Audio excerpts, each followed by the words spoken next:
Hey guys, what's up? I did not nap. I just rested my back, like I said. I wasn't sleepy. I just needed to recline because the nerves in my back are screwed up. It is, it's my discs in my back, but it is my nerves too. When they did the steroid shots, it didn't do anything. But when he put the numbing medicine on my nerves, relief. But it was very, very temporary. So I cannot wait till he burns those nerves and I don't feel them anymore.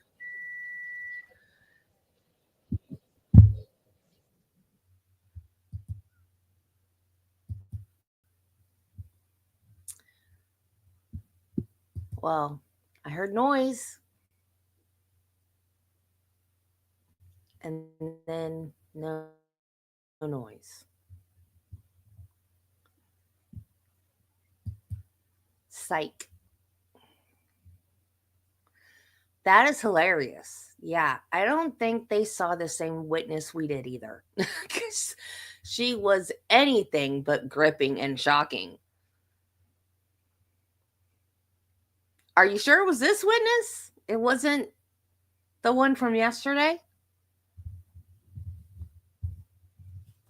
Because some of Crawford's testimony could be described as gripping and shocking, or even Bulkley talking about what he found in the suitcase. But not this one.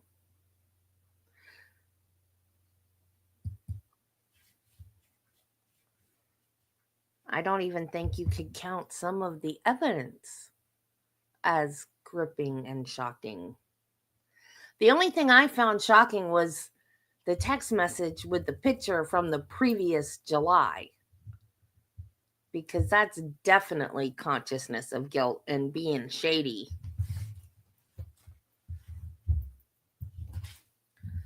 I didn't even eat. I just wanted to recline my back.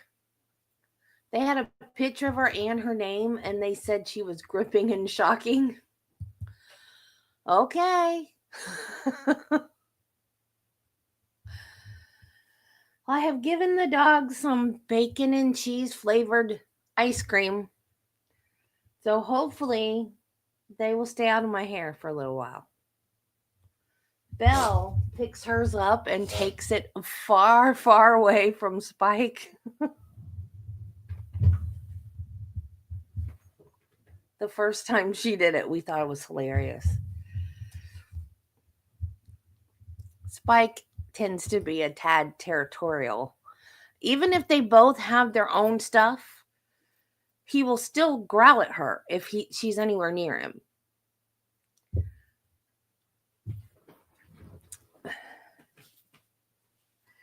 Yeah, this is I have been riveted to this one until today. And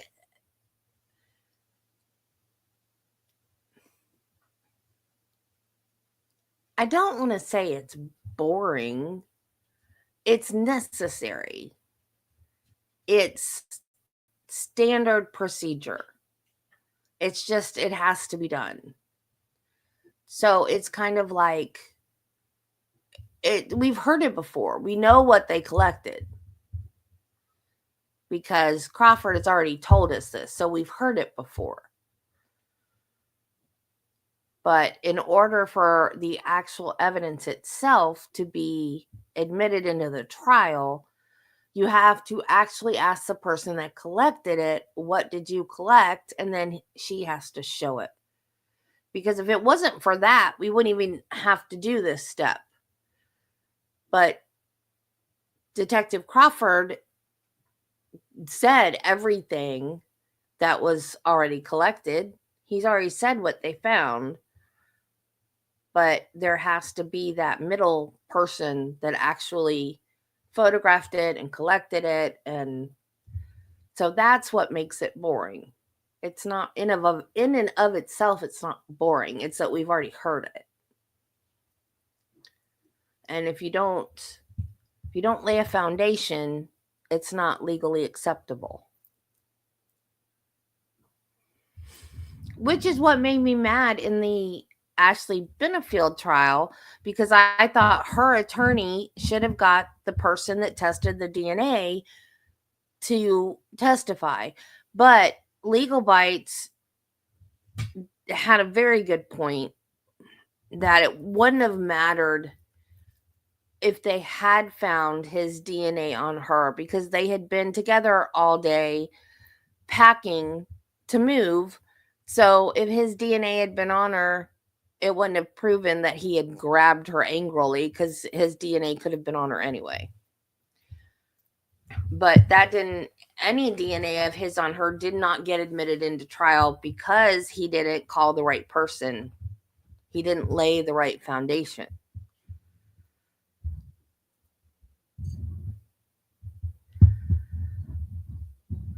I want to take some kind of law class,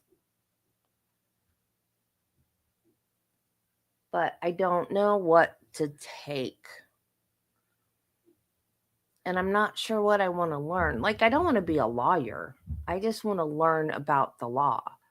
Like, is there some lay person law class? Like rules of evidence or something like that. Like basic law. So when I'm watching it, I can understand a little bit better. Like a rules of evidence class, or, like I would like to understand better about, you know, like hearsay exceptions, and I don't know.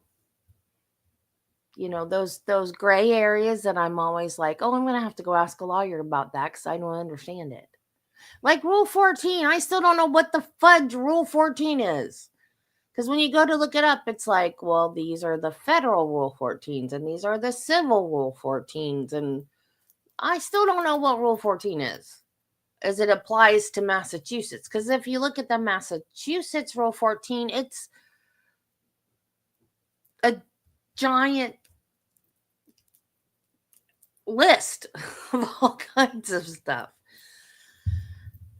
Yeah, I love Peter to death, but he's very hard to get a hold of.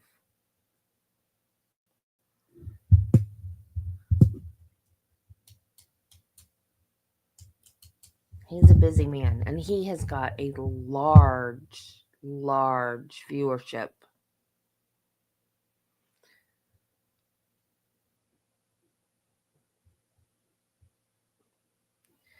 He would give me good suggestions, though. I know he would.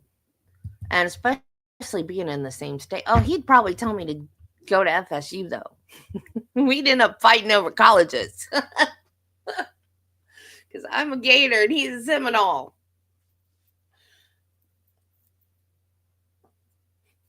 I used to send him super chats that said "Go Gators," and he'd go, "I'm not reading that."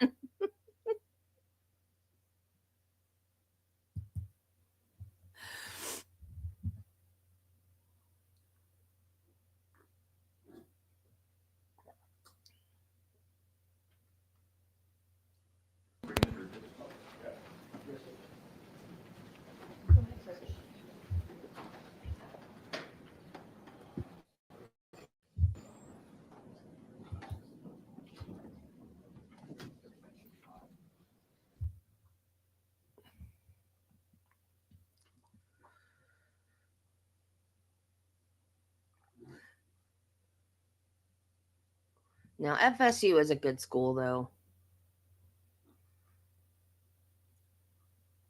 We just have a better football team. That's all.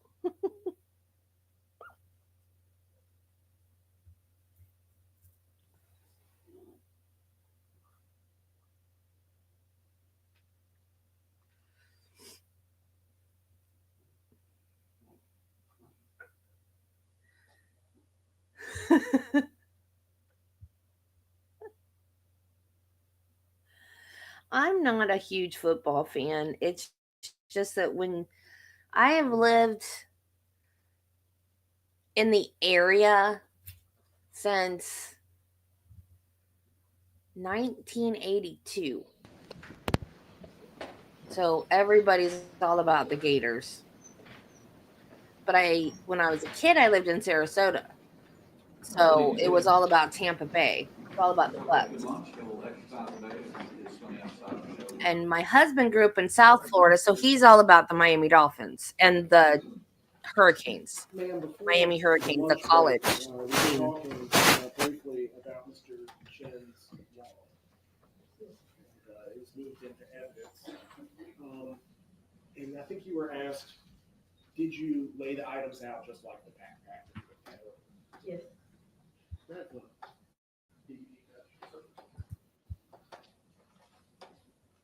And I'm handing you, it's been launched. 169, collected exhibit 1 to 3. Familiarize yourself with those.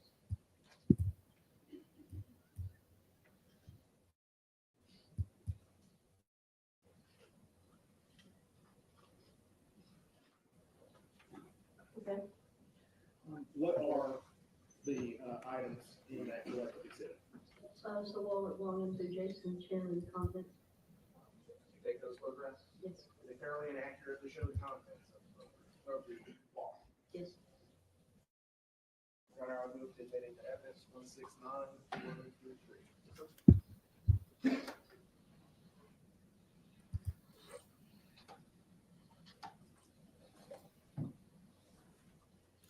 Yeah, this is 169.1.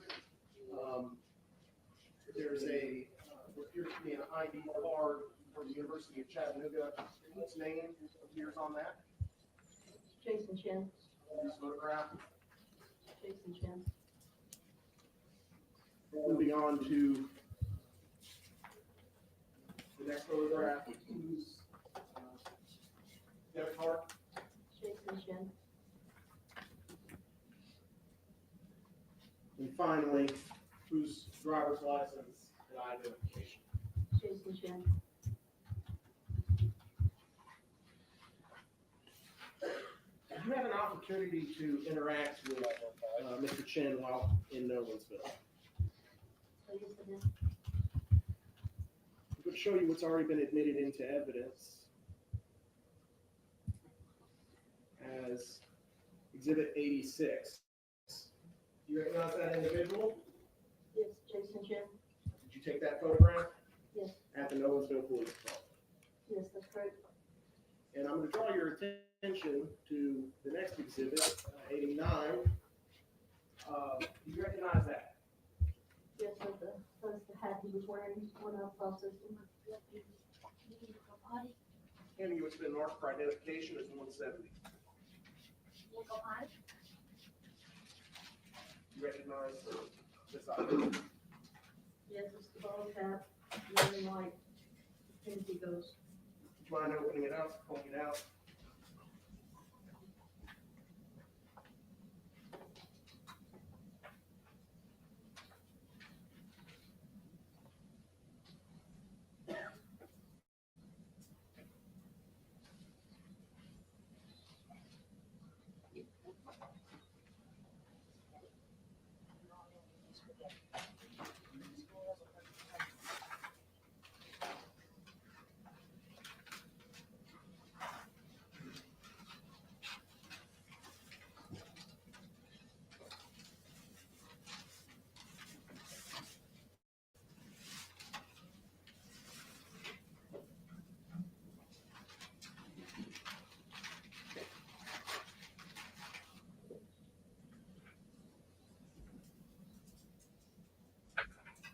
Thank you, ma'am.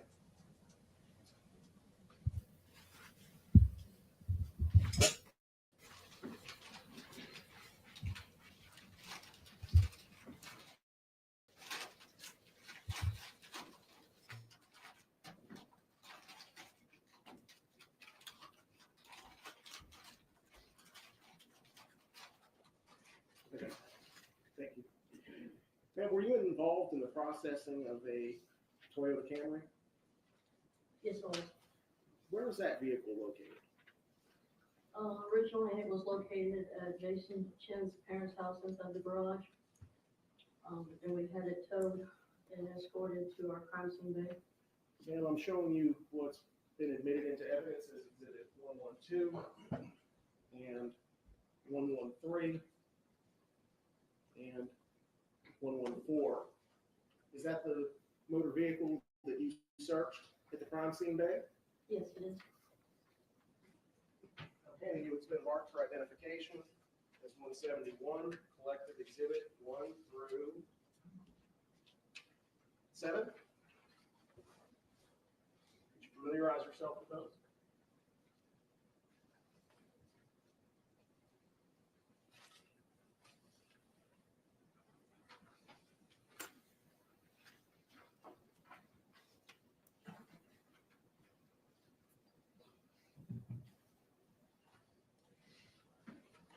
Okay. What do the photographs in that collective exhibit show? There are the overall photographs, of the vehicle inside the crime scene bay. They fairly and accurately depict the vehicle at the time you processed it for evidence. Yes. All right, I move to admit into evidence the collective exhibit 171. Yes, sir.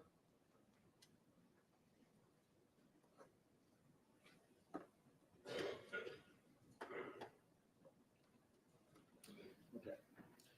171 shows the front of the vehicle. How would you describe the interior of this car that we see in 171.1, 171.2, 171.3, 171.4?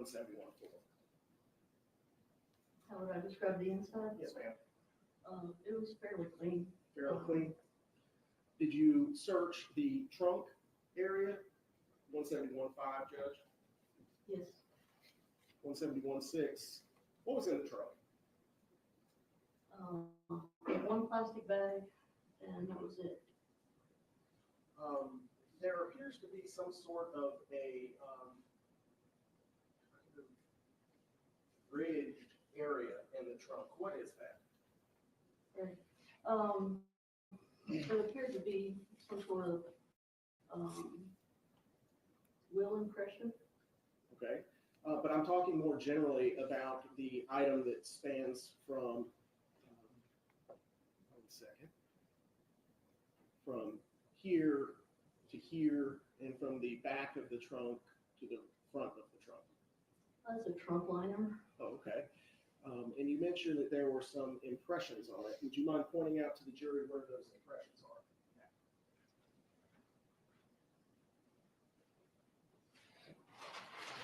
Now showing you 171.7. Would you please show those impressions again to the jury in this photograph?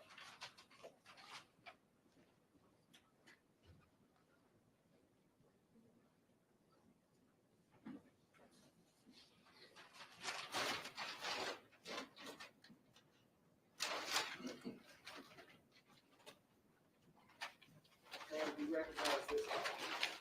Yes, it's the trunk liner from inside the Camry vehicle. So did you remove the trunk liner from the trunk that we see here in 171-7? Yes, that's correct. And this is that line? Yes. Sir, I would move to admit into evidence item 172, the trunk liner.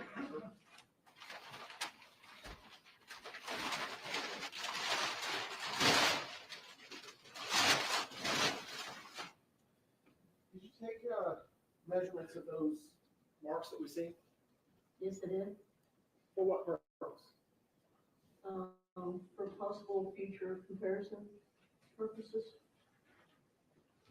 Comparison to what? Depending on what it was, in this case, it was a suitcase, because at the time, I knew that a suitcase had been collected in. And you mentioned earlier that you had some opportunity to examine a suitcase. Correct.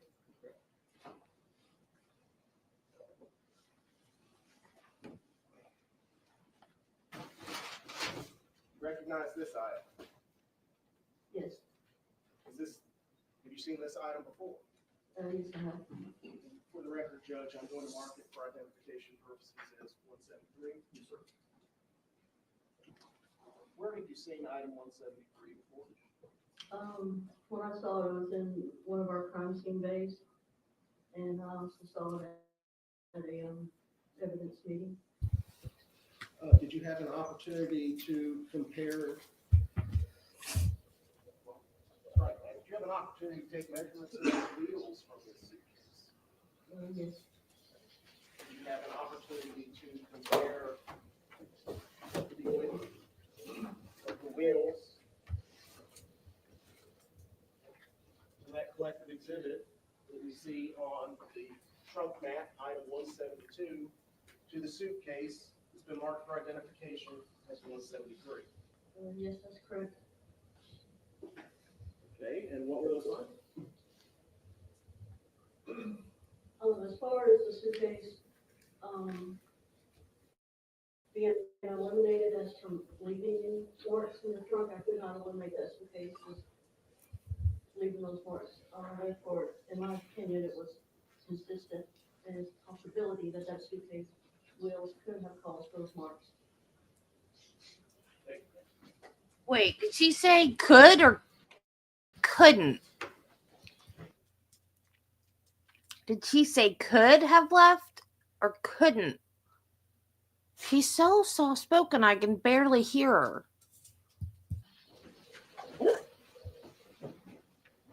Yes. Emily, did you ever report to the medical examiner's office to collect evidence in this case? Like I said, Specifically, what evidence did you collect? Woman, I gave you ice cream. What do you want? a blood spot card. What is a blood spot card? It is a non-DNA genetic makeup for the deceased party, in this case, Jasmine Pace. Did you actually collect the specimen, or did somebody else do that? No, the medical examiner's office collected it, and they transferred it to me. And what did you do with it once you collected it from there? I packaged it, labeled it, and then I would submit it to the property editor.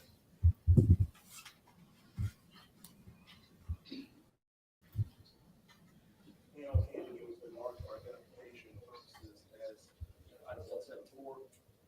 You recognize that item? Yes, What is that item? DNA blood spot card, Jasmine Pace. Is that blood spot card that you collected from the medical examiner's office? Yes, Did you log into evidence? yes. Thank you, ma'am.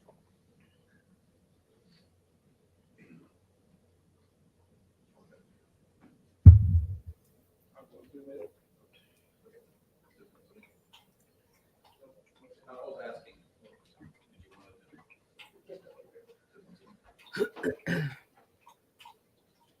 So couldn't eliminate it, meaning that it's possible it was made with the suitcase.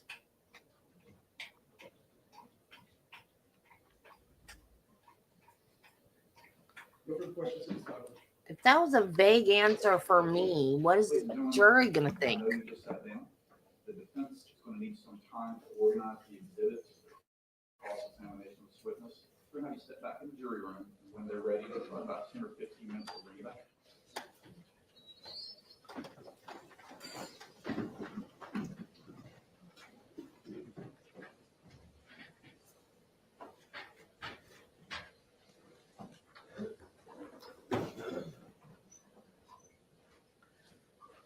That was all he had left on his direct. They couldn't have finished that before lunch. And now we have to sit and wait for 15 minutes while they reset. Okay. Not telling y'all how to run your court, but 10 or 15 minutes, just let me know when you're ready. yeah. Could have gone an extra 15 minutes and done this during the lunch break.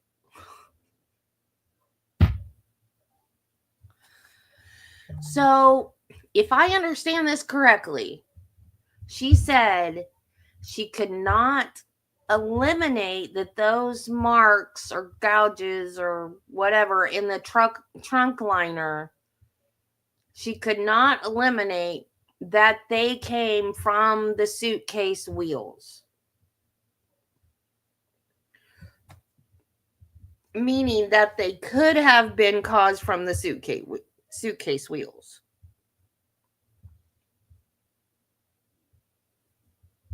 Is that correct?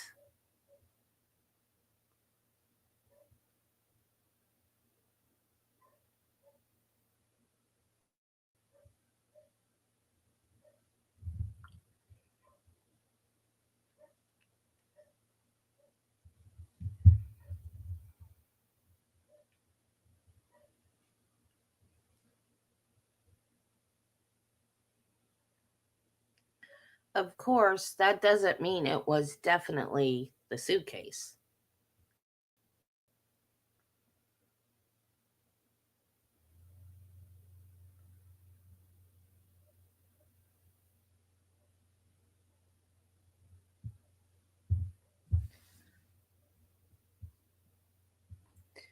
Now, I get why circumstantial evidence is a good thing.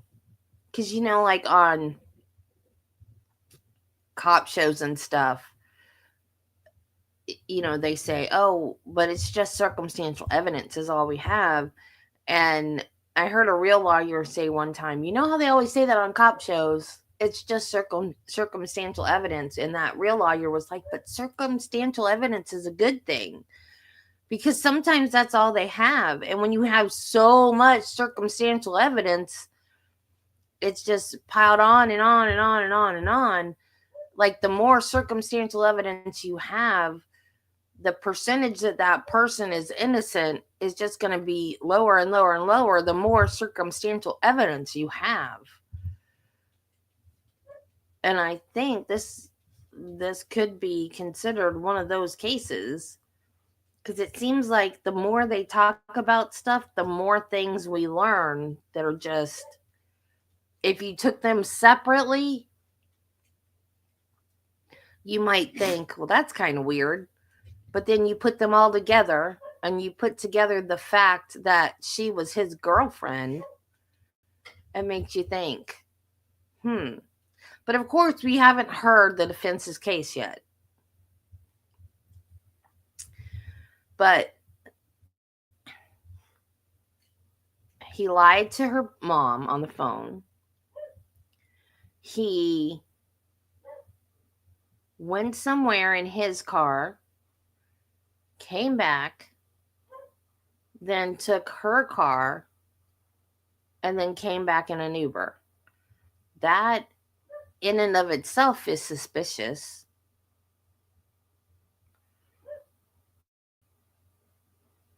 Although, maybe they both left in his car and he dropped her off somewhere and then took her car to her and then Ubered back. I'm just playing devil's advocate here.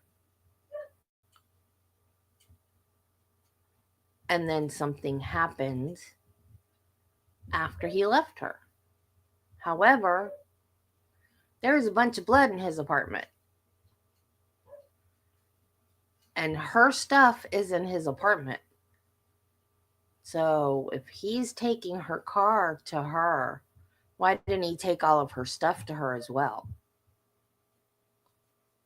Y'all, I'm just rambling, trying to fill up the break.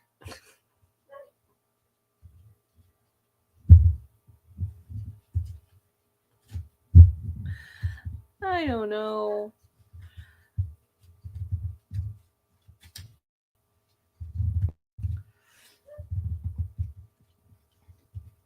Hey, cute boy. I wish I had a camera I could turn on you.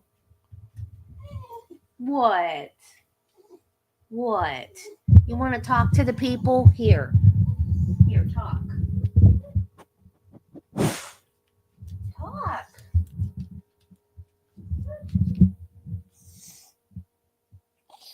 And he shut up as soon as I put the microphone in his face.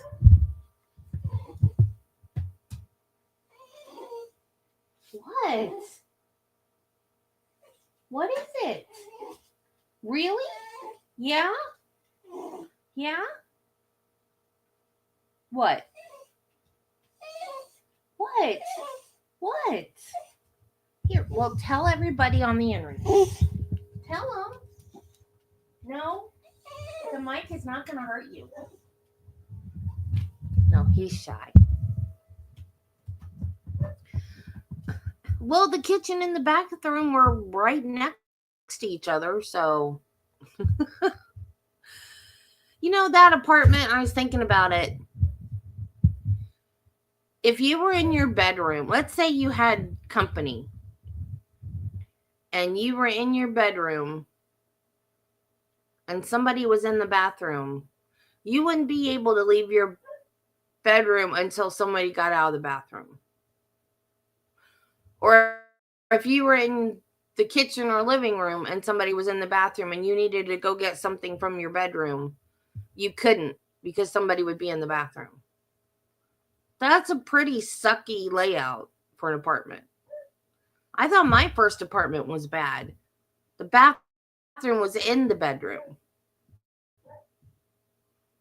But at least it was still separate.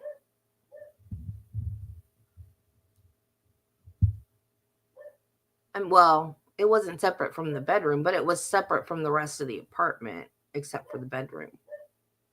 Well, I guess that's still just as bad, though. And my second apartment, the sewer backed up into my downstairs bathroom one time. That was disgusting. I had to call the landlady and have her get it fixed. And that was when I learned that I don't need to live in a 2-story apartment because I had to go up and down stairs. What I would do, I slept upstairs. This is before I got so bad I couldn't work. I was working in Gainesville at the hospital. And I had a 2-story apartment, but I would get up in the morning, get everything I thought I could possibly need during the day, and it went downstairs with me. So I didn't have to go up and down the stairs all day long because there was a bathroom downstairs. And then I would stay downstairs all day long if I didn't work. And then at the end of the night, when I went to bed, everything went back upstairs with me. So I only needed to go upstairs depending on, what I was doing. There was a shower upstairs, so if I needed to take a shower, I had to go upstairs. Rarely went upstairs unless there was just something I forgot upstairs that I needed. So I wasn't going up and down the stairs all the time. So the sewer backed up into my downstairs bathroom. So I don't know. I don't remember. It's been so long ago. A few days to a week, maybe, while this was getting repaired. And she had to call in like a special cleaning team to clean it up. The carpet was soaked and it was so disgusting. And so I was up and down the stairs going to the bathroom upstairs, and I hurt so bad from going up and down the stairs all day long. That was when I learned that I didn't need a 2-story apartment ever again. I was glad to go to work the days I had to work that week too, because I was like, yeah, I can get out of this nasty, stinky apartment. This is disgusting.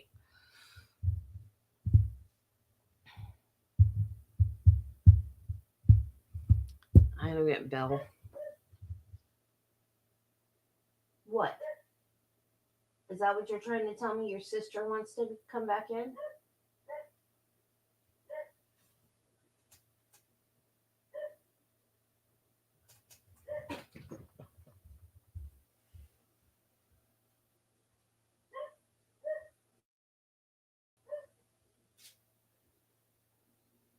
Woof, woof, woof. What are you barking at? What are you barking at?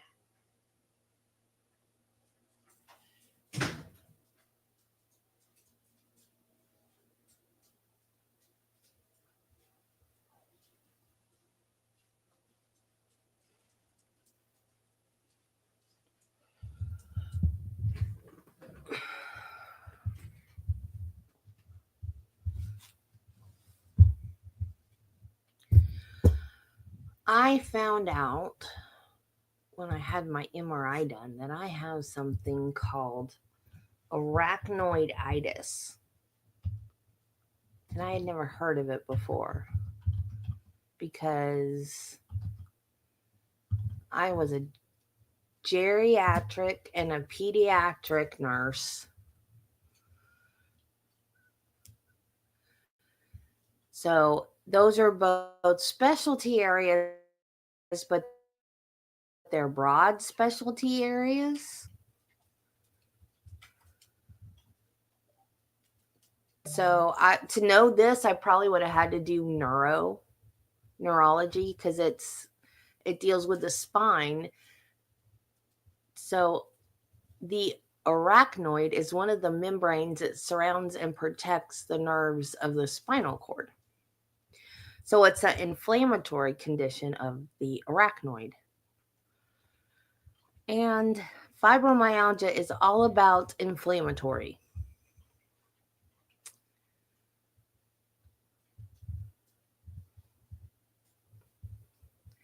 And the way they see it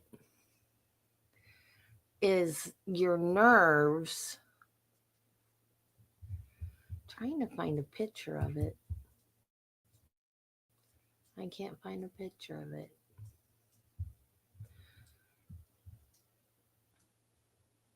The nerves on the MRI look different than they're supposed to. And I can't find a picture.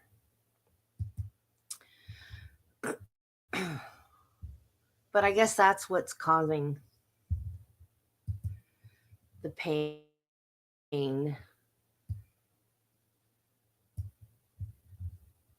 Which you would think steroid would take care of that if it's inflammation, but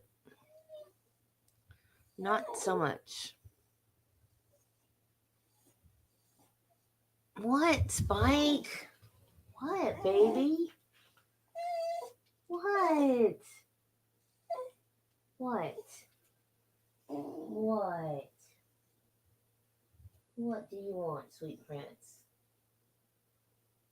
I tried to let you talk to the internet. You wouldn't talk to them.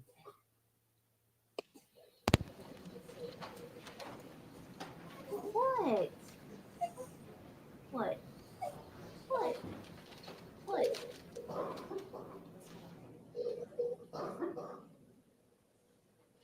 I need to figure out how to make a doggo cam for you. But you wouldn't sit still long enough. Because you don't even know what you want, do you?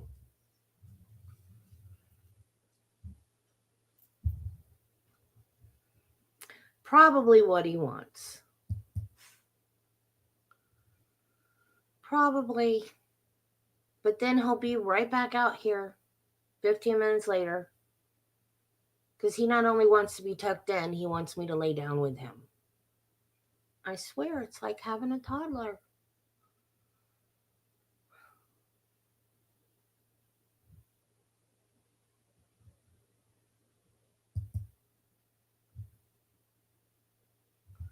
All right, come on, Spike. Come on. I'll be right back. Come on, Spike.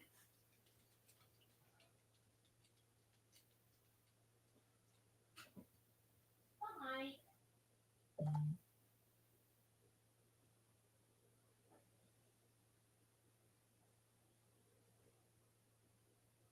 Come on. Get this bag.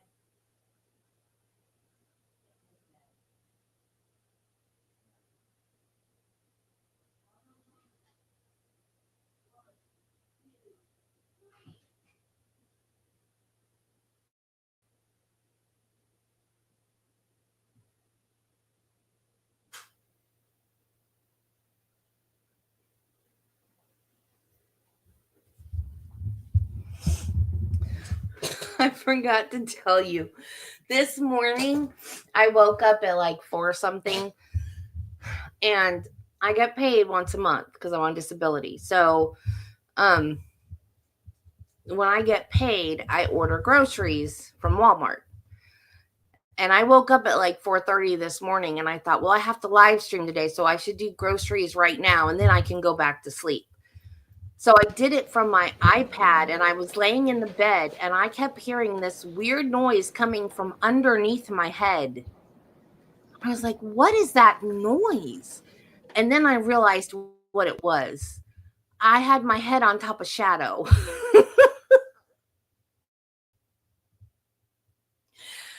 And she didn't move a muscle.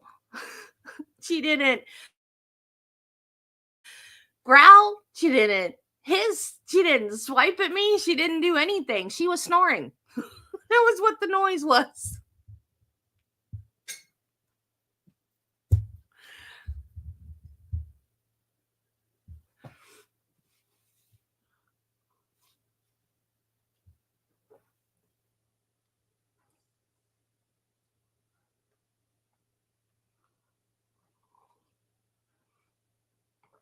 And I moved off of her, and she just laid there, still stayed there, didn't move a muscle. I reached over and I petted her, and she went right back to sleep.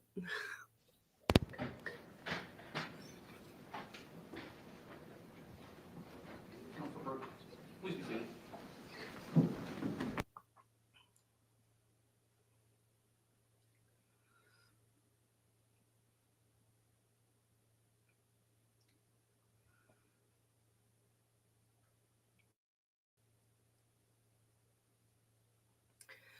I wonder what cross is going to be like. Oh, cool. I have another subscriber. Up to 359 now.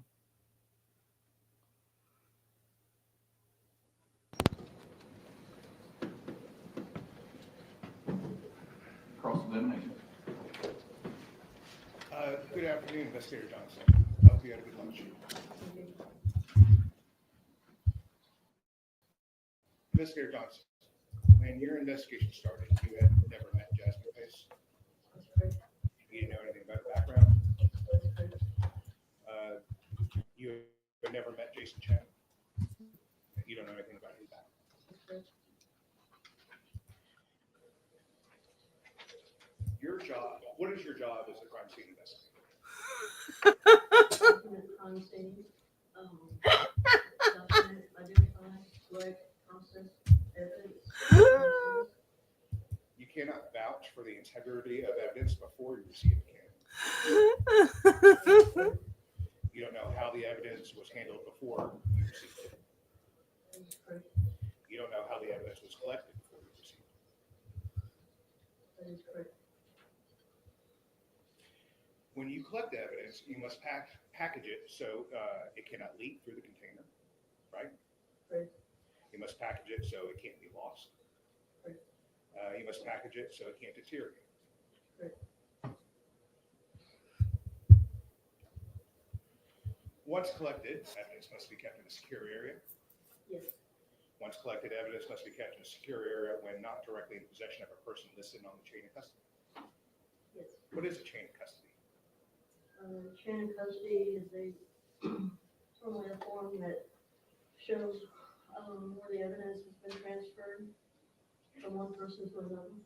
And it shows who has handled it. Correct. It also documents how the evidence was transferred. Correct. And it shows how, so like documents might have been stored. I could, yes. The chain of custody begins when evidence is first collected. Correct. The chain of custody may begin at the crime scene. Yes. The chain of custody continues with each transfer of the evidence to law enforcement, to the crime laboratory, and wherever else it might go. Correct. And you must keep complete documentation regarding this chain of custody. Correct. And there's a chain of custody law, correct?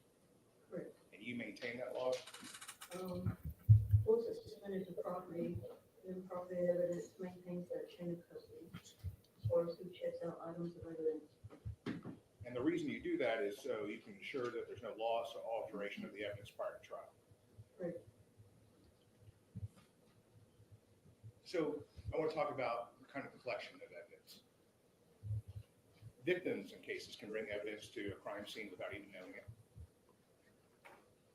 Yes. Suspects can bring evidence to the crime scene without even knowing it. Yes. Law enforcement can bring evidence to the crime scene without even knowing it. Yes. People visiting the crime scene can bring evidence without even knowing it. Correct. Victims can take pieces of evidence away from a crime scene without even knowing it. Correct. Suspects can take pieces of evidence away from a crime scene without even knowing it. Correct. Law enforcement can take pieces of evidence away from a crime scene without even knowing it. Correct. People visiting the crime scene can take pieces of evidence away without even knowing it. Correct.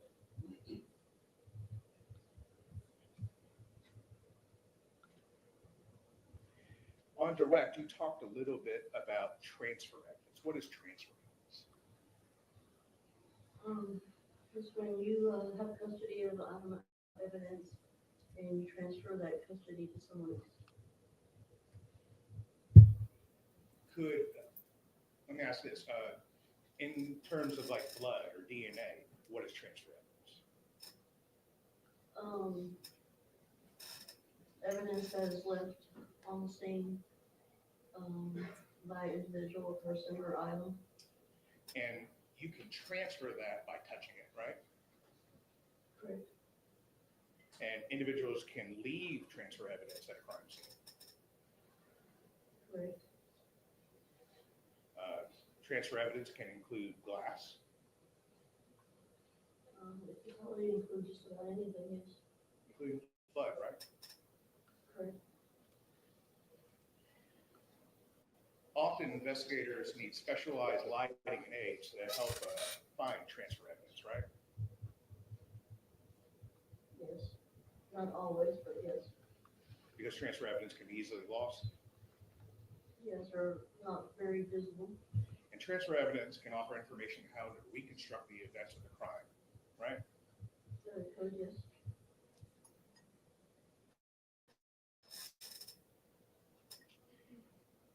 At a crime scene, most crime scenes, there's often tiny pieces of fragments of physical evidence that can help tell the story of what happened, right?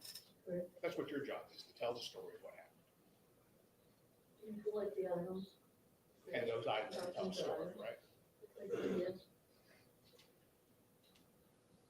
Hair, fibers, clothing, carpeting, pieces of glass, blood, can all help tell the story. Exactly. Given the previous question that he just asked, she should have known what he meant. Because I was surprised when she gave that answer. Yeah, that was weird. Okay.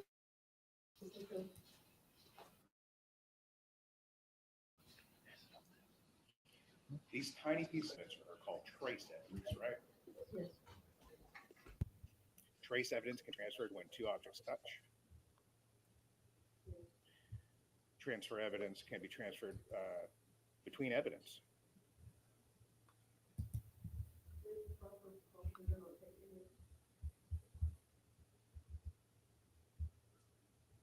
Oh no, what did they do to the sound? Trace evidence can be used to reconstruct an event. Yes. And help tell the story. It could. Evidence can be used to prove that a person or a thing was present in a place. It could.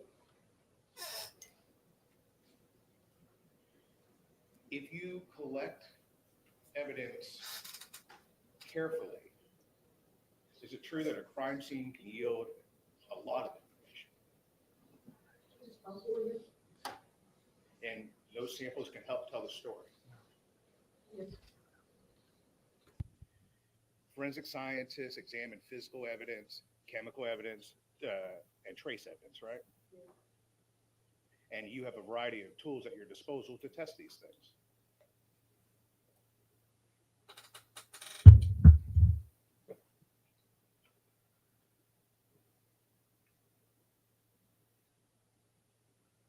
The importance of trace evidence, though, in the context of crime scene can sometimes be hard to understand.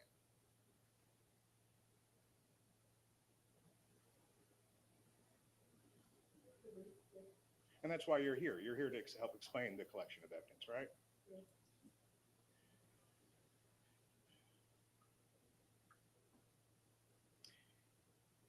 Hypothetically, trace evidence could determine whether an item or maybe even a body was moved.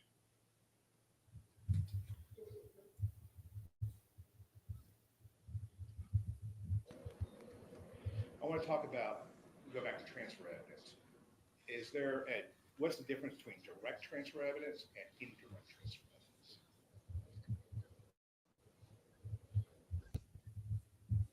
Indirect transfer would be, say I walk up to the crime scene, and something sticks on the bottom of my shoe or boot, and then I transfer it to another location in the crime scene. So direct evidence is when trace evidence transfers from the original source to another place. So, for example, if a bleeding person brushed against a tree at a crime scene, that would be direct evidence, right? Direct transfer. Yes.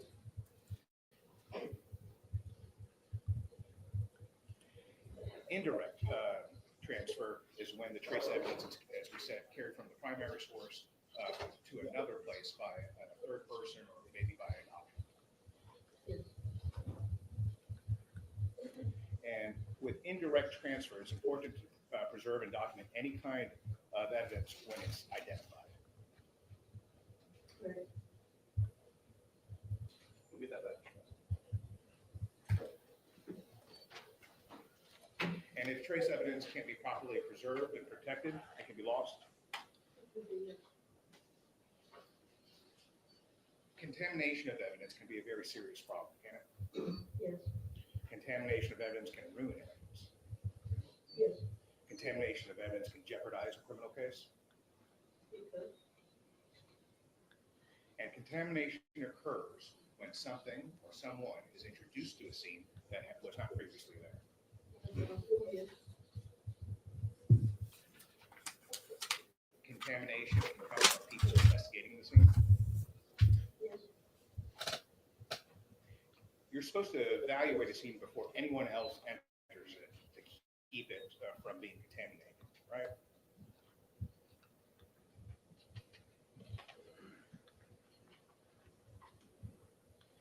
Can you repeat that? Sure.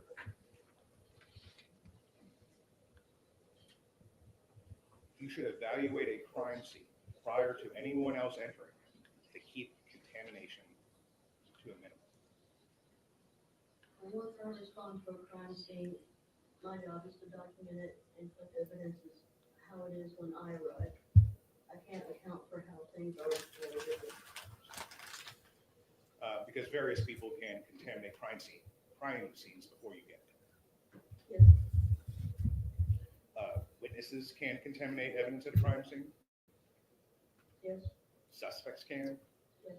Innocent bystanders could. Yes. First responders can. Yes. Police officers can. Yes. Crime scene investigators can. Yes. Is the most effective way to prevent contamination is limiting access to the crime scene? Correct. And evidence can get contaminated at any stage of the investigation, can't it? Yes. It can be contaminated at the crime scene itself. Yes. And at the crime lab. I'm sure it's possible, yes. Maybe going to and from the crime lab. Anything is possible.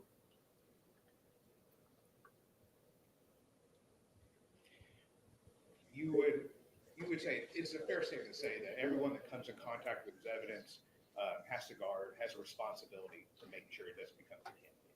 Correct.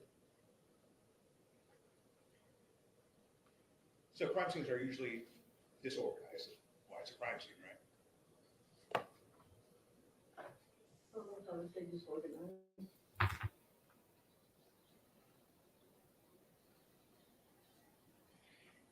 When you discover that a piece of evidence has been contaminated, you need to document that, right?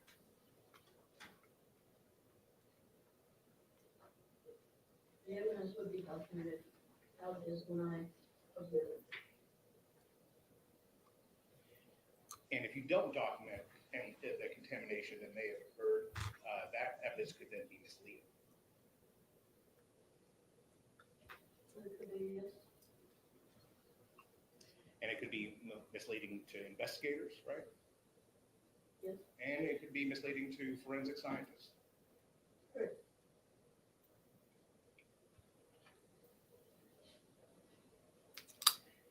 Anyone who enters a crime scene is capable of adding something to it Correct. and taking something away. Correct. And anyone's capable of contaminating it. Correct. If someone doesn't have a legitimate purpose investigating the scene, they should not be allowed there, right? That is correct. And those who do have a legitimate purpose being at a crime scene should be aware of their potential to contaminate evidence, right? Correct.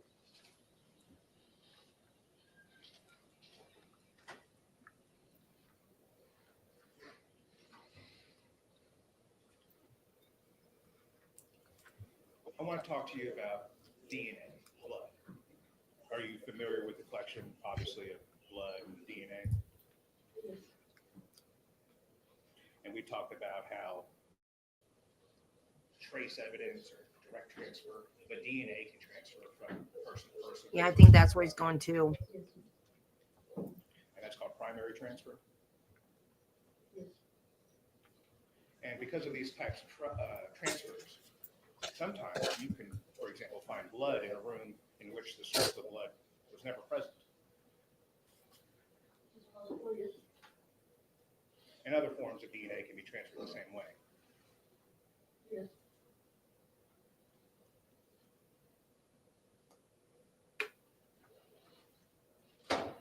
Moist or wet DNA transfers more easily than dry DNA. I would say that, yes.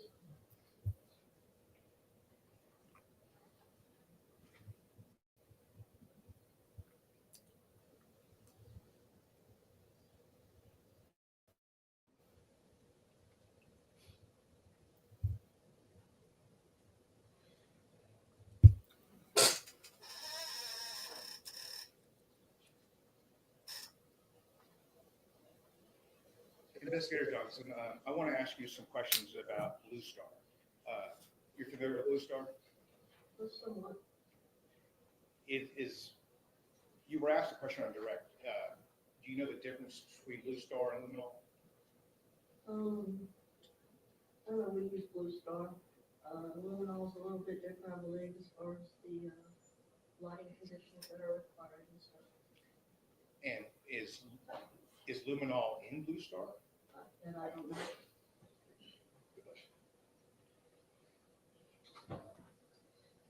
How many times have you used Blue Star? Probably about 15 to 20 times, Over how long of a period of time? 7.5 years. Blue Star is considered a presumptive test for blood, right? Correct. Meaning it only suggests the presence of blood, but does not confirm it. Is that right? That's correct.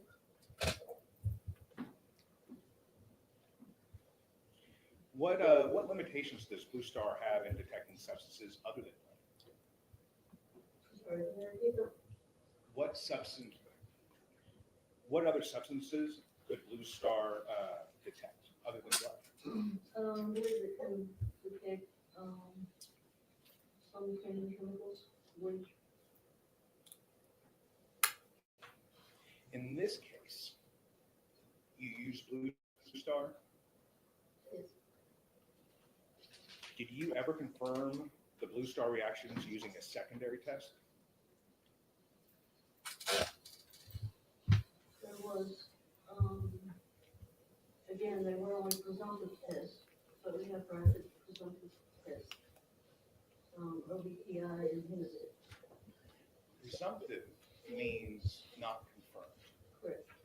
So my question to you is, did you do any secondary tests to confirm the presumptive Blue Star test? And what are those tests that you did? I mean, the swabs that I collected to confirm whether or not it was blood would have been sent off to the lab. Are I you, would not have confirmed those. Have you ever had the opportunity to work with the Castlemeyer test? It may fall under some of our record tests. Have you ever done a Castlemeyer test?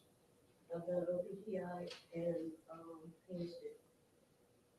Have you ever done a Castlemeyer test? I'm not familiar with that. So you're not familiar with it, means you've never done it? I'm not familiar with the name.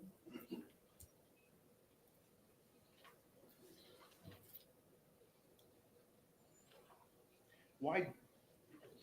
So other than sending off the blood spots to the lab, did you do any other scientific tests as a criminal investigator to confirm that it was blood? Just the presumptive test. Did you at least do a control test to ensure the accuracy and reliability of the Blue Star that you used? No. Isn't that standard operating procedure that you do a control test first? I mean, obviously, we had a control test based on the visible blood that also illuminated. No, that's the actual testing that you did. Did you do a control, a scientific control? No,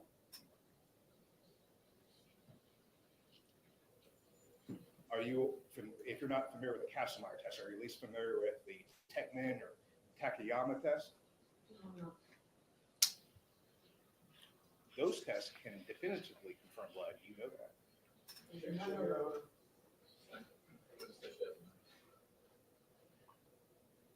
Why wouldn't you use any of these alternative tests?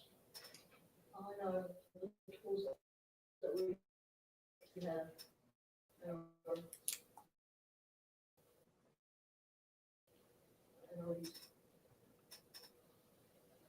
You documented all the areas that tested positive for Blue Star, Yes, and you documented all the areas that were negative. yes. At any point, did you see anything that was possibly blood that you later confirmed to be a false positive? No.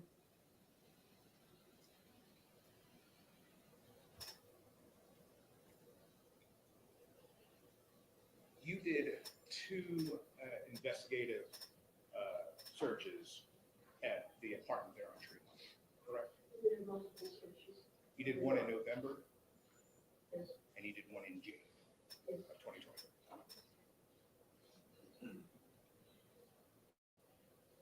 Did you use Blue Star on this at the search in January? no, Did you ever spray any of the walls in the apartment? we sprayed some walls and some doors, yes. What walls did you spray? Maybe in the living room, and the doors, in the laundry, and the bathroom room. You didn't do the bedroom walls? I don't believe so. You didn't do the bathroom walls? We did the shower, we did the sink. Mostly the floor, You didn't do the bathroom walls? just the shower wall, Just the shower walls. And then you said the laundry door? yes. Was there a Blue Star reaction to the laundry door? Went on the laundry door and on the bathroom door, coming from the kitchen.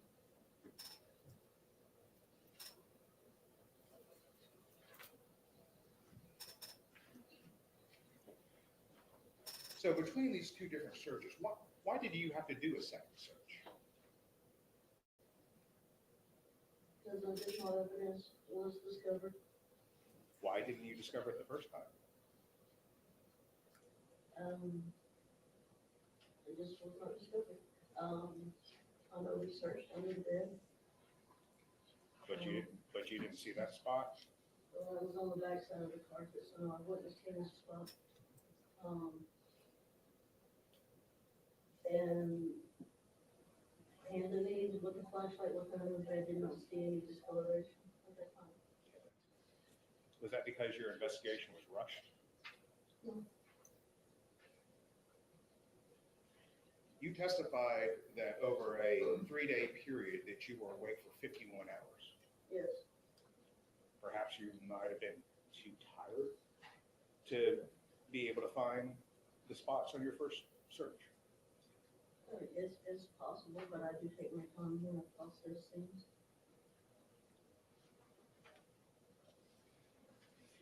You had said something earlier. You said Blue Star can react with things other than blood. You said bleach. Yes. What about hydrogen peroxide? That I'm not sure. When you did your investigation, did you find cleaning supplies? When about cleaning tools, I'm not sure about supplies. Did you find cleaning chemicals? Did you find any hydrogen peroxide? There may have been some, Did you find bleach? I don't believe so.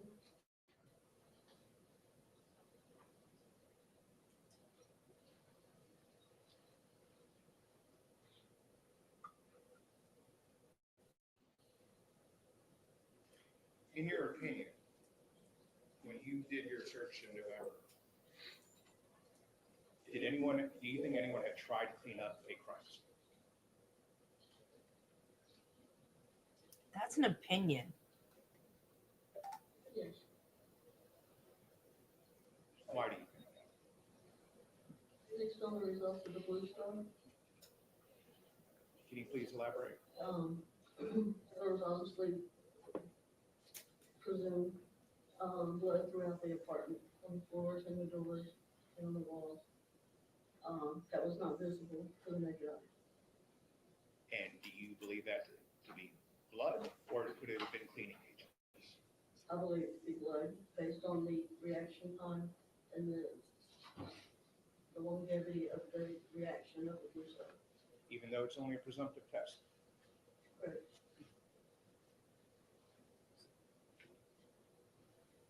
Wouldn't the act of cleaning potentially spread residual substances such as blood or those cleaning agents? Yes, it could, yes. And how would that happen? When you're cleaning up say a lunch full of blood and you're wiping it on other surfaces, that's when you transfer that blood to other surfaces.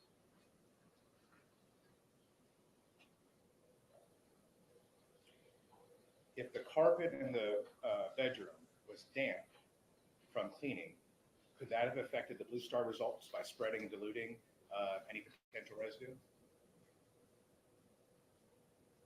I mean, if someone had walked over it while it was wet and then transferred it, yes. It could. Are you aware of anyone coming into the apartment prior to you? I believe I was told that, patrol officers had entered the apartment and that, Jasmine Pace family had entered the apartment as well. Do you know how many total people had entered the apartment between the November 23rd and when you began your search? I don't know. Do you know if the carpet was damp when any of them entered into the bedroom? I do not know.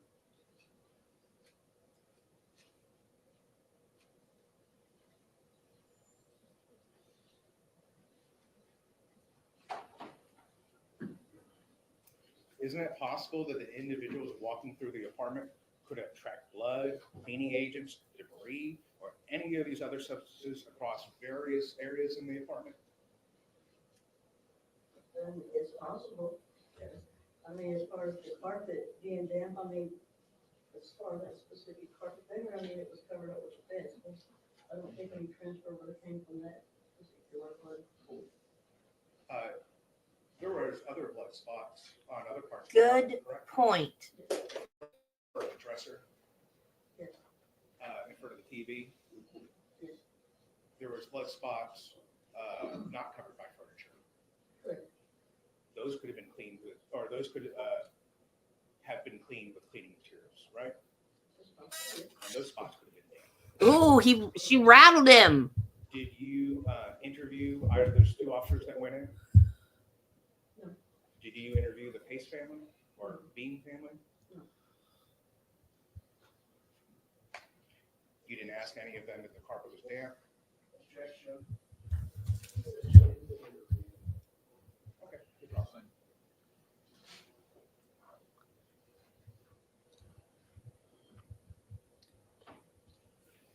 When you started your investigation, did you take the steps to limit the foot traffic into the apartment? Yes, after completing my initial walkthrough, I advised the officer not to let anybody else inside the apartment for any reason. Because once I arrive on scene, it's my scene. And why do you want to prevent anyone else from coming in there? Just prevent any disturbance of the evidence or any contamination of the evidence. Were shoe prints or other marks observed in the Blue Star? No, You didn't see any footprints in the Blue Star. I did not see any footprints in the blue. Did you speak with Investigator Crawford about your investigation? Yes, And you conferred with him about the Blue Star? yes, Was he present with the Blue Star, or when the Blue Star was applied? yes.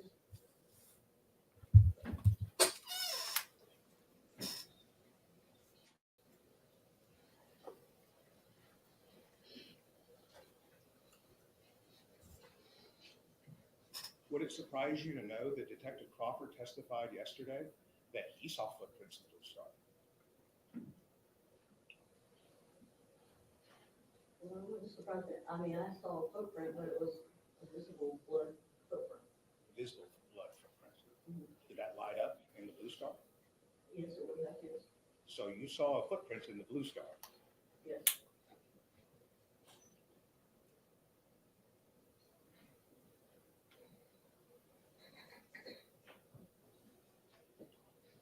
A footprint, not a shoe print. Thank you for clarifying. If you need me to separate, did you find any shoe prints? Was that snark? Except for that one? Yes, the footprint. You can't definitively say that the reactions observed with Blue Star were not caused by cleaning agents, can you?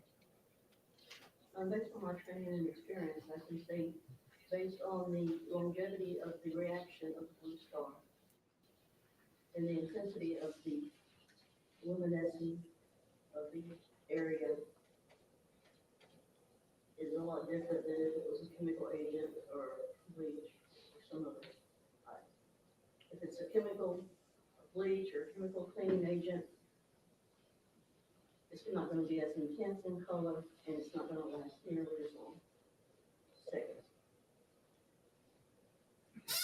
So you believed it to be blood based on the brightness of the Blue Star. Correct. And based on the other presumptive tests that I conducted. And again, presumptive means it cannot be confirmed. Correct. And you did no test that confirmed it to be blood there at the scene, right? Correct.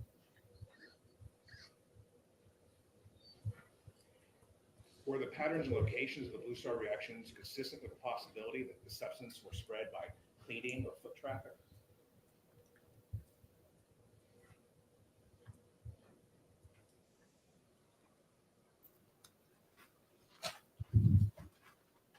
Can you repeat that, please?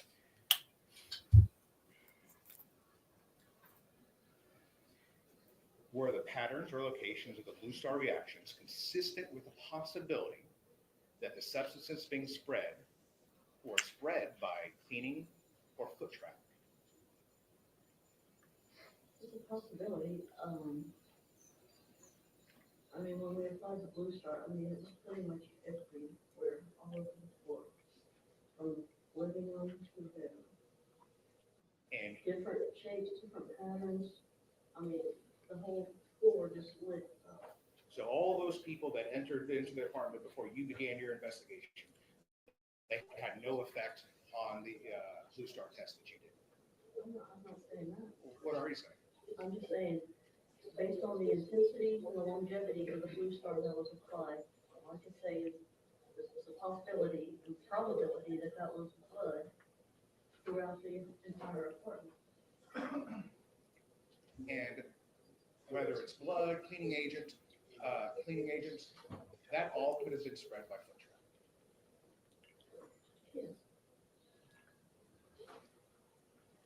Except under the bed. So I saw all these pictures where you have this yellow tape and this white tape for measurements. So the yellow tape is in inches, right? Yes. And the white tape is in centimeters. Yes.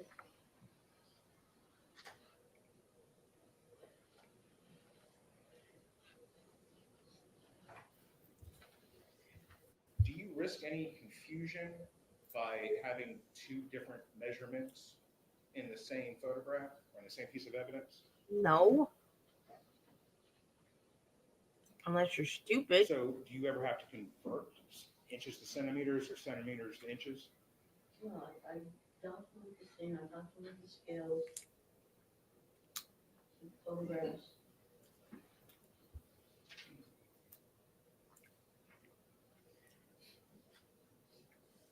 2.5 centimeters in an inch. The Camry, you believe that, what scientific test did you perform to believe that the suitcase was in the trunk? You stated that you believe that the suitcase was in the trunk based on those marks that we saw on the map. I could not eliminate that as the item that left the mark in the trunk, What scientific test did you do? measurement. Okay. What was the measurement of the wheels? Measurement, the wheels were approximately, like I said, this was not a critical comparison. I'm not certified to do critical comparisons of wheel marks. My job is to say, yes or no, could this suitcase cause these marks? I could not say this suitcase did not cause it. But I could say it's a possibility that it did, because it fit within the parameters of those measurements. So if I understand you say, the suitcase could have done it, could have not have done it, right? If it did not do it, I could say it did not do it, because the wheelbase would have been way off or different and not consistent with the track marks. But it's fair to say that you can't confirm that the suitcase made those marks. Correct. I want to talk about the search that you did in January. You returned there to do a second search, and this is approximately, what, 5 weeks, 6 weeks after your first search? Yes. Isn't it true that during that time, the apartment could have been accessed by others? If you have, I would not know. Because it was not, the apartment was no longer secure after you finished your first investigation? There was no longer active concept. And people that may have accessed that apartment could have altered evidence that you collected, Could have. could have contaminated that evidence. Somebody went in there and poured blood underneath where the bed used to be. Yeah, sure, that happened.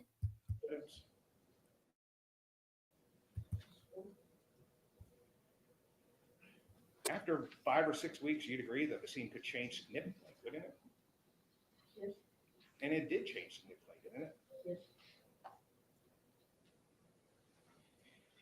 To your knowledge, did law enforcement take any steps to ensure the apartment remained undisturbed between your first and second investigation? I do not know.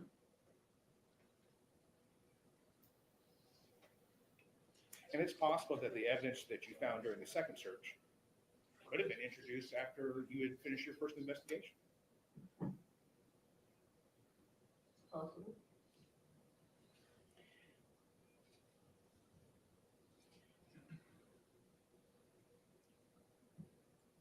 You'd agree with me that conducting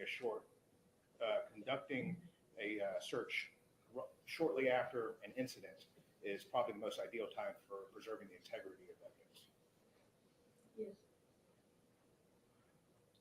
And you're collecting this evidence to have it tested. Yes. Because it's important for these items to be tested. Yes. But isn't it true that all the evidence you collected during this investigation, I'm sorry, let me rephrase that. Isn't it true that not all the evidence that you collected in this investigation was tested? Correct. That's every investigation ever. Since the dawn of time.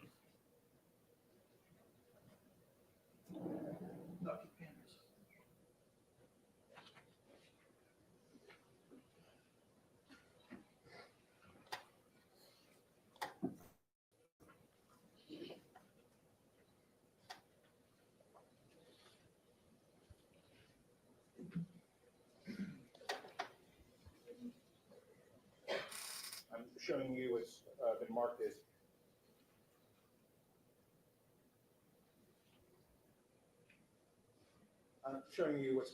exhibit number 149. It's a collective exhibit. What are we looking at here? Okay, that's the light switch in the bathroom. Was that tested?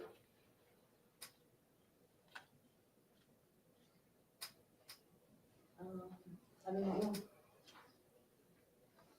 What are we looking at on page 2? And if it's washed out, I can bring this up here. Another suspected bloodstain on the door frame. Was that tested? I do not know. What are we looking at here? Another bloodstain. Was that tested? Are you referring to a presumptive test or? Sent to the TBI crime lab to be tested. I do not know. She collects, not tests, right? So how does she know? Number 5, we saw this spot earlier. Was this? Oh, tested I'm by sure they TBI will, crime lab? Judy. I do not know.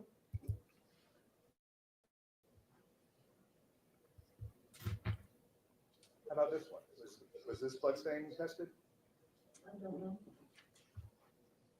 What about this one? Was this tested? I do not know. Number 8. What are we looking at here? More bloodstains. Were those tested? I do not know. What are we looking at here?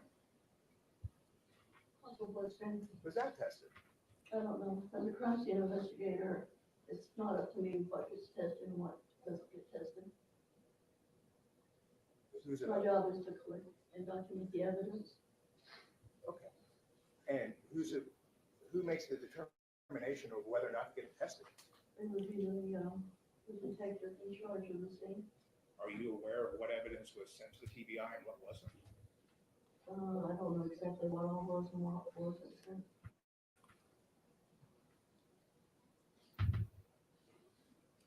Do you have any say in what evidence gets tested or not? No, sir. So you don't determine which criteria of what items, you don't determine the criteria of what items get tested? No, sir.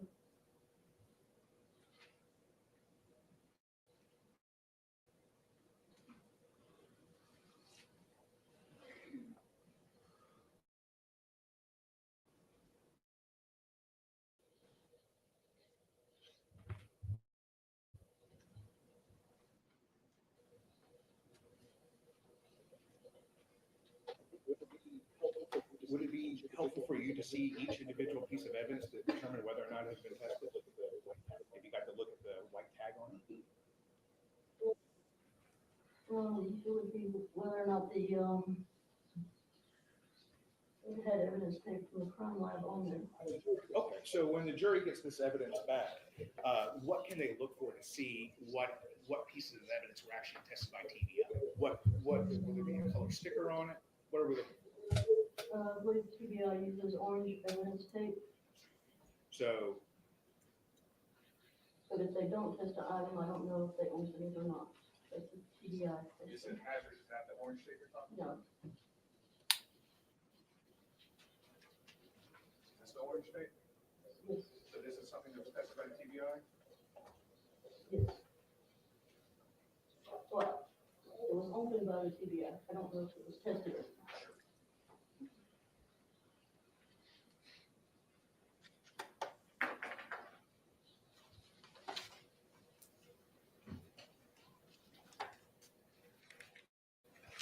I'm showing you what's been marked. So 159. What is this?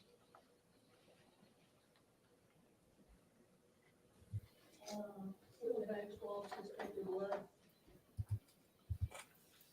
Collected in January, underneath the carpet on the subfloor.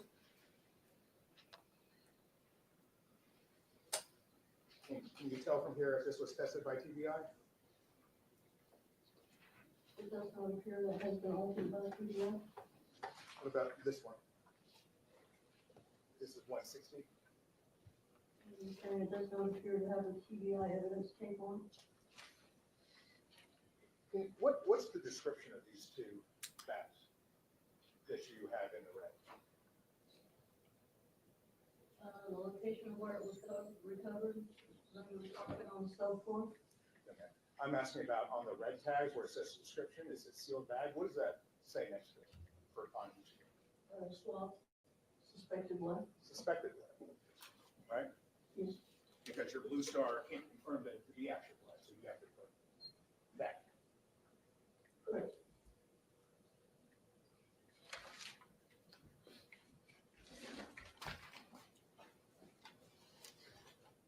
You see, this is item 156. These are the jeans outside the dumpster. Do you see that orange tag on here? No. There's 157. These are the white sneakers or these tested. It's not appear so, no. Here's 154. This is the underwear by the dumpster. Was this tested? No. 155. Sanitary pad. Was this tested? No.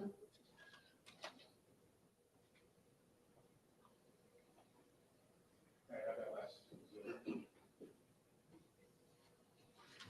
Oh, I'm sorry, sir.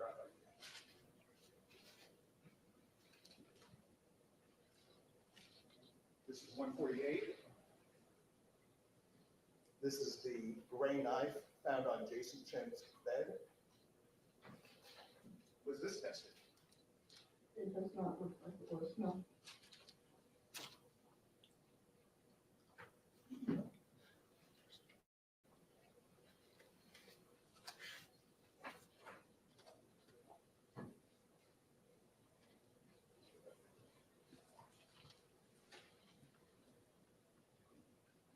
So if items, thank you, sir. So if items weren't tested, I should take that up with Detective Crawford, not you? I'm just saying, as a crime scene investigator, we don't determine what is TBI or what. And to ask, and to inquire more about that, those would be questions for a lead detective. Yes. And in this case, that would be Detective Crawford. Yes.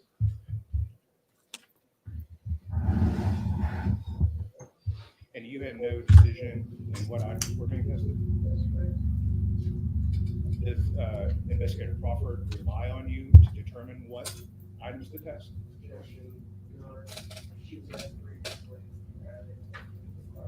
Our defense attorney should know that.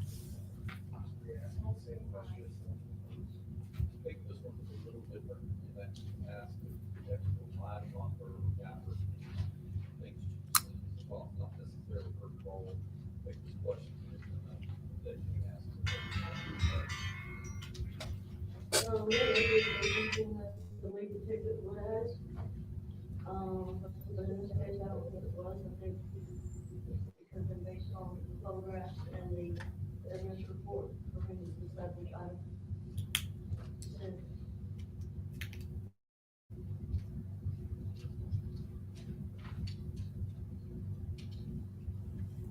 This carpet here, was it tested? I don't know if it was something. Was the padding tested? I don't think so.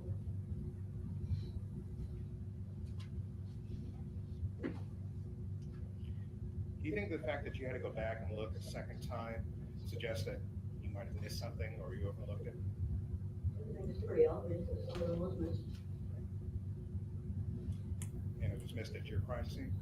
That is correct. And are you confident that the evidence that was collected during the second search accurately reflects the scene as it existed at the time of the incident?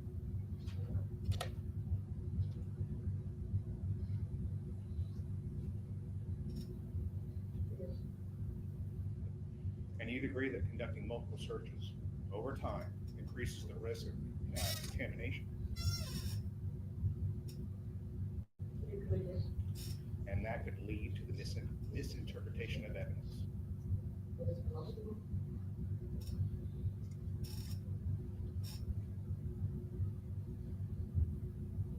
I don't know.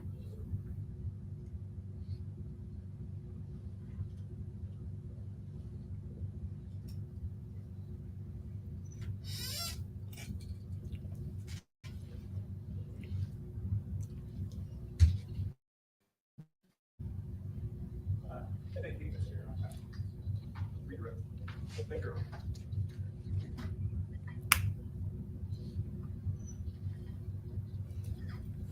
Ma'am? It's contaminated crime scene, Yes, and sometimes that happens intentionally. yes.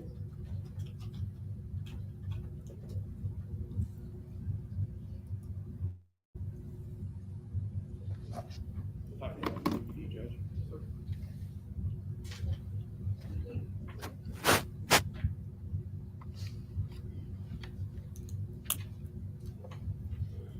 Would you describe moving a bed from one wall to another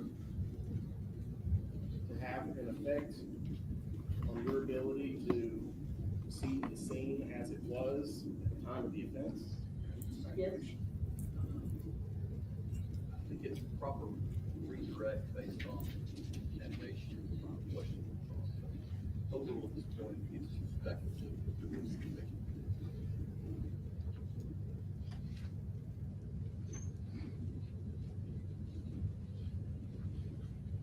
How about you put up on the screen?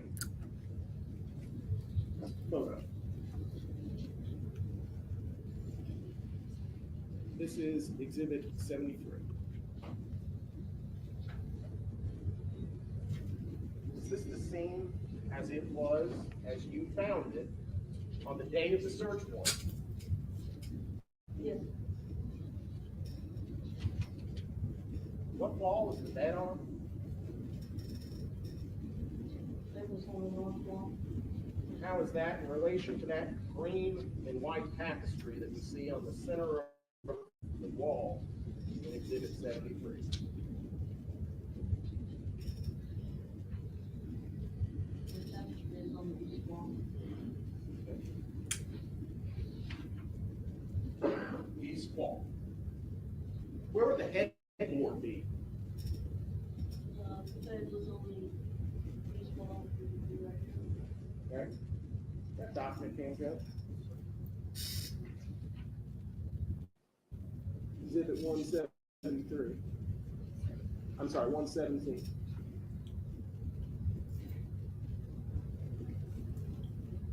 See that headboard and the pillows? Yes, What wall are they up against there? the tapestry is on the same location, it would be the east wall. East wall. Ma'am, would that be consistent with the bed having been moved from the east wall to the north wall at some point between when this photograph was taken and when you made an entry? Let the question be asked. And when you made entry into that apartment? Judge, speculate. She wasn't there. Question was, the bed was moved at the time that it was taken. How is that speculation? On the east wall. I've never been in that apartment, and I can tell you the bed has been moved from one wall to the other. Yes, If I can have DVD. I'm now showing you 127-11. Is that the bed placed on the east wall? yes, that's correct. You see the stain to the left side of the headboard? Yes, Did you observe oil marks above the headboard? yes, Would that be consistent with the bed being moved in a position that it would cover up the stain that we see on this carpet? yes.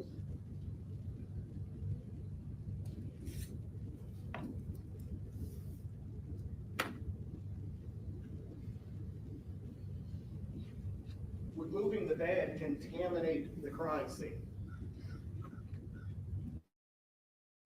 Yes, What about mopping up blood? Would that contaminate the crime scene, ma'am? yes,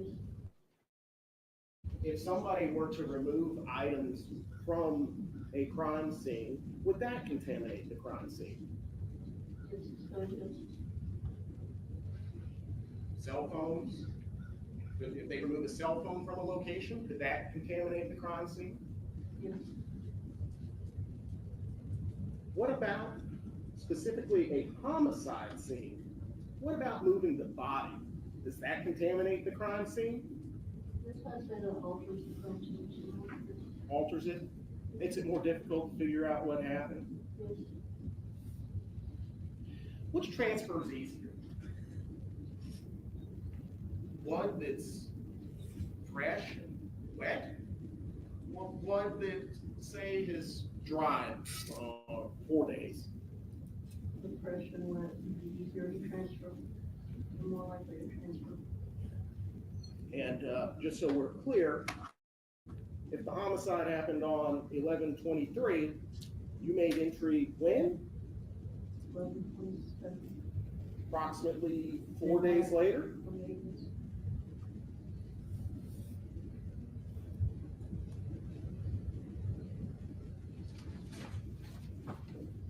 You mentioned that bleach can cause blue star reaction. Call that testimony? Yes,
Now I'm handing you, it's been marked for identification. This is like 175. Is this an item that you've seen before? yes, Where did you see that? Jason Chen's apartment, Specifically, ma'am, where in Jason Chen's apartment? Ma'am, I'm showing you what's been admitted into evidence as Exhibit 41. You see the item on this, they're in this exhibit. yes, What is it? the rolls of paper towels, You see the packaging, ma'am? It says 6 = 15. yes, How many rolls of paper towels are left of the pack of 6? 2, meaning that 4 are gone. right, Move the admitted to evidence 175.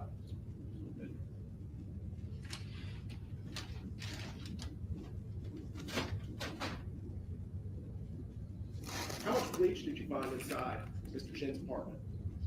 I don't recall finding any bleach. Well, we see an item sitting next to the paper towels there at the center. Can you identify that?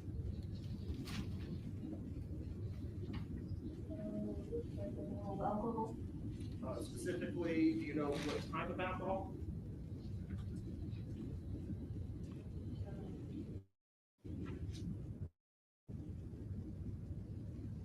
rubbing alcohol, Rubbing alcohol? Is rubbing alcohol bleach? No. You recognize this? yes, What is it? this is still bottle, or a still bag containing the, alcohol bottle, with the Walgreens bag. Same one that we see sitting right there, a Walgreens bag, you said? Yes, What brand isopropyl alcohol is this? Walgreens. Moved in at 160, or 176.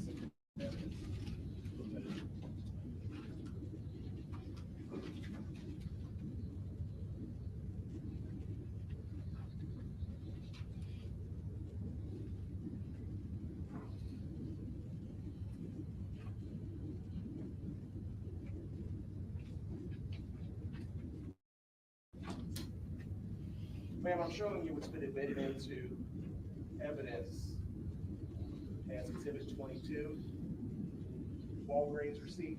Would you mind reading what the first item is that we purchased at 7 o'clock p.m.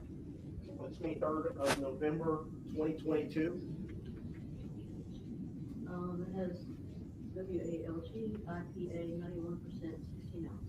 Is that consistent with the bottle of isopropyl alcohol that is now in evidence in this case? What about the last thing purchased on that list? What is that? Bounty, Crispy Bounty paper towel. And is that consistent, ma'am, with the paper towels that are now in evidence as Exhibit 175? Yes, And do you see at the very bottom of the receipt that you have in your hand, where it says payment type, Visa debit? yes. Could you please read that number out to the jury? 435546 and then 4189. Would you please compare that to the photograph that we have of Mr. Chen's credit card that we admitted into evidence? Part of that exhibit? Yes, they're on the same numbers. Same numbers. Okay, thank you, ma'am. I'm now showing you Exhibit 23, another Walgreens receipt. Would you mind pointing out and telling the jury what Mr. Chen purchased at 1:41 p.m.? Hydrogen peroxide, And the last item? hydrogen peroxide. Would you compare the payment at the bottom to what's on the screen? Mr. Chen's Regions debit card? Yes. Is it the same? Yes.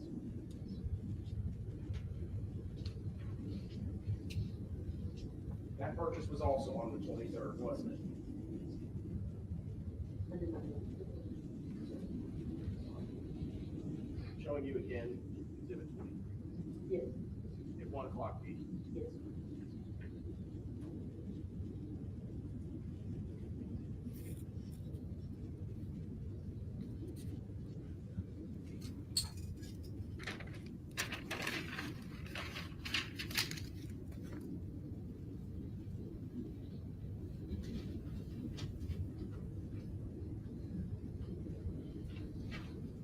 Now showing you what's been admitted into evidence as Exhibit 19. Ma'am, do you mind telling the jury what the fourth item down was that was purchased during that transaction?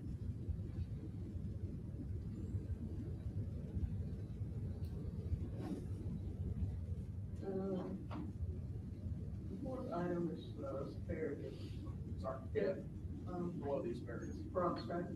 peroxide. That's not bleach, is it? Correct.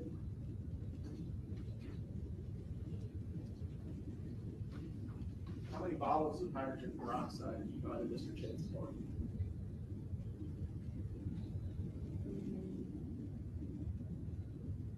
The one, The one that we've just put into evidence? yes. If I told you that item 176 is isopropyl alcohol, is that the only cleaning supply that you found? One service. You never located any of the other bottles? Correct.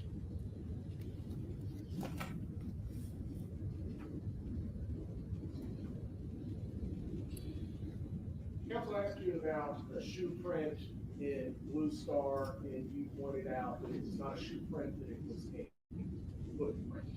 Can you elaborate on that? It appears to be a footprint, no tread marks or anything like a shoe would have. Okay, like barefoot, like if I took my shoe off, something like that? Is it a large foot, a small foot? I believe I measured it, from what was there, 9.5 inches. 9 1/2 inches.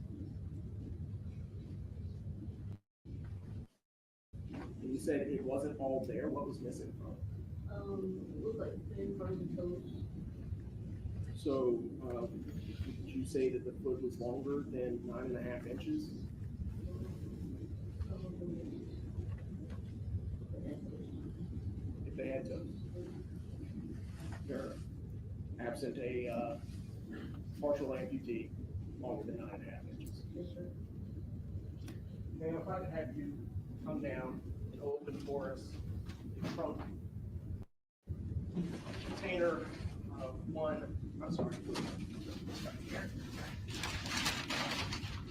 item 172, the trunk liner from Camry.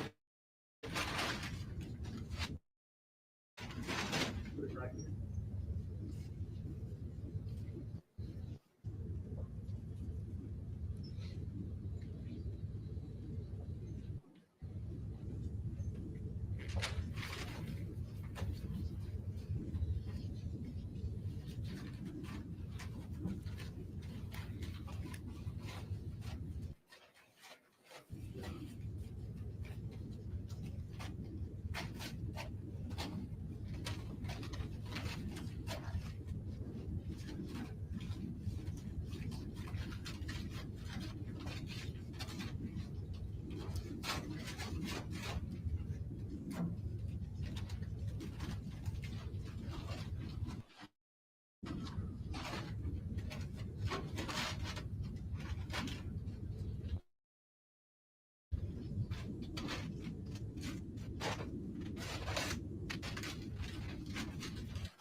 Could you review this stand up to be better for the previous?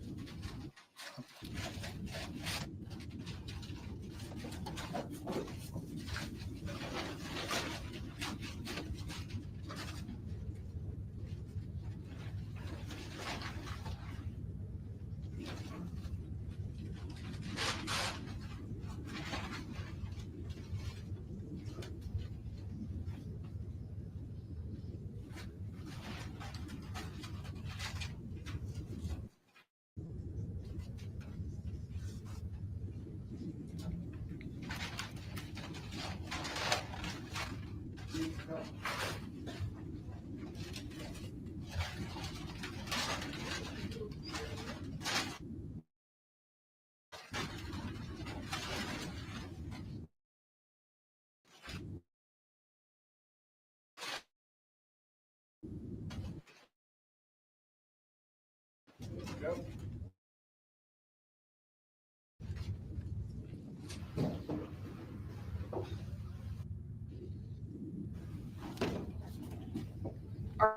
Are we gonna line up the wheels of the suitcase with the marks on the front liner? The marks that we can see on the. Ooh, are we actually doing this in court? liner that you took measurements of?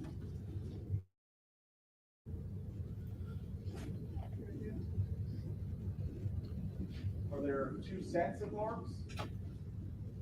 Possibly two sets. Okay. Now, ma'am, I'm gonna pull out item 173. Oh, he better not be doing this unless he knows. Oh my God. How did you compare? Please tell me he knows. 173 to those marks. The measurements I've taken from here, Oh, please tell me he knows. scale and my, Oh, this could be disastrous. You're soft spoken. I don't know if you're even hear you. I'm sorry, I took the, piece of scale, a ruler, marked measurements on here, and then I took that ruler to where the suitcase was. And were they consistent in size? Yes. Were they consistent in the pattern of the 2 wheels? kind of hard to tell, it's not But there's an ideal surface. there's two sets of tracks running in parallel. And would these produce two sets of tracks running in parallel? Yes.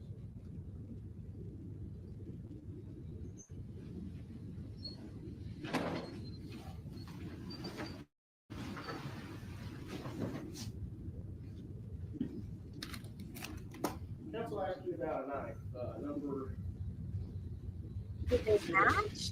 number 148. You mind opening that up for me?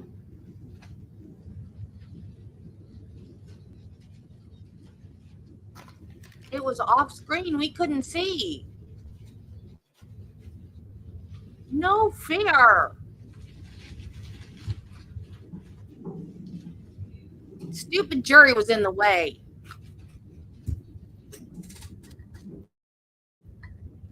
And would you mind pulling that plate cover off? That's not. Oh, that was a sheath on it. Okay. That's why it didn't look sharp. Shows you what I know about knives.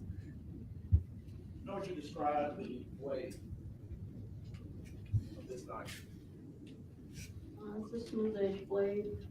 I think it was approximately 5 inches. Would you describe it as complete? Yes. About how wide would you say it is, as far as from cutting edge to the spine? Approximately an inch. About an inch?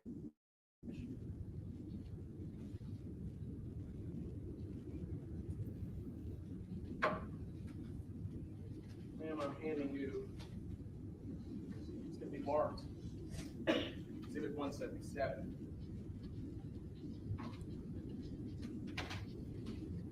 Have you seen that item before? Yes. You know what it is? Yes. Broken knife blade. You looked at it? Uh-huh. You know where it came from? Yes. What is it? It's a broken knife blade, recovered during autopsy of Jasmine Pace. All right, move it. I forgot about the broken knife tip.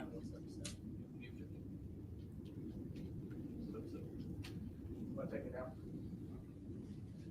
Show me through it. So the knife on the bed is not the unalive weapon.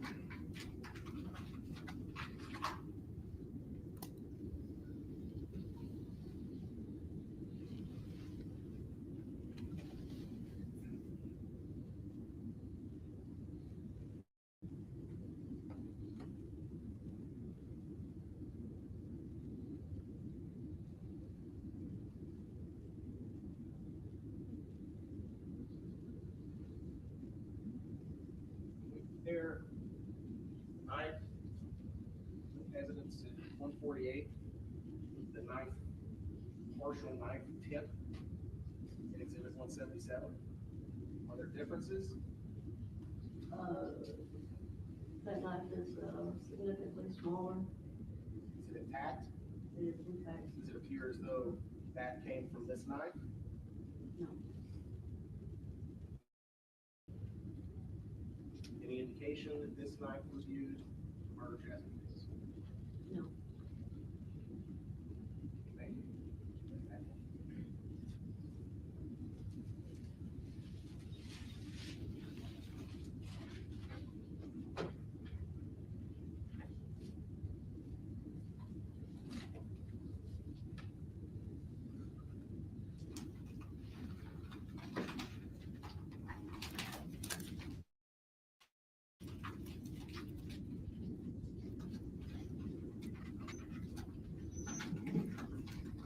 This went from boring as heck this morning to gripping and Ma'am, you shocking. do I'm on the any edge of my forensic seat. testing on these items.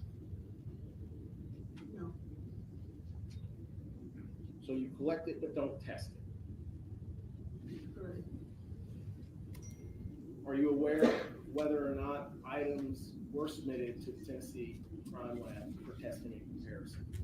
I know some items were sent to the lab. Specifically, ma'am,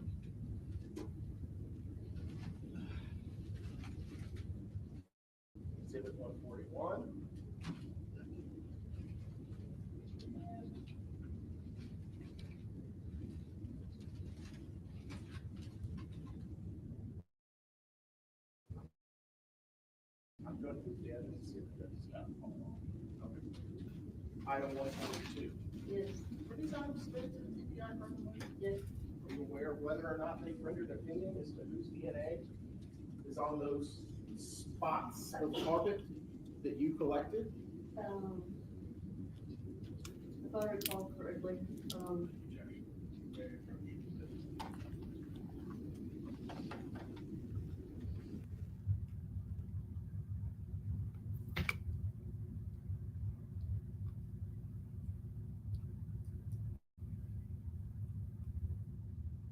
Right.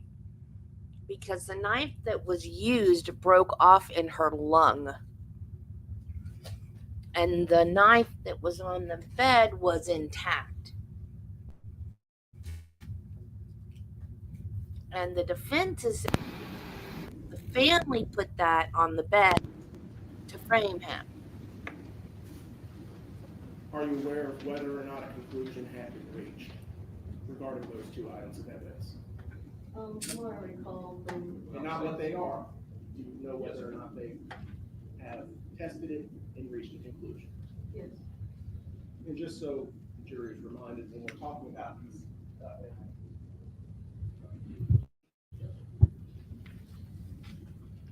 the items that we're talking about, that piece of carpet from the threshold between the bathroom and the bedroom, yes,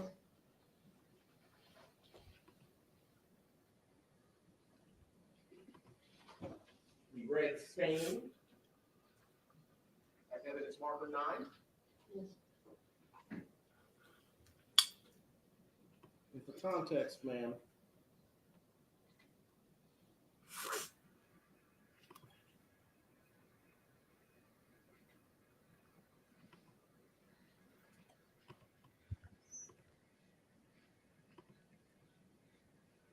that square came from where in this photograph?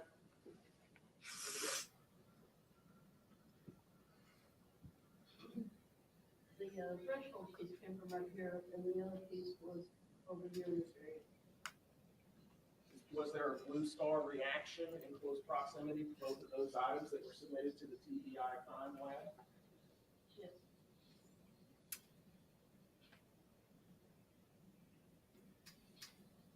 Do you know how many items of evidence can be submitted to the TBI crime lab at a time?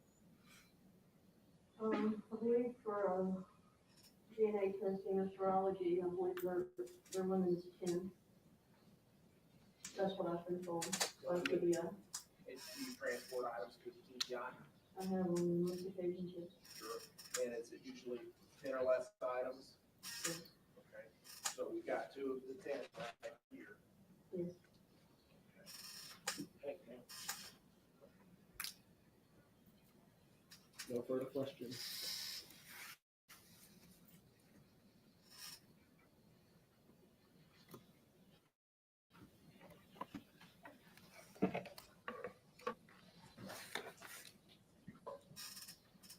You know the names of those two officers that went into the apartment? First, my road, Yes.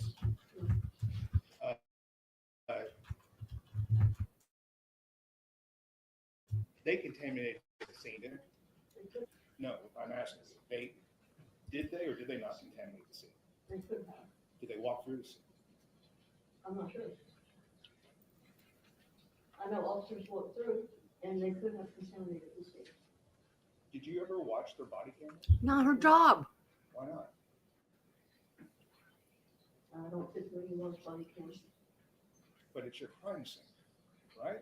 Yeah, I process the crime scene as it is when I arrive there. If there's video of people going into the crime scene, don't you think that's important No. to do your job? That's not necessarily part of my job. Isn't your job to determine isn't a part of your job to determine whether or not a crime scene was contaminated? I mean, we would speak with officers and we'd ask the officers if anything had been moved, anything like that. So that means you spoke to Officer Royston? No. Or it must have been Officer Creighton? Somebody could have spoken to them. Or they normally tell us if anything has been moved. Normally it would be a gun or something like that. In this case, who? Nobody had informed us that anything had been moved.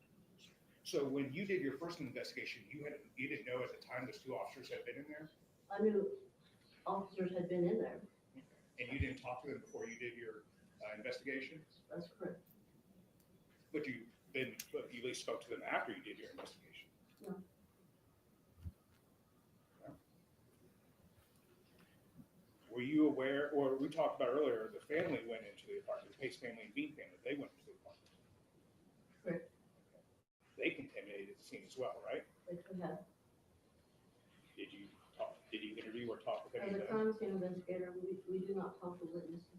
Did you talk to another law enforcement officer that interviewed them, that asked about whether or not they contaminated the scene? If I spoke with anyone, it would have been Detective Crawford. Wouldn't it have been helpful to know where they went into the apartment? Like I said, that it was pretty much a shotgun apartment. It's pretty much one way in, one way out. So it wouldn't have been helpful? I don't know that it would have made a difference in this case. The more information that you have about a crime scene, the better, right? Of course.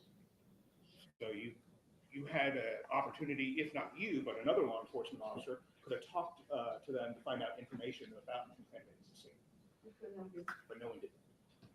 As far as you, I don't know if Detective Crawford did or not. I don't know. but he didn't talk to you about that. If something had been changed or altered, he probably would have talked to me.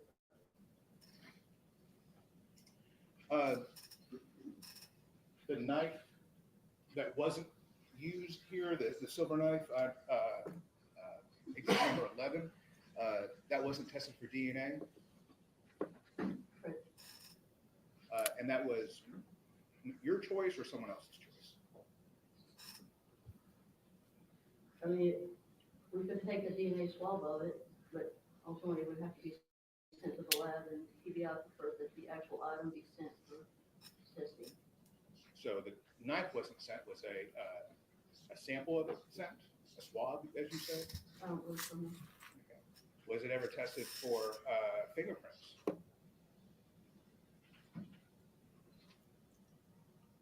I don't believe so, no. Because at the time, we didn't know if it was gonna be tested for DNA.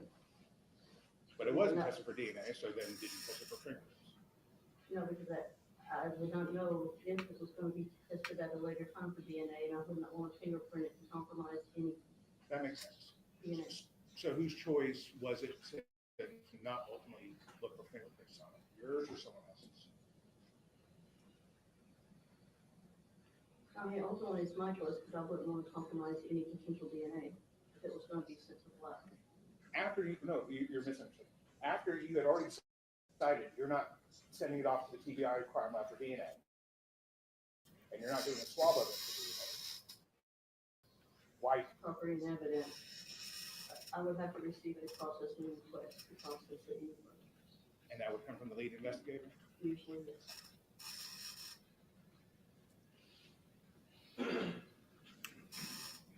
Was that knife ever evaluated by a tool mark through a tool mark identification expert? I don't believe so, no. That knife was found on Jason Chen's bed? Yes. You have no idea who put it there? That is correct. Can rubbing alcohol cause the false positive blue star? I'm not for certain. I know that some cleaning chemicals and bleach can. But as far as the alcohol that was found in Jason Chen's apartment, you don't know? I do not. Just because you didn't find any bleach bottles doesn't mean bleach wasn't used though, right? It's not impossible. Things could have been thrown away. Correct.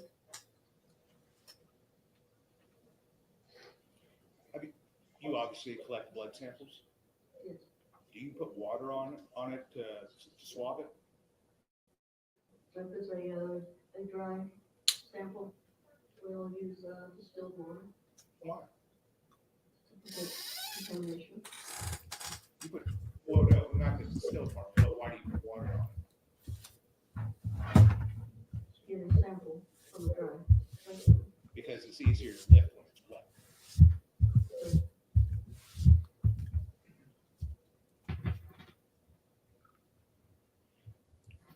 If someone cleaned up blood, would the blood not be distorted? You'd see, wipes, smears, Good, yes. And in the Blue Star, didn't you see wipes and smears? I saw a lot of stuff in the Blue Star. I mean, like I said, the whole room, from the living room to the bathroom into the bedroom was lit up. Did you see wipes and smears? I just saw a reaction to the Blue Star. There could have been wipes, there could have been smears. Did you document those wipes and smears? The Blue Star reaction was documented with photographs. Did you document the Blue Star reaction of wipes and smears? No.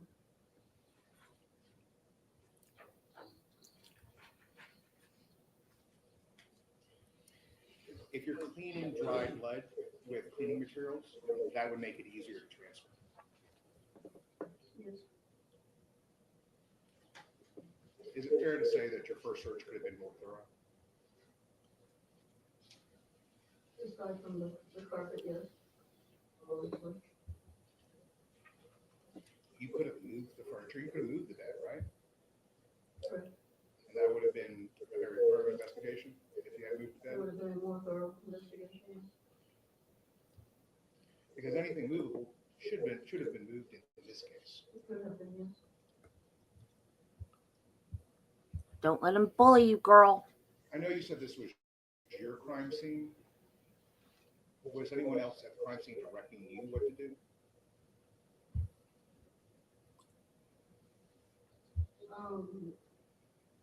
Initially, no. And then as more, I guess, intel came in from the Texas, they would have us look for specific items and clothing items. So your crime scene became someone else's crime scene? You know, we just received additional information as far as what to look for. And someone directed you on how to conduct your investigation?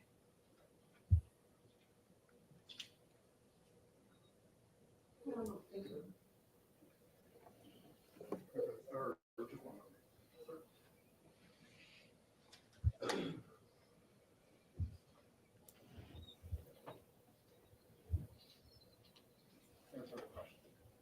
You be correct.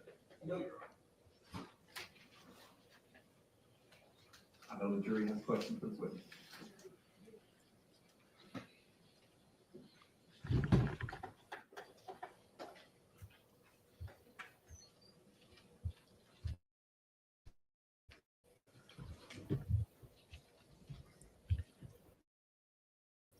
Jury have questions?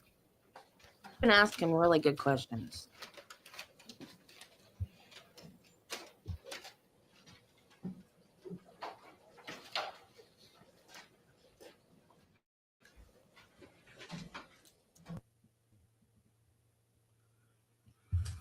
So what the defense attorney is trying to do is to say the family went in there, the floor was damp, the carpet was damp,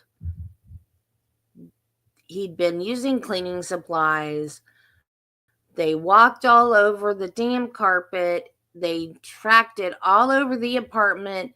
So then when the cops went in there and sprayed the Blue Star everywhere, the whole apartment lit up because the family had been tracking all of the cleaning supplies over the entire apartment. That there really was not that much blood in the apartment. But there was a giant blood stain under the bed, and the bed had been against a different wall. Granted, some people do like to rearrange their rooms. My best friend, when I used to go to her house when we were younger and her little girl was little, I would walk into her house at least once a week. Her living room would be rearranged. My stepdaughters would rearrange their bedroom once a month at my house when they came over. Some people just do that. We tend to leave our furniture where it is. We don't rearrange. Not very often anyway. but this bed had been where it was long enough for like oils from their hair where they've been sitting up against the headboard to make a mark on the wall. And then he moved the bed. You could still see the mark on the wall where the oils from their hair and all had been. And he moved the bed. So that bed had been on the other wall for quite some time, and he moved it. And then when they renovated the apartment and pulled up the carpet, they saw the blood stain and they called the cops to come look at the carpet again. And I don't think that was planted by her parents. So, yeah, anybody that gets there, even the cops, before the crime scene investigator gets there, it's not going to be exactly like it was at the time of the red rum. I actually wrote red rum in my notes and realized I didn't have to do that in my notes because that was for me, not YouTube. And yeah, the prosecutor, he is getting justice for Jasmine, or Jazzy, as her family calls her. And yeah, he was a bit, what did you say? Perturbed. Yeah, he was a bit perturbed, Judy, because this defense attorney, and I don't know if he's doing it honestly or if he's being disingenuous, but he's acting like no crime scene ever has been contaminated before a crime scene investigator has gotten there. I mean, he's acting like this doesn't ever happen. Why am I losing viewers? Am I losing viewers because I'm talking? Should I just shut up while we have dead air? I guess I'll just shut up.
Why would the family plant a knife? Because the whole purpose for breaking in was that they didn't know anything had happened to her. They thought at the very least that she could maybe be held against her will, because that ping that she sent on her location was sent in the middle of the night. That's why her mom missed it. And she noticed it, started to worry about her. And she noticed that it had been sent in the middle of the night. And she said that that was unusual. She'd never sent her a ping of her location in the middle of the night before. And so that really worried her. And the supposition is that it happened about the time that they were fighting. Like, I guess she got fearful for her safety and wanted her mom to know where she was. And unfortunately, it got missed. You know, I guess at the time she wasn't worried about her because she thought she was with a friend. Which, I mean, I guess she was because they thought he was, I don't know, because it's never been clear to me. Well, yeah, of course they contaminated. But they contaminated thinking their daughter might be in that apartment. They didn't contaminate on purpose. They thought, well, she might be in there being held against her will. I don't know why there was a knife on the bed. I don't think they planted it. Because what purpose would that serve? They don't even know. They don't know that she's dead. If they even suspected she might be, they don't know how. So why would they plant a knife? I mean, at this point, by the time they are concerned for her, they don't know anything except that the last person she was with was him. So there's no reason to frame. They just want to know what happened to her. So why? Were any used towels or used paper towels located for collection?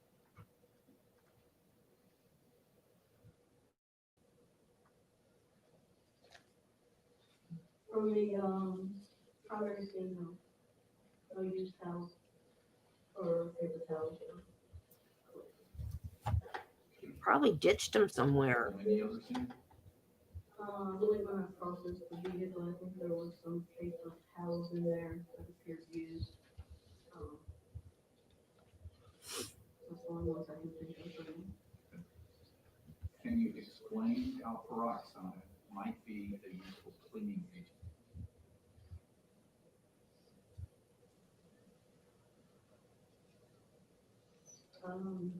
Not really, no. I don't know why it's a communication. I know the answer to that one. For the interior of the dumpsters at 110 Treatment Street, search for any disposed evidence. Yes, I believe myself and Officer Mills were inside the dumpster, searching the dumpster for hidden items to look for potential evidence. Was a wine bottle opener or corkscrew located? I don't recall either one of those, no. Not all wine bottles need corkscrew. What were the 10 items sent to TBI for expedited processing? If you know. I do not know what all the items were that were sent. That probably answers the second one I'll ask anyway, just to make sure. Were any other items sent to TBI for normal processing? I'm not sure. If you know, why were the pants and sanitary pad retrieved beside the dumpster, the knife on the bed, and the carpet and padding for the bedroom not tested? I do not know. Was Blue Star applied to some parts of the apartment that did not cause reaction? Yes. What were those areas? From what I recall, there were several areas in the bedroom that did not have a reaction, and the bathroom shower did not have a reaction, and I believe the east wall of the kitchen, there was not a reaction over there.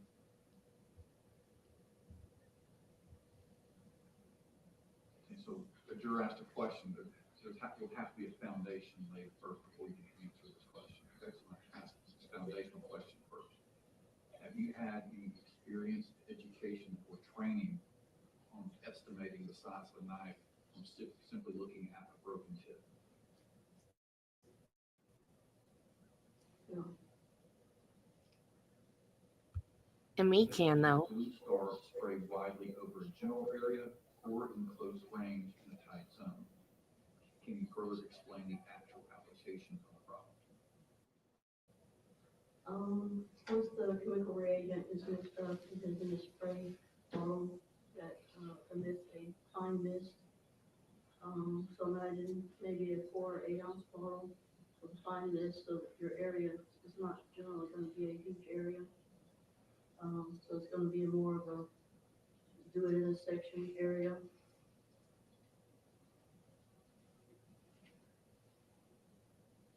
Who notified CSU to go back to the Tremont complex in January? I can only stick that I was notified by my supervisor.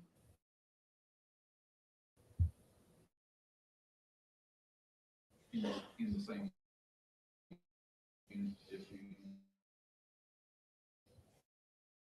Yes, my crime scene supervisor.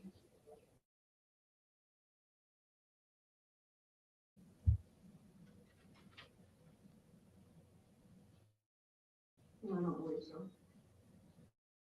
count the trash bags to see if any were missing. If so, did the amount match what was found from the suitcase was located? From what I recall, where there was 3 trash bags used on Jasmine Pace. And I believe in the box was either 11 or 12 remaining.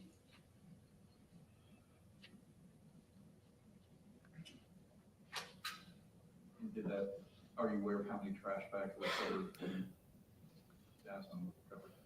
I believe 3. And did that match the amount of the box, or do you know? Not the total amount, no. Can you redirect based on what the jury asked?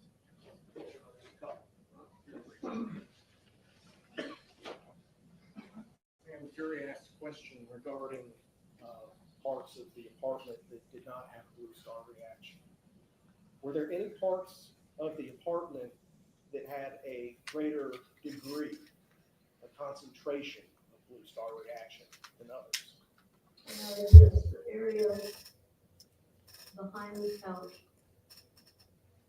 in the kitchen, and in the bathroom. Those were the highest concentrations of the blue star reaction. And the garbage bags. And then admitted into evidence, you believe that there were 3 used to package Jasmine Pace in the suitcase. Correct. And you don't know how many were in the box. I believe there was 11 or 12 remaining. Would you mind opening up to be able to tell the jury how many are supposed to be in there? You need to get gloves on.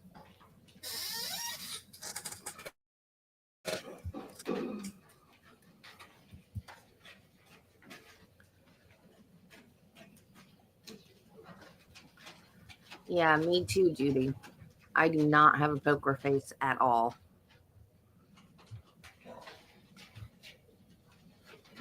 But you guys would know if I could turn my camera on. February. Come on, February.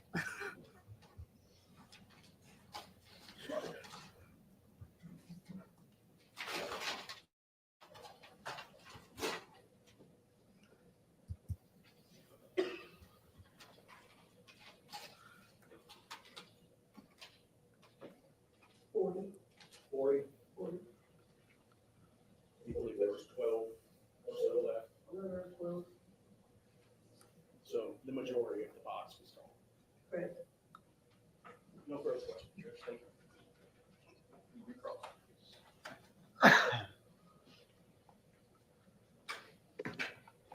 You found 3 connected paper towels in Cameron, I believe so, yes. and those were collected in evidence.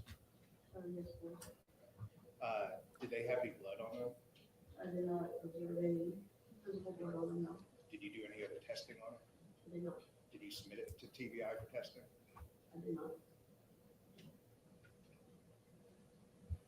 Was there any evidence collected that Jason Chen purchased trash bags at Walmart? I do not know.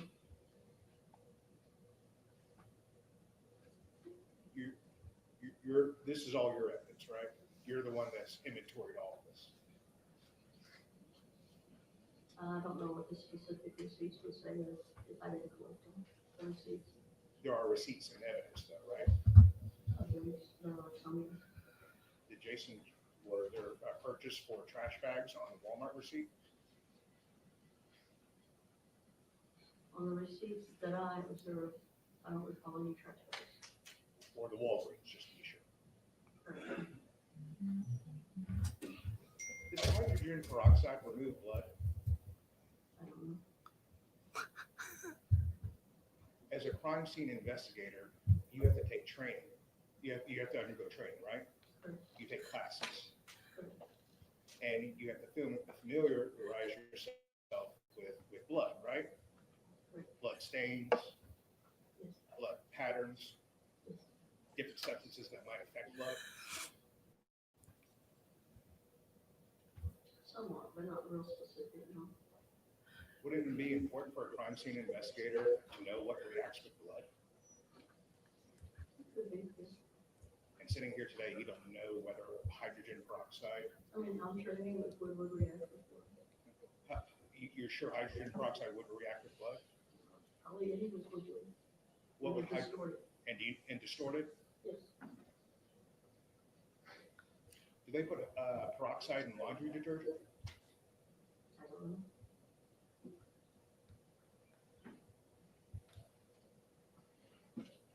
Did you look for any wine bottle openers? No, Did you look for any corkscrews? no, Did you open up the cabinets in the kitchen? yes, Did you open up the drawers in the kitchen? yes. Did you specifically look for any items that could open a wine bottle in those drawers or cabinets? No, I was not looking for that specific item. One moment, please. They sell wine with screw tops. I know because I got a bottle of wine with a cork for a housewarming present, and we had to go buy a corkscrew. And my friend was like, I cannot believe that you drink wine that has a screw top. Do you have any further questions for this witness?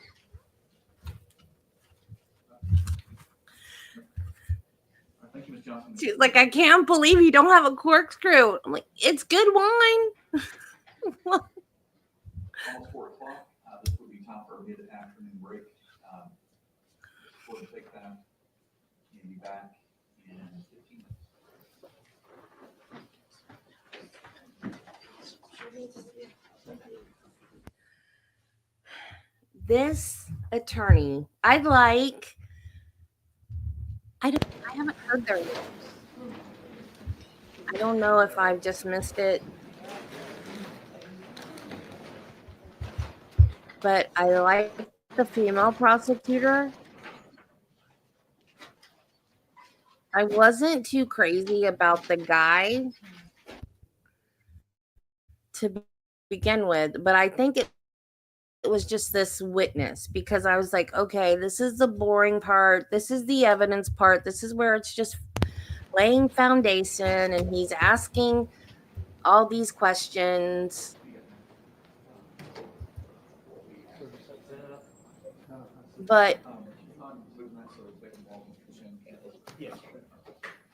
But then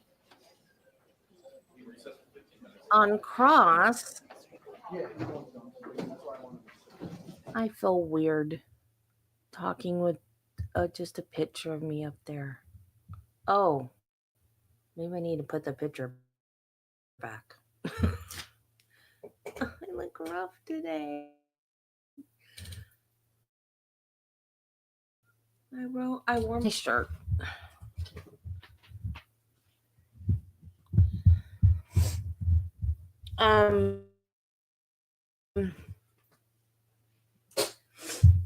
But on redirect, this guy was a pit bull, man. He doesn't represent a client. He represents the state of Tennessee, but he is going to make sure he gets justice for her and her family. Like, he was on it, man. And I learned something, because the one thing that I've always wondered, okay, so luminol back before Blue Star. I mean, I think Blue Star's been around a while, but I'm old. Forensic Files. I don't know if you guys have heard of Forensic Files. It's a very old show. It's been around for years and years. I don't know when they stopped making new episodes, but it's one of those shows that is like always on somewhere. You can, like, if you go to a hotel and you turn on the TV, you're going to find it on a channel. It's like it's always on somewhere. And now they have a new one. It's Forensic Files 2. I don't think I've watched it yet. I might have watched like one episode of it. And they always lay out different types of forensics and how it has been used to solve cases. And they always say how luminol can interact with like cleaning products. And I always thought that's so stupid, because if someone has cleaned up blood from a red rum that they've committed, how do you know the difference between, is it blood or is it cleaning products, or is it a combination of the two from cleaning it up? How do they know that? And she said it on the stand, and I was like, oh, okay, so it is a difference. Maybe it wasn't with luminol back then, but maybe it is with the Blue Star. She said it lights up more quickly and brighter when it is with blood than it is with cleaning products. So that's how they can tell the difference. So I wonder if it looks like, if it's just a cleaning product, like let's say I've just cleaned the bathroom and they go in there and they spray it with Blue Star, if they could tell that it's just a cleaning product versus blood that had been cleaned with a cleaning product versus just where blood had been and just not cleaned up with a cleaning product, but just like wiped up. Would those three different things look different under Blue Star? Because I've always wondered. I was like, well, if they use a chemical agent to look for blood, but then it also fluoresces under cleaning products, then what happens when you use a cleaning product to clean up that blood? It's a false positive. But it's not. If it looks different. But that defense attorney, he was getting under my skin, because he kept asking questions that he knew she couldn't know. And not all juries know this stuff, like true crime fans like we are. They don't know this stuff. That's why they get picked for juries. But, he's like, well, did it get tested? I don't know. No, that's not her job. And he dang well knows that. He dang well knows that. And he kept asking that question over and over and over again. So to the jury, she looks incompetent, but she's not. That's not her job. And she finally said, that's not my job, which she should have said every time he asked the question. He should have said, I don't know, because I don't do the testing. I just do the collection. That's what she should have said. But, oh well. But I hate that now sometimes I think that they don't know whose job is what, and they will ask the wrong person the wrong question. But I don't think that's what happened a while ago. I think he knew darn well that he was asking the wrong person a question. But it scared me when they pulled out that trunk liner And then I knew, oh, when he started going for that other box, I was like, oh no. Oh no. No. This could be disastrous. If he does not know for sure that those wheels on that suitcase is going to match up with the gouges in that trunk liner, this could be devastating. And we couldn't see it because they were doing it right in front of the jury. And in order for the cameraman to not get the jury, we couldn't see it. But I'm assuming since they showed it to the jury that it did line up with the wheels on the suitcase. But they're hitting heavy with this.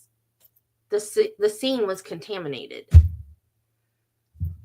Every scene gets contaminated in a way before crime scene investigators get there. It has, I mean, unless you hermetically sealed a crime scene the minute it happened, it's going to get contaminated in some way. So, and I don't think that her parents were there to frame him. They were there to find their missing daughter. So all this framing business, and like, obviously that's not the murder weapon or red rum, whatever. We're far enough in now. Red rum weapon, because what happened to the actual knife though? They have the tip because it was in her. But I guess they never found the actual knife. And I don't know why that one was on the bed. Who knows? And they found no marijuana at all. But he was the one that said the suspect himself. Uh-oh. Okay, there it goes. I was fixing to say, got my camera on and putting comments on. Woohoo. I'm Daredevil. Yeah, he contaminated the scene himself.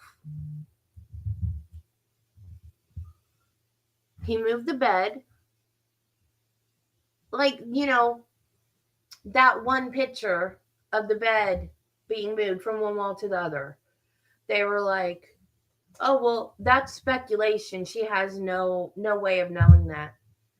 I'm like, I know that, and I've never set foot in that apartment. I see the picture. I can tell from that picture that the bed is in two different places. And I've never set foot in that apartment. That's not speculation. And like I said, that bed had been in that one position long enough for like oil and dirt or whatever from the hair to be on the wall. There, you could tell there was like a mark on the wall where the headboard had been. So you could see the bed had been there for quite a while.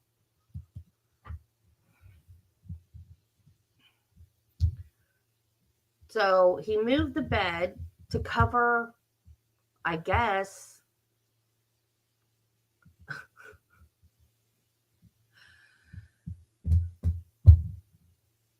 see, now I have more questions. Remember, Judy, we were saying bathroom versus kitchen. But there was a lot of bed in that bed. A lot of blood in that bedroom too. Because if it was so much that he moved the bed to cover it, good Lord, what happened in that apartment? That poor girl.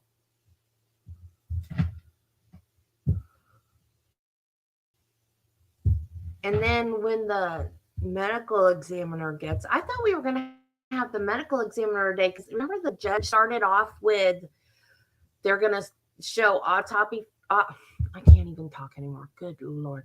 Autopsy photos today. And then he was telling the cameraman that he didn't want any pictures shown. So I thought we were going to today. Maybe that'll be the next witness. I think they've been going. Remember, I was so confused on day one because it went to like, well, they had that hearing in the morning from that one expert witness, and then they went till 6. And I thought, oh, well, I was confused on what the time zone was. And then I thought, well, maybe they went to 6 because they got started so late. And then yesterday they went to 6. And I was like, wait a minute, I'm so confused. But I think it's because they're trying to get it done as quickly as possible because the jury's sequestered. I think that's why they're going to 6 every day. Yeah, he could have done that. That could be what happened. Is that he did it in the kitchen or bathroom or a combination of the two because that apartment was so dang small.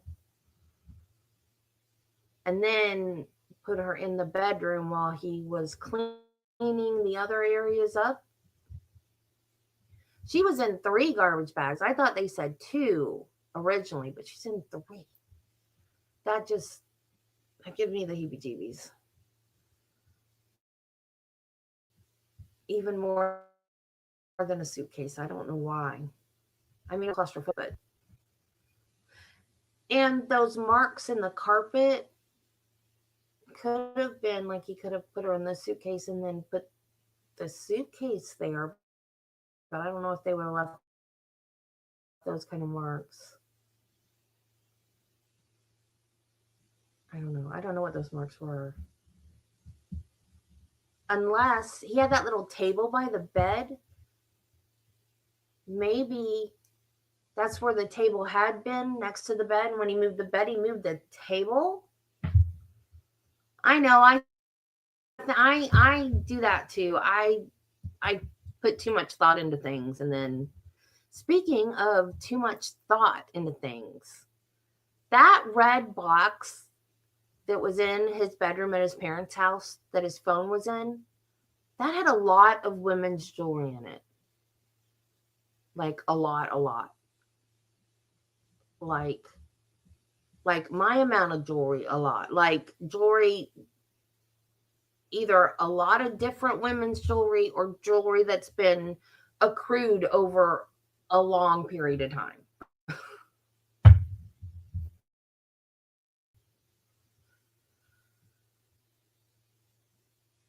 Just saying.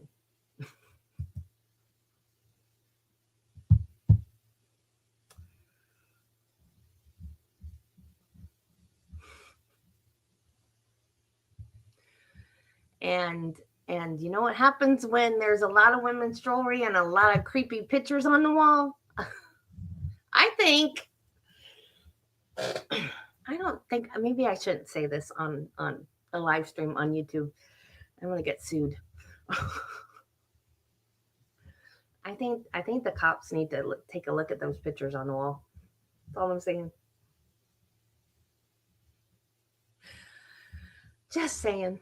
I don't know. Maybe that's just where my true crime brain goes. I don't know.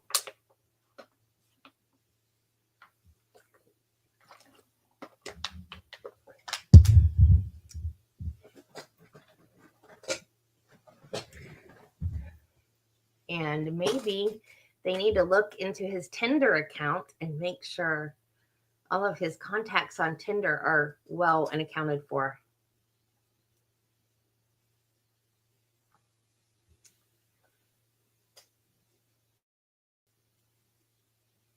But hey, that's just me. I don't know.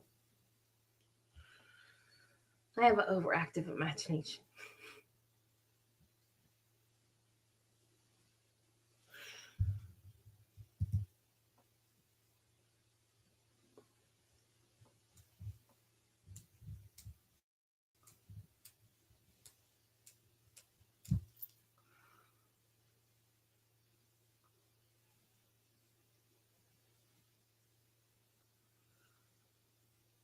Her parents are still there, I'm assuming.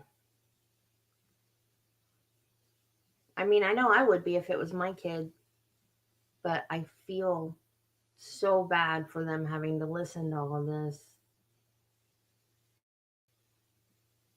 I hope nothing else extremely surprising gets thrown at them like it did in opening statements.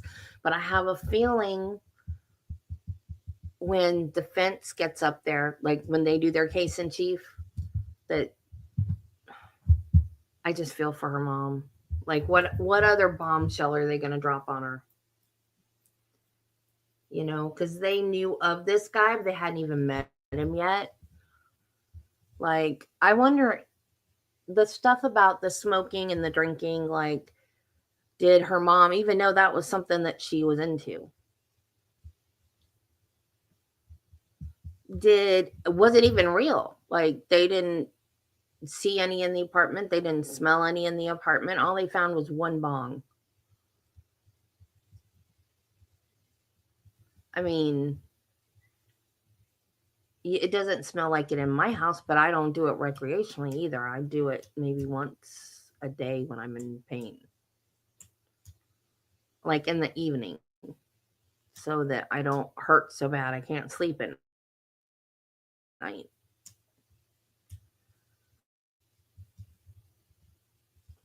You know, people that do it recreationally are doing it all the time. It probably smells like that. I would think, I don't know, because I don't do it recreationally, so I don't know.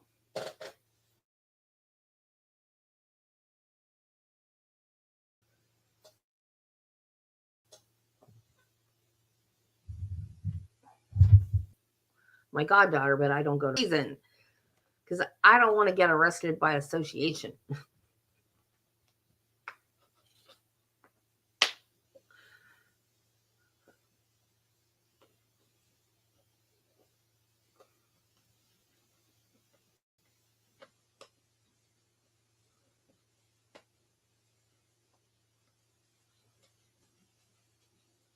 I don't know why people do it. It's not fun to me.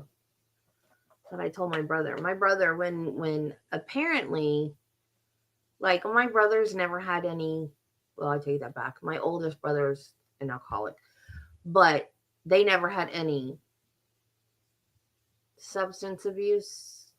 You know, I don't know what words I'm allowed to say. Especially we're like almost 3 hours in, but they dabbled in their teenage years, early adult years, you know, and I was telling my youngest brother is 12 years older than me. I was telling him, it's like when I told him that I, was on the medical, I was like, I don't understand why people do this for fun. It's not fun. It makes you stupid. He just laughed at me. And of course, he's an adult now, and kids and grandkids, and he doesn't do it anymore.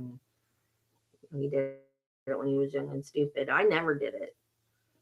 But my dad was a cop, so I didn't know anybody who did it, where to get it from. I wasn't invited to parties, like, everybody. They always say that the cops' kids are the worst kids, not me. Nobody told me anything. They didn't want to get in trouble.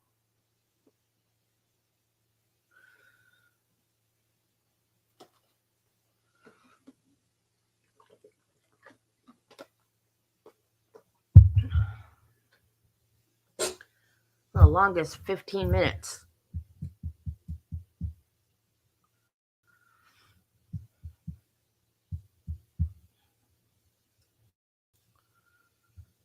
So I wonder what's going on with Proctor. Did they finish? Do you know? Let me check. Uh, X.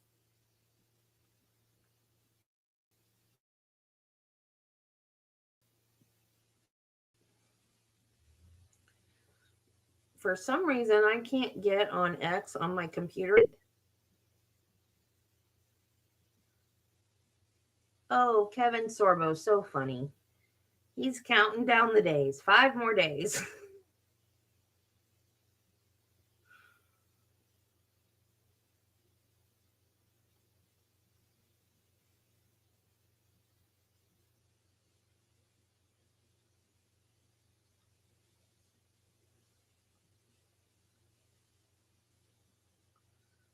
What in the world?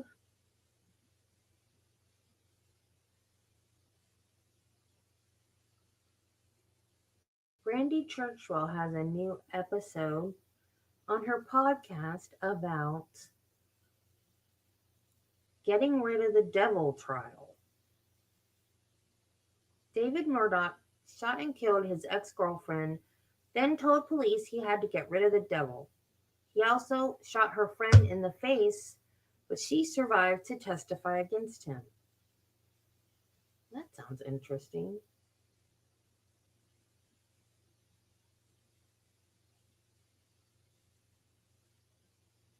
I found all kinds of stuff on Proctor earlier, and I see nothing now.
No, I don't see any updates.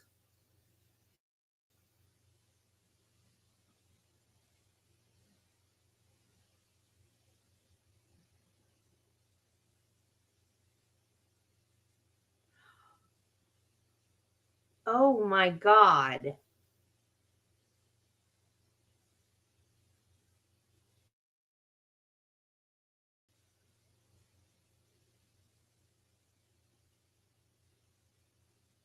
So I'm driving down the road this morning, and the cars in front of me are driving over a black thing in the road. It's going between their tires, so I'm guessing it's a box. It's a kitten just sitting upright, shaking like a leaf, and some a-hole had spread glue on its paws and stuck it to the road. She was wet and freezing and literally glued to the road, and no one stopped. I slammed on my brakes and stopped all the traffic, put my hazards on, and got out and peeled her off the road. State calls Kristen Schubert, This thing. formerly known as Kristen Booker. Who in the heck? Oh my God.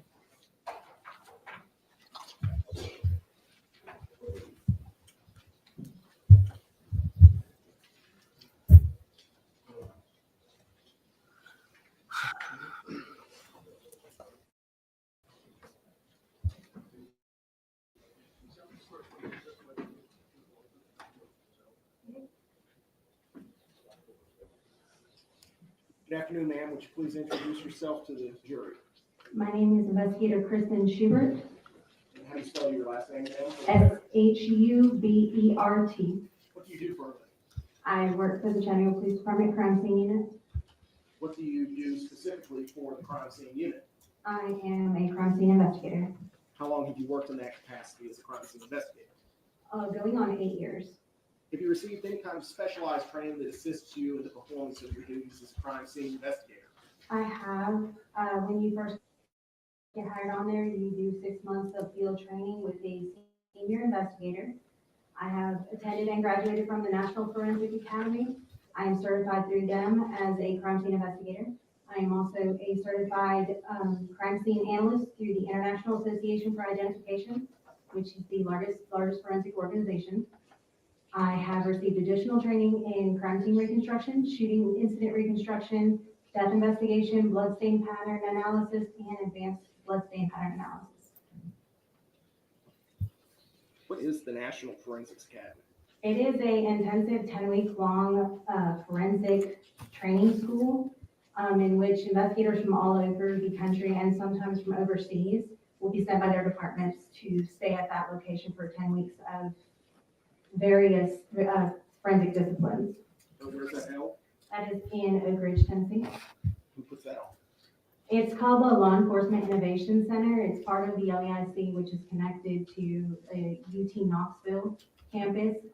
It is located in Oak Ridge, but it's an offset from UT. What's LEIC? Law Enforcement Innovation Center. Okay. Ma'am, I'd like to ask you, were you working as a crime scene investigator on November the 28th, 2022? Yes, it was. On that day, did you have an occasion to respond to 110 Fremont Street, specifically apartment 210? Yes, I was requested by Investigator Johnson. What time were you requested? I believe she called me somewhere around 7 a.m. and I arrived there around 8:20 that morning. Were you responsible for that crime scene? I was not. How long had other investigators been there, do you know? Several hours, as far as I'm aware. Why were you called in? I was called in by Investigator Johnson to just assist in the documentation of the Blue Star process. Now, ma'am, we've seen a lot of Blue Star pictures. I promise this will be the last one.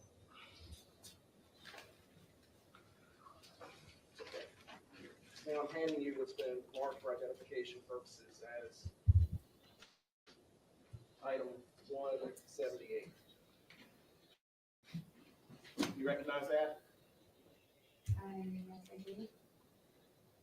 Ma'am, what are the difficulties in taking photographs of Blue Star? The camera settings need to be adjusted on the camera to help capture because it is such a faint reaction sometimes.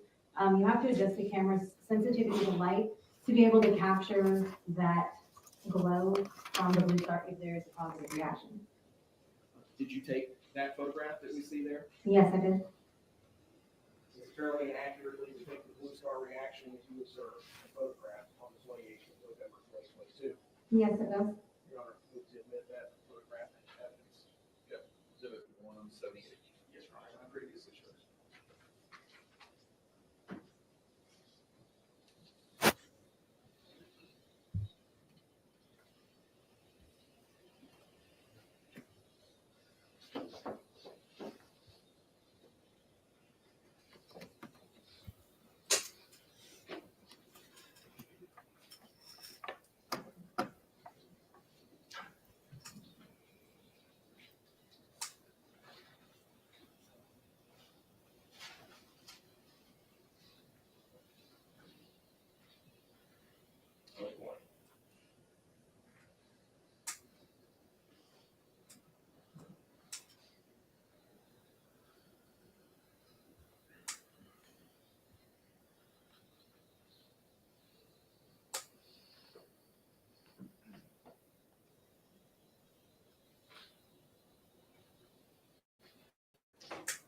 Try to get that. No problem. This processing has worked this smoothly so far. Right up to get him.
There we go.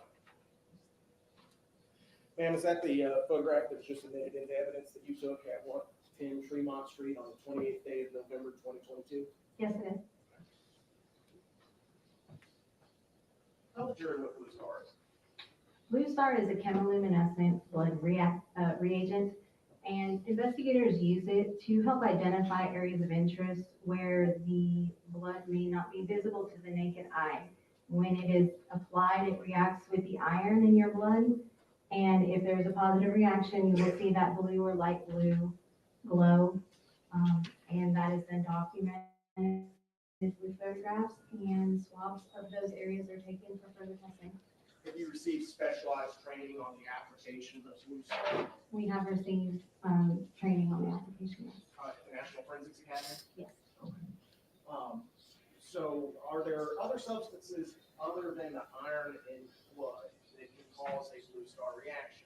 There are several false positives with Blue Star. Such as?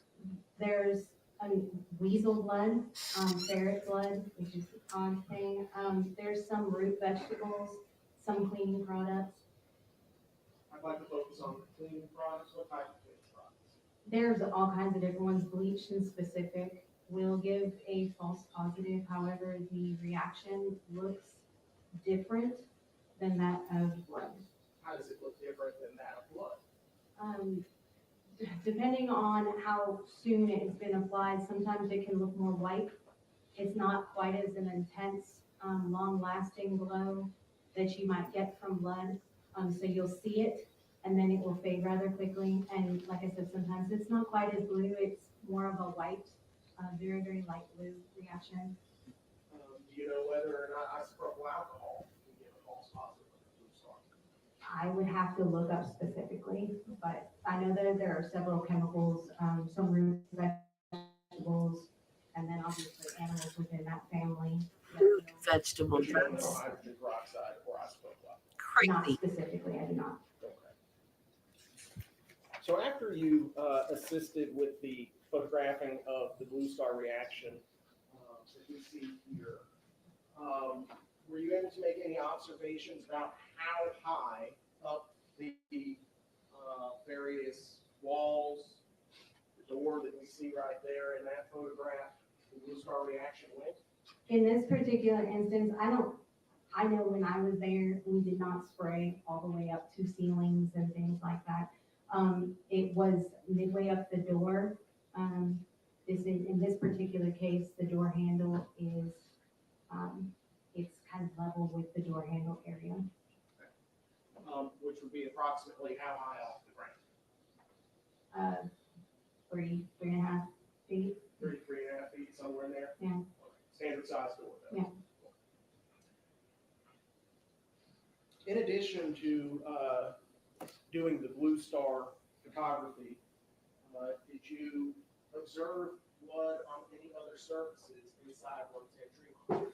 There were several items or several areas marked in that apartment when I arrived that was being handled by the lead investigators and the other investigators that were on scene prior to my arrival. Do you know who the lead investigator was on scene? Investigator Johnson. And you mentioned other areas being handled. What were those other areas? They were in the living room, bathroom. There were areas in the bedroom that had been marked, and carpet samples had been taken. This all occurred prior to me getting there. I observed some areas in the bathroom that were near the door frame that had been marked, down below near the floor in the door jamb area. These had all been marked by Investigator Johnson prior to my arrival. Are you familiar with a term called cast off? I am. What is cast off, ma'am? Ultimately, in very layman's terms, it is basically a blood-bearing item in motion where the blood then releases from that item and comes into contact with the surface, whether that be a wall, chair, ceiling. What do you mean by a blood-bearing object? So if you were to use a baseball bat and hit somebody with a baseball bat, that first impact is not going to cause necessarily blood to be on that bat to be dispersed in a cast-off pattern. Once the skull is fractured or opened and blood starts to pool in that area, the second hit to somebody would then create more blood to be deposited on the bat. Once that bat is then pulled backwards again in motion after blood has been dispersed onto that item, then the blood drops would release from the object as it's in motion, and when it comes into contact with another surface, it creates what they call a cast-off pattern. Do they have a unique appearance?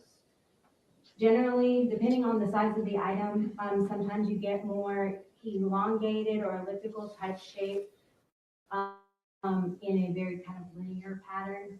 Like I said, the baseball bat would create a closer to 90-degree blood drop in the beginning of as it hits the ceiling. And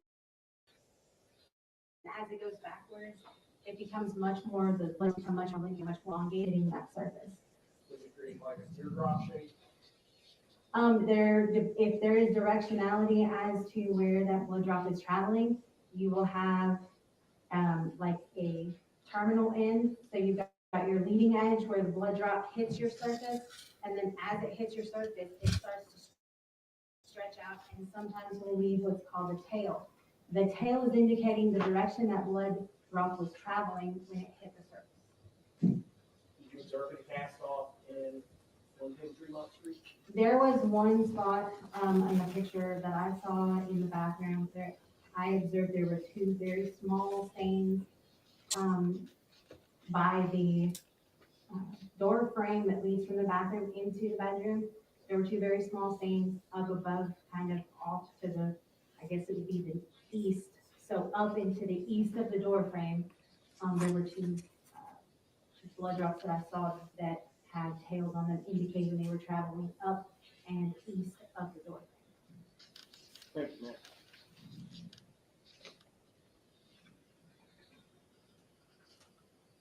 For context, this has been admitted into evidence as Exhibit 53. Reference the door frame leading into a bedroom. Do you see that door frame in this photograph? It would be this door. In which wall did you observe the cast? It would be this wall. Okay.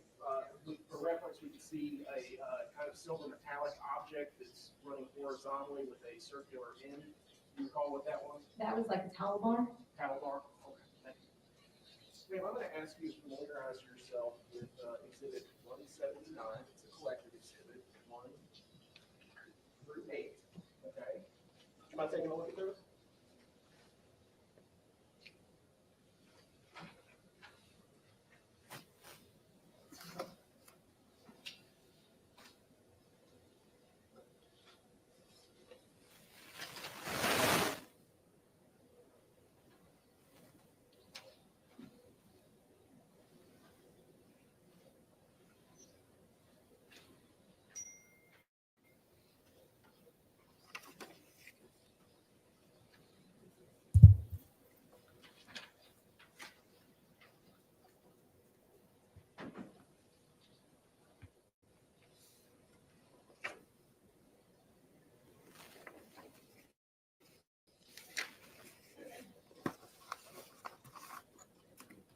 You recognize this one? I do. What do they contain, General? This is the area that we were just discussing in the bathroom, that's just east of the door frame in the photo. Is it fairly inaccurate to show what you saw? Yes. Move to admit it to evidence 179 and 128. So admitted. Can I publish? Thank you. All right, ma'am, this is 179-1. Could you please point out to the jury where in this photograph the blood is in your reference? Where you can see these tails on the end of the stains. So, if we were to look at that for directionality, what general direction was it coming from? So if you're looking at the tails are going this direction, which means the leading edge of the blood stain was down here below, showing that the blood drops came from this general. Okay, so zooming back out, we place it down towards the door itself, That's correct. and the threshold of the door, the transition from one room to the other. Yes. There. Now I'm going to show you 179.2. Is that just a closer picture? Yes, it's the same area of the door. 179.3. This is a close-up of some of the spatter that was below that. The drops that we were looking at a second ago right here. When you say spatter below it, could you please point that out for the jury? It's these more circular drops on the wall that don't, from what I can see from this photo, don't show as much directionality as the other ones. And I zoomed in. Would you mind pointing those out again? These ones. So even though it's got somewhat of an elongation, it's not sufficient for you, based upon your training at the National Forensics Academy and also the blood pattern, Same pattern analysis in the advanced blood stain pattern. not enough to draw any. There's small tail here, and possibly here, but because of the angle of the photo and the clarity of the photo, I would stick with the ones that are very evident, that they have directionality in it. Yes, ma'am. Thank you. And now 179.4, 5, and 6. Is what we see in photograph 6 one of those ones that you described as having a tail? This is, you can see, it's hard to see in that photo. because I there's can glare, zoom in a little more. But there's a leading edge right here, then the blood drop hits the rest, it elongates, and then the tail is the terminal end where that blood stain ends. Thank you, ma'am.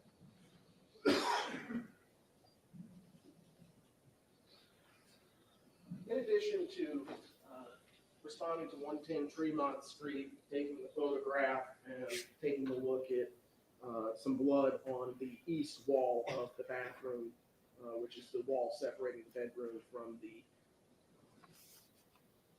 bathroom from bedroom, did you collect any evidence in this case? Right before I was about to leave the scene, Investigator Petrell from the homicide unit pulled up and stated that there was an item that was still inside the apartment that was of interest. And she entered with me and we collected a 1/4 zip gray long sleeve. Do you recall the brand of the? I do not.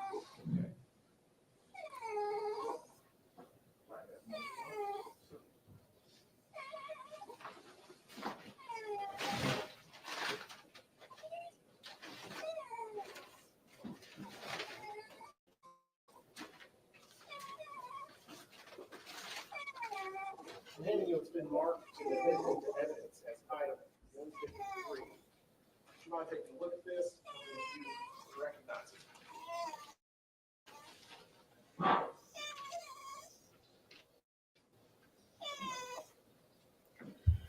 Trouble woke up from his nap. And what is that item? This is What? the shirt I entered with Investigator Petrell to collect. So that's the 1/4 zip Oh, I was outside the potty. sweater, whatever you want to call it, that you collected. Yes, Okay. Thank you. Was that the only item that you collected at 110 Tremont Street? yes, it is.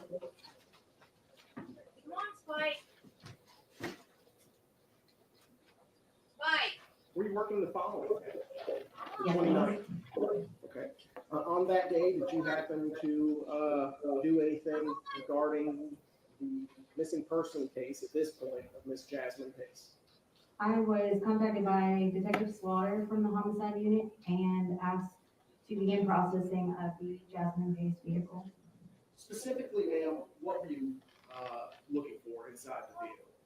He had instructed us to do DNA, fingerprints, and Blue Star, and then look for receipts from a certain day to the day of the search. One of the places that you looked for DNA evidence was that steering wheel. Yes, it was. Why would you look at the steering wheel of the vehicle to do that? Steering wheels obviously are a highly touched location. You have to maneuver and manipulate the steering wheel when driving. There is a braided surface on the inside of most steering wheels that is a little more abrasive. So when you're looking at touch DNA and where somebody might slough off DNA at, that abraded, rougher surface of your steering wheel where you're grabbing and you're maneuvering it a lot is a good location to swap.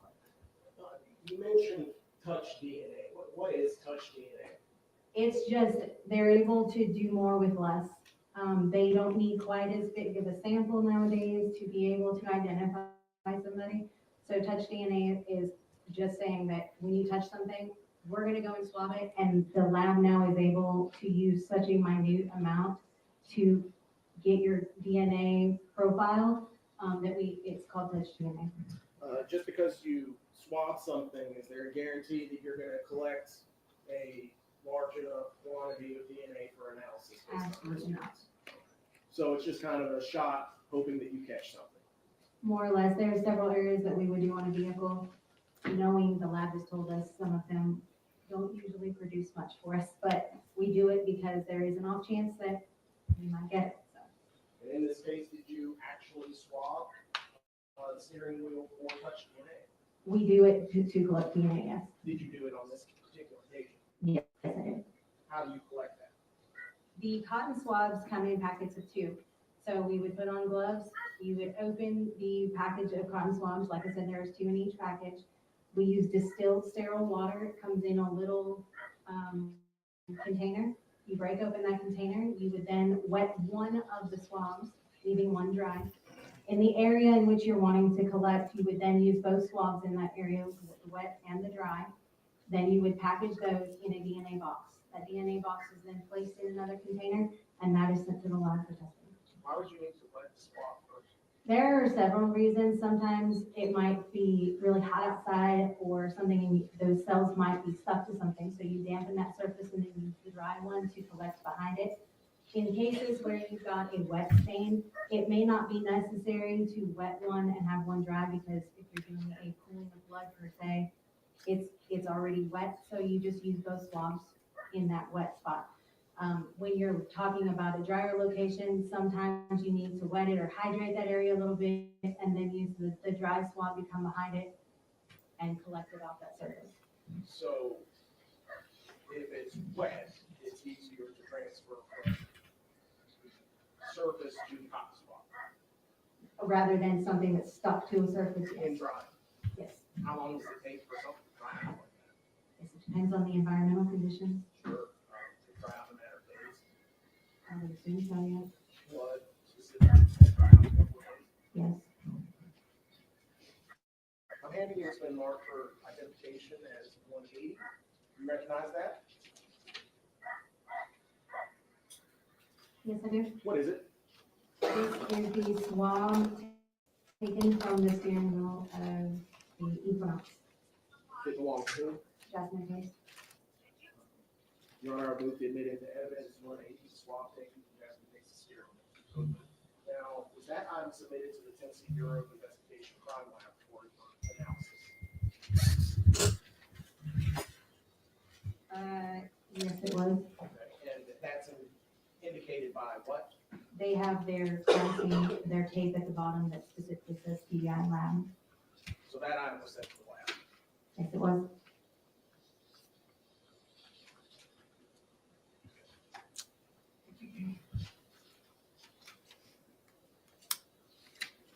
I'd like to fast forward, if I could, to December the 1st, 2022. Were you working on that day? Yes, it was. Where were you working? The Chattanooga Police Department crime scene unit. On the afternoon of the 1st, were you sent to another location? I was contacted by the homicide division and notified that they believed they had found a suitcase possibly containing human remains off of Creek Road. Did you respond to that location? I did. When you arrived, who all was present? There were several people present. There were several officers as well as several individuals from the homicide unit. Shortly after I arrived, the medical examiner also arrived. Did you have an opportunity to look at the suitcase? I did. It was pulled up onto the ground by the time I had arrived on scene. But I did observe it and document and photograph that and collect evidence from that area. Ma'am, I'm now gonna retrieve from what's been previously marked for identification only as 173. Please tell me if you recognize this item. Yes, I do. What is this item? This is the suitcase that was recovered at Sup Creek Road. Where I move at this time, item 173 into evidence.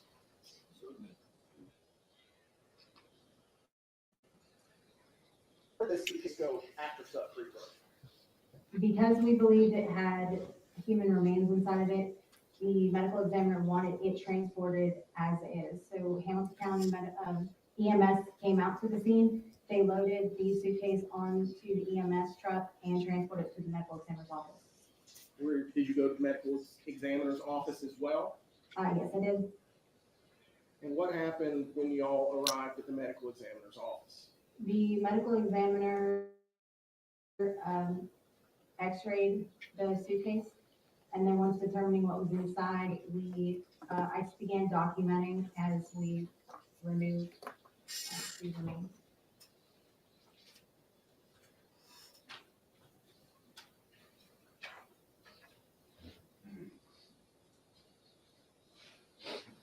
Ma'am, I'm handing you what's been marked for identification as Exhibit 181, 1 through 5. Familiarize yourself with those.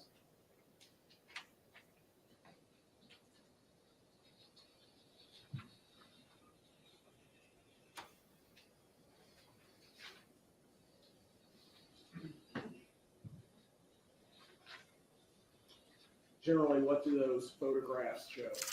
This is a series of photos that shows the process once we removed the victim from the suitcase while inside the bags. We placed them on the table. And this is a series of photos to show the process of taking each layer of the garbage bags off. And so it depicts that process. You're on the state would move to advance the evidence. I would also give an admonition that at least one of these photos some people may find disturbing. Ladies and gentlemen, one of the photos can indicate it's going to be graphic in nature. If it's something that will require you to leave the court, you probably should do that.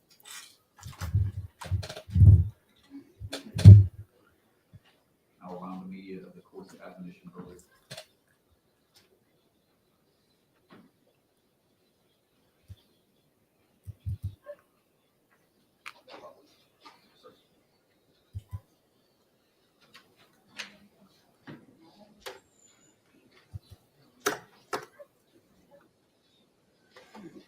Showing you 181-1.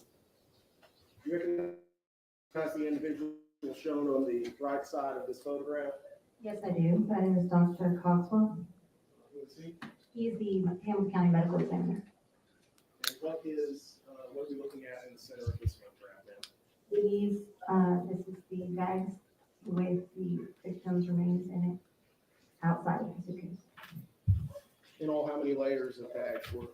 There were 3. 181-2. What does this photograph show? This is looking into layer number 2. We had just cut the outside layer of the bag here, and on the inside you can see the second layer. 181-3. This would be when we entered the innermost layer, the third layer of the garbage bags. Ma'am, there appears to be a metallic object towards the center of this photograph. Can you identify those for us? This is the set of handcuffs, one to her wrist and one to her ankle, On which side? her right side. 181-4. This is Dr. Cogswell peeling back each layer of the garbage bag. And the one judge that people probably find most disturbing, 181-5. What are we looking at here? This is just another view as we're getting through the layers of garbage bags to the victim. And you can see I believe it's the shackle on the left side, Dutch shackle. and the left, around the left ankle. What's the difference between the handcuffs and the shackle? Well, the handcuff had two locations, so there was one to attach to her hand and one to her ankle. The shackle only had one cinch and then a chain. Were you present for the entirety of the autopsy? I was not. I was there to collect the suitcase as well as the garbage bags after they were removed. They needed to dry out, so I took custody of those items and I left. I did not stay further.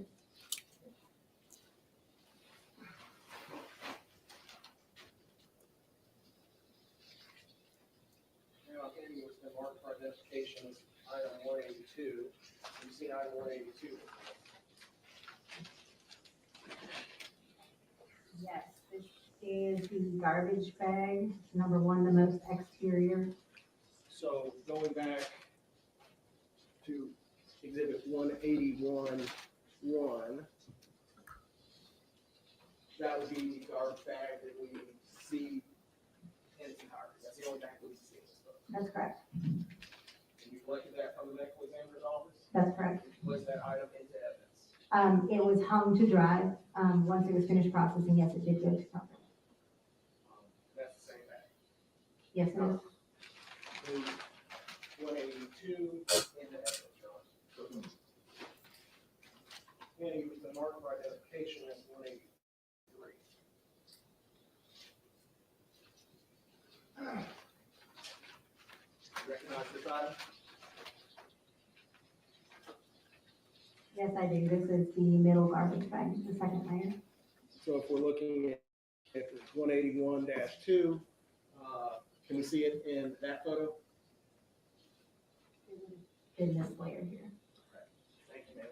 That's the same garbage bag shown in that photograph in the middle. Yes, it is. I'll move 183 into evidence, Your Honor.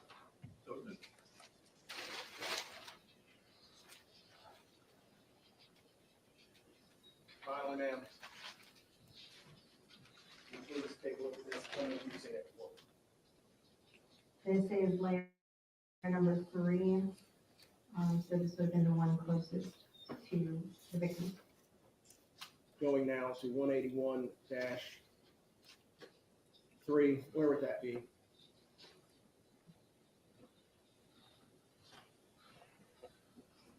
Thank you. Now, ma'am, you mentioned a drying process. What was that?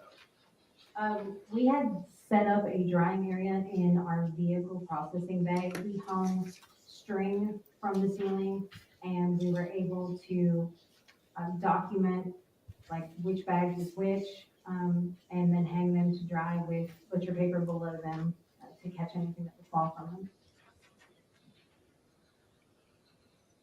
Can you, and mark for identification is 185.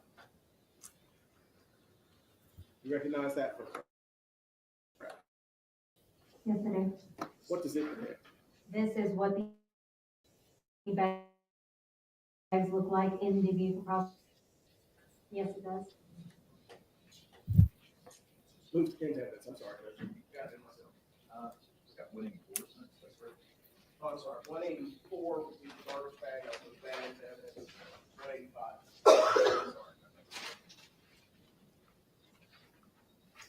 Could you please tell us which bag is number 1, which one's number 2, and which one's number 3 in this photograph? So it was hard to see. I had actually drawn it on this, and I believe they were labeled at some point. But I believe this is the outermost, the middle is the middle, and this was the innermost. Okay. And after they were dried out, did you package them? After they were dried out, they were swabbed for DNA and processed for fingerprints, and then they were packaged. So after that process, they were packaged and placed into evidence. That's correct. Now, since we're on the topic of DNA,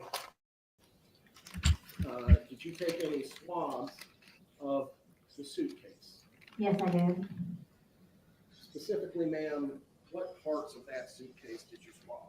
I believe I swabbed all of the handled areas, the pull-up handle, the zipper area.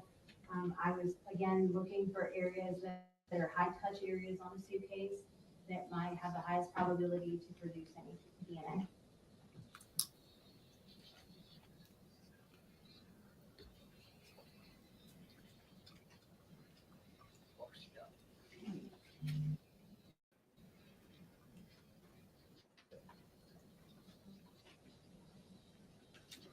Now I'm handing you what's been marked is 186.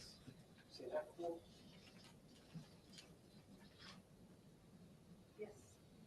What is that? This is the swab from the suitcases. I called it the pull-out handle, because I'm not exactly sure what it's called, but the handle that pulls up from the back. Would you mind stepping down with the glove and showing the jury where that is?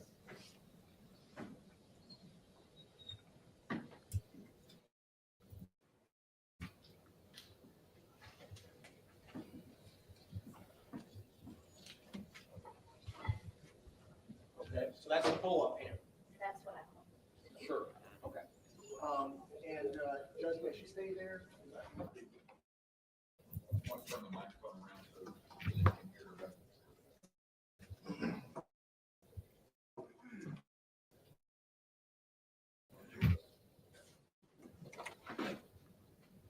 Thing you, what's been marked is exhibit 187. You know where that came from? The withhold areas of bag number 1, Okay. And what, the garbage bag. so that came from garbage bag number 1 being exhibit number 182. Is that correct? Yes. Okay. Thank you, ma'am. And did you collect that using the same process that you described earlier? Yes, I did. Okay. I'm handing you what I will mark as exhibit 188. You recognize that? This is a swab from the areas that appear to be pulled on the bag number 2, the garbage bag. For the record, bag number 2 is which item? That is 191, it's the middle of the bag. And as far as exhibit is concerned, 183. okay. Thank you.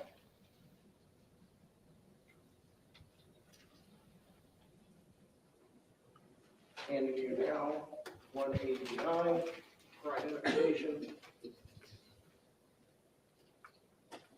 This is a swab from bag number 3, again, in the areas that look to have been stretched or pulled on the garbage bag. Okay, and for the record, bag number 3 is exhibit number what? 184. Thank you. You may. So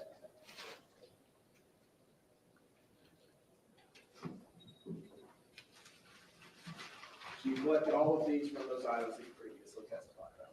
Yes, I did. All right, at this time, I would move into evidence exhibit 186, 187, 189. Good. Thank you.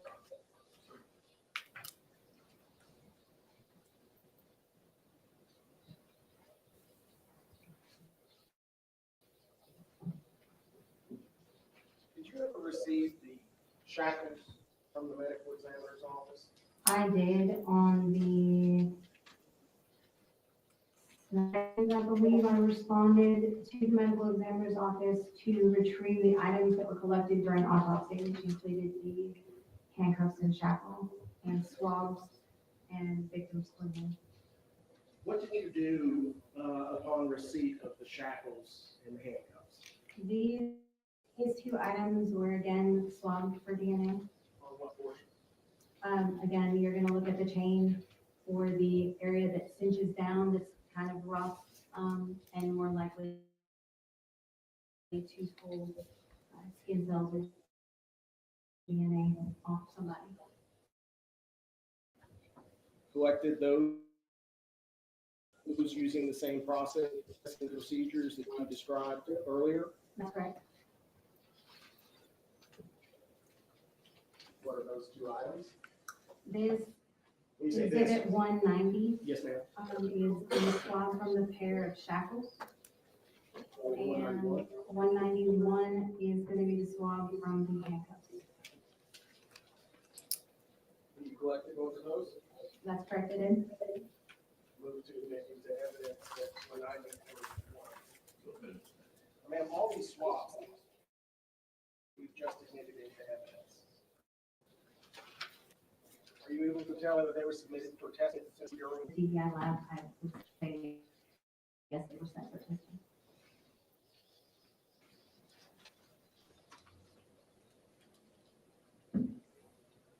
Like, I don't know what this was.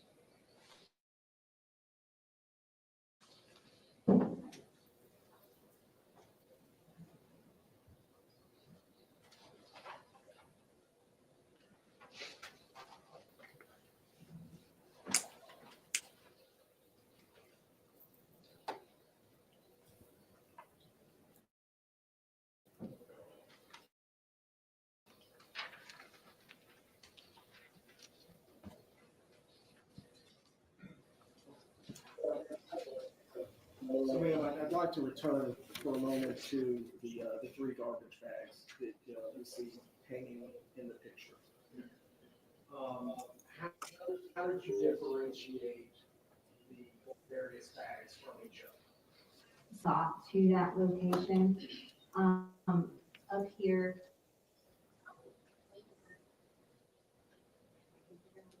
Up here on the countertop, I made a diagram that because I knew Avis was going to get involved for fingerprinting, so they were aware of what the inside versus the outside of the bag was and in which layer was which.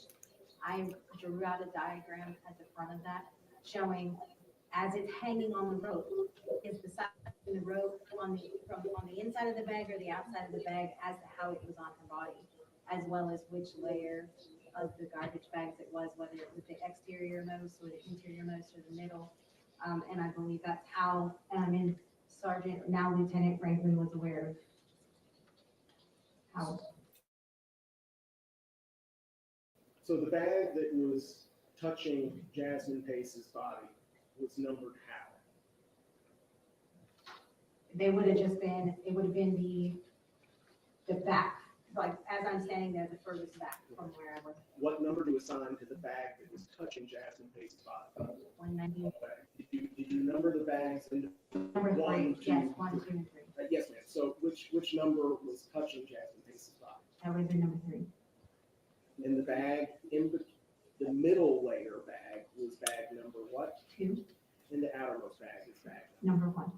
Thank you. And you labeled them both inside and outside. As For to the what was cases. touching, yes. Sure. So the outermost edge of the outermost bag would be outside bag 1. Yes, Then you have inside bag 1. yes, Then outside bag 2. yes, Then inside bag 2. correct, Then outside bag 3. yes, And inside bag 3. correct. Thank you. No further questions.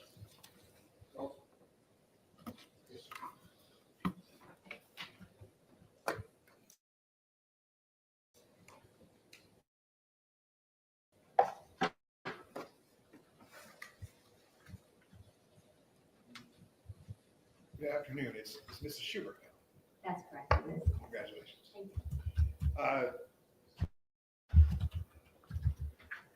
Let me ask you about Jasmine's car. You're the one that did the investigation. Did you collect any receipts on her vehicle?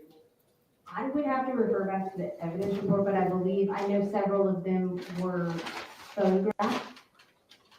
Several receipts were photographed.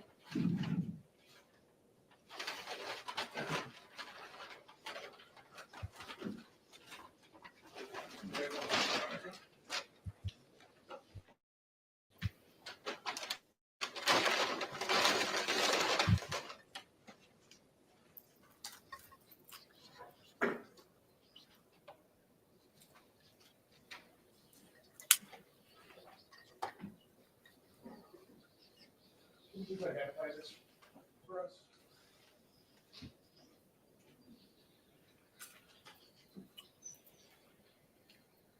Yes, this is a receipt for a hemp company. Can you open it? Do you need scissors?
Exhibit number one. I would like to see, I would like to see.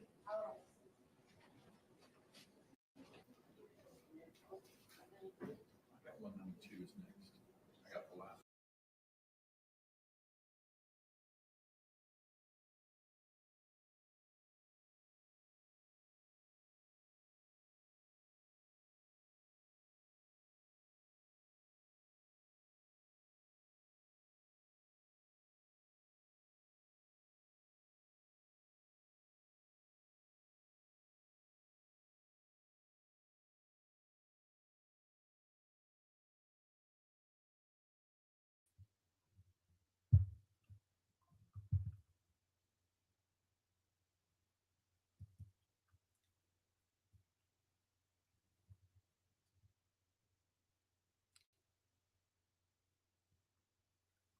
Am I back? Stupid StreamYard. I had 5 people watching, now I got 2.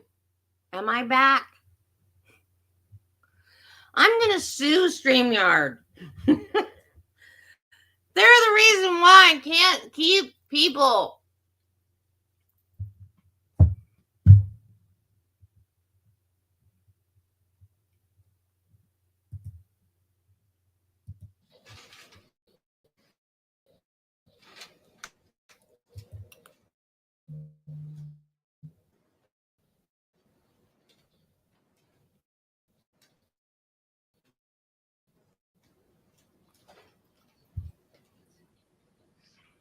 Is that the receipt that you found in Jasmine's vehicle? Yes.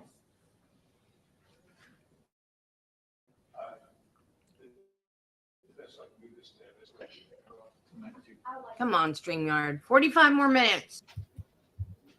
I got 192 is next. I got the last. I'm not even on the handcuffs. May I have the, Yes, let's catch up. Let me make sure we're on the same page. last exhibit 4 was swapped from the handcuffs, 191. That makes this one 192.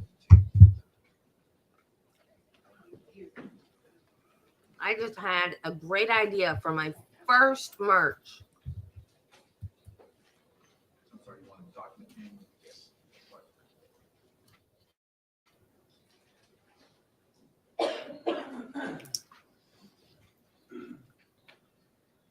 Mrs. Schubert, when is this receipt dated?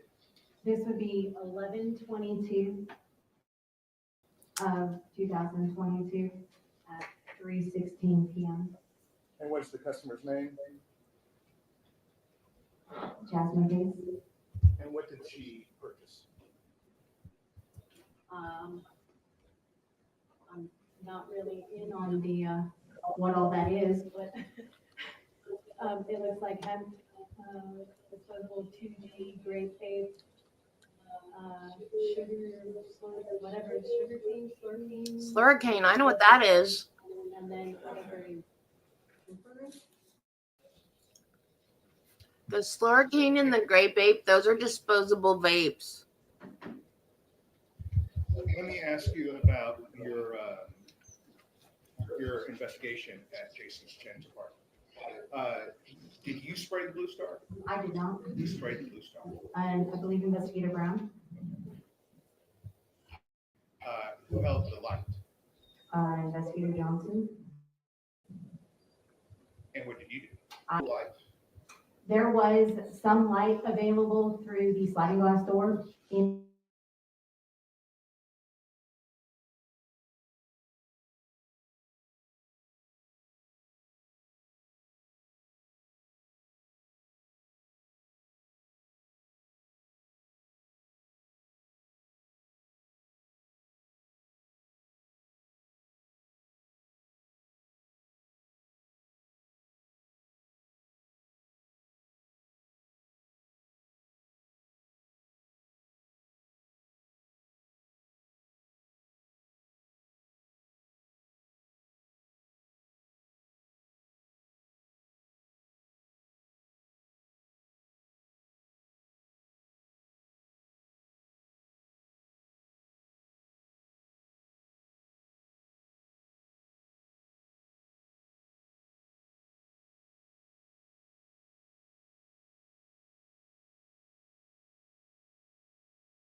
My first t-shirt should say,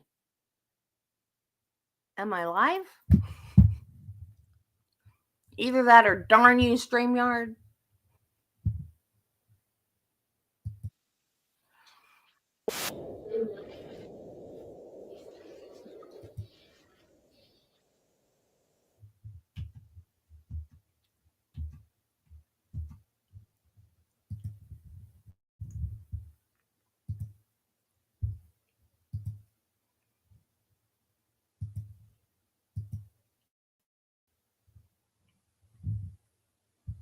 I believe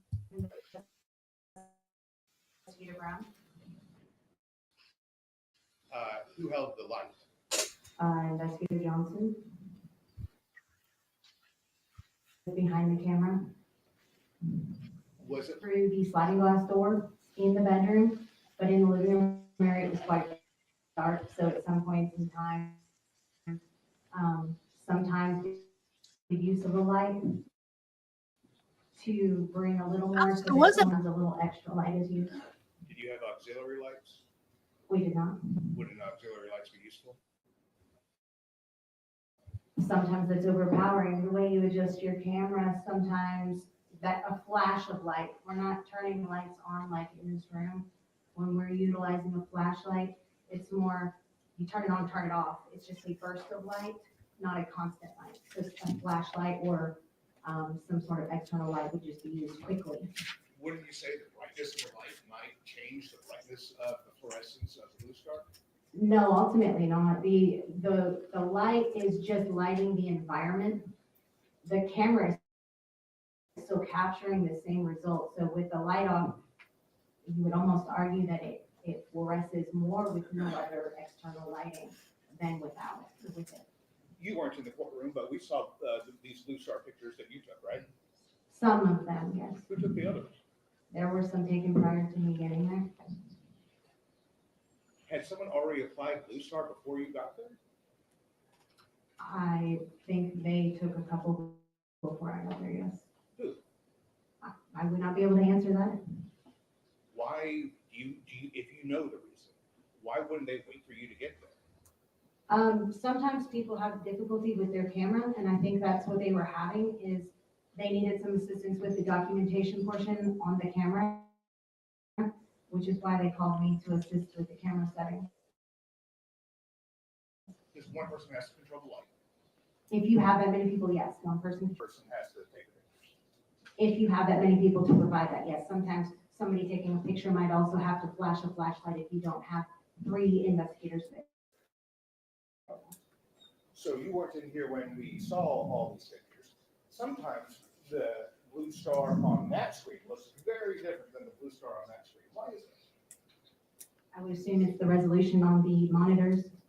So when you get these pictures, the resolution of those pictures can also change the fluorescence of the Blue Star, or the strength of the fluorescence of the Blue Star.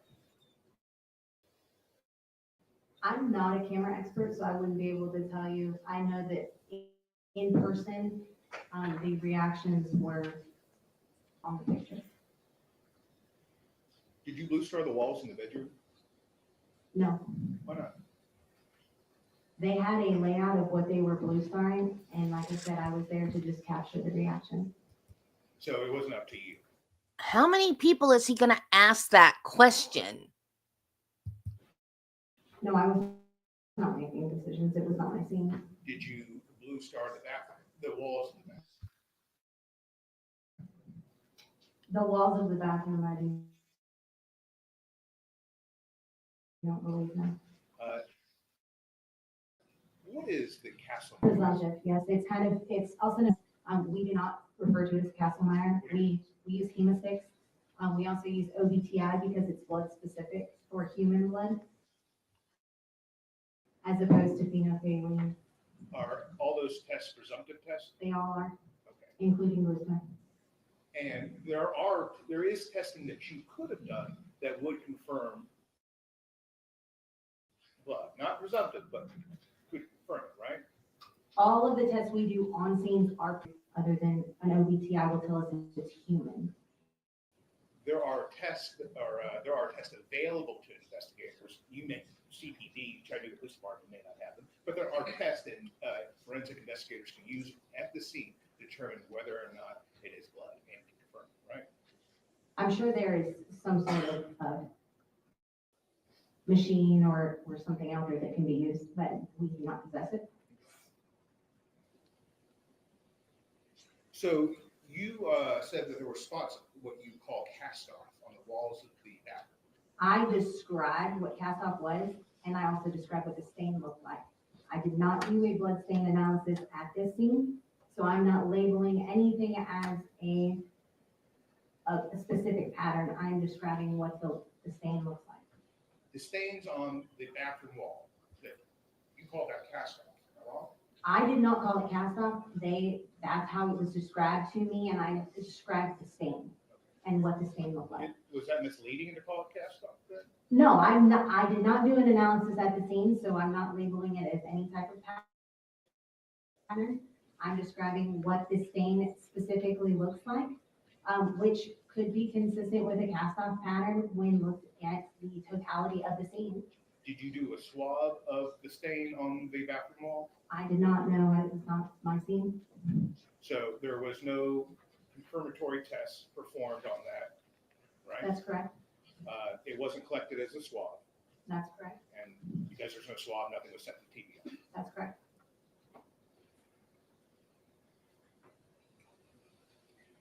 If it was cast off, you don't know which object, if an object it came from. No, it could have been a hand, could have been a knife, could have been a blood-bearing object in motion. Could have been a t-shirt. And it could be anything. In essence, yes. Did you observe Blue Star reactions on the floor? Yes. Did you see any footprints? I would have to go back and examine those better to see if I mean, I guess some of the stains potentially could have looked like, prints of some kind. So I was talking shoe prints here. Did you see footprints? No, it was shoes. But you saw no footprints. I would have to go back and look at the photos. Investigator Johnson, who testified right before you, said that she saw a footprint without toes. Did you see what she saw? I didn't examine those photographs as closely as she did, so I wouldn't be able to say. Did you see any wiping in the Blue Star? I do believe that in some of the photos I saw what looked like smearing maybe. Smearing. What about like swipes? Swipes and wipes are usually described in blood stain pattern analysis of stains that you would see on a wall.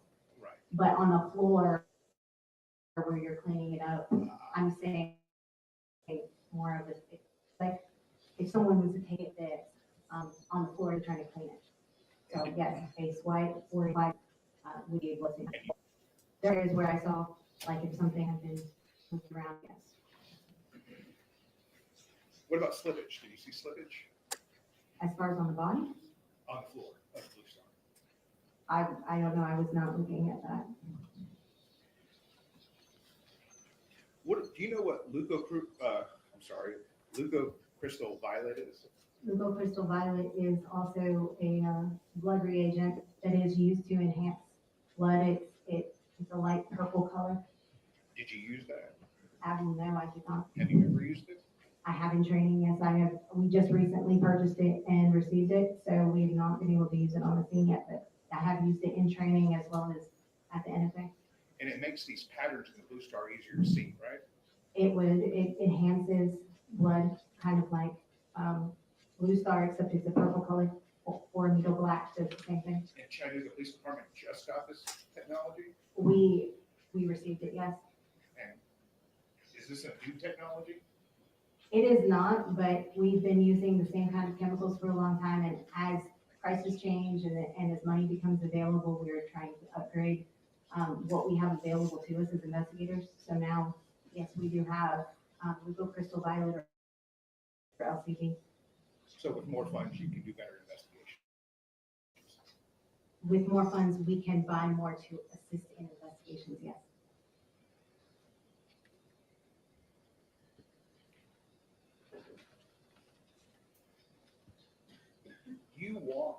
So you came after a Blue Star application had already been applied, That's correct. and you walked through the scene? I would booties applied, yes. Would blood go on the booties?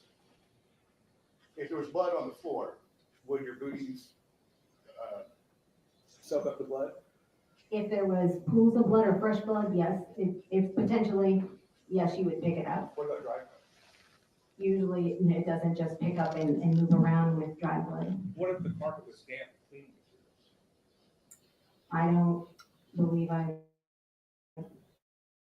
mean, is it possible? I can't say it's out of the realm of possibility, but the investigators walking around don't make singular drops on the ground. It's possible for even crime scene investigators to contaminate a scene, right? Not saying it's impossible.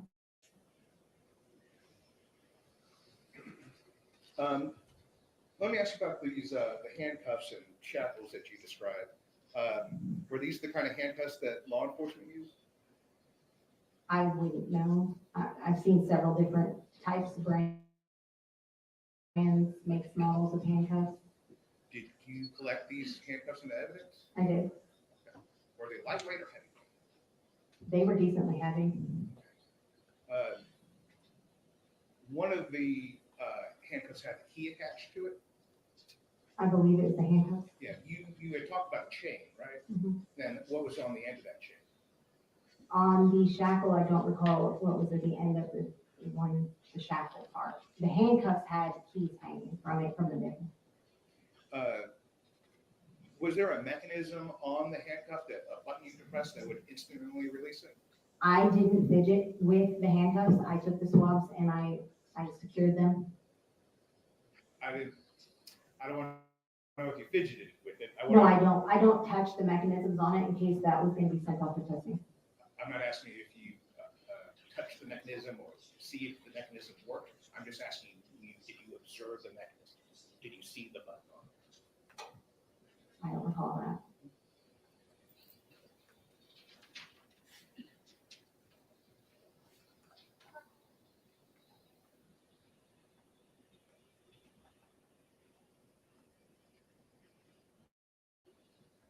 Just one moment here. Yes, sir.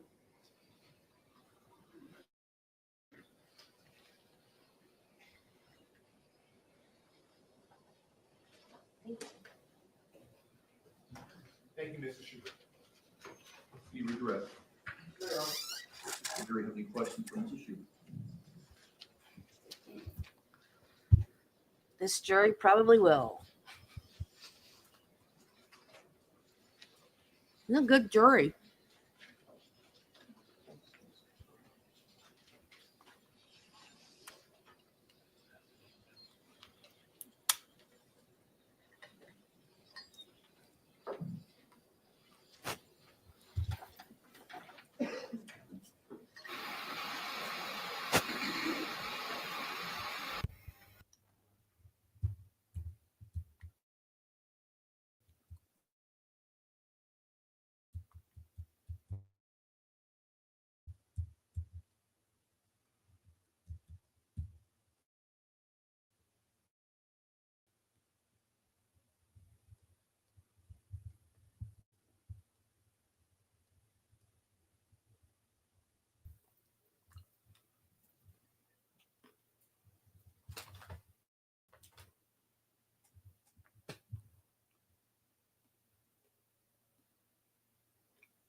The question is not asked, they denied by the judge, or the attorney, because you'll recall those preliminary jury instructions, there are lots of reasons before we ask in different language.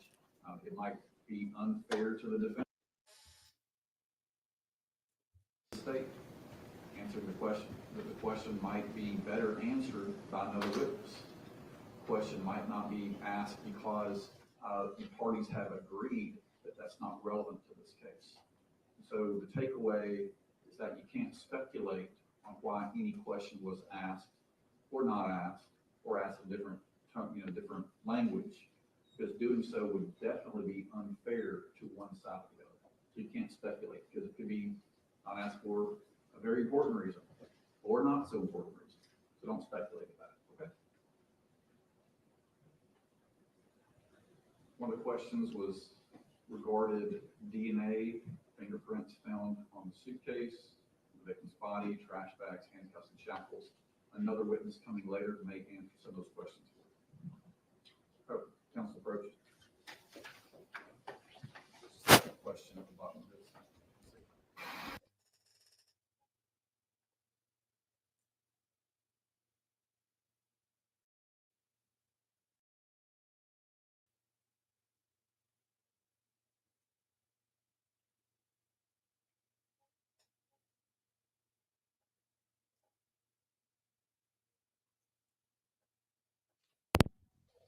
There was another question on the bottom of this I didn't catch the first time. The question is, was the victim drug tested? That answer will also come in through a different witness. All right, Mr. Hubert, the jury has a question for you. I'm going to read the question. You can face the jury when the answer leaves. What was the significance? I can't, I was not aware. I know Detective Cottrell from Homicide they had been out looking earlier that day at different leads. And when she came back, she said that it was a value that quarter zip was, and that they needed it collected. So I re-entered the apartment. I hadn't left the scene yet, and collected that item that she had requested. Be redirect based on the jury's questions.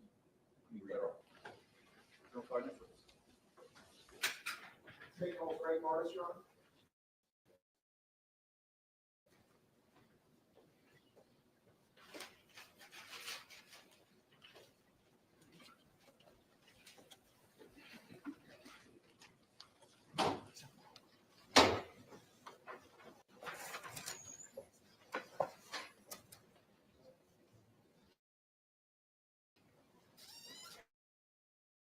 Boy, he promised he wasn't going to waste the jury's time, and he is not. And StreamYard is not happy. Good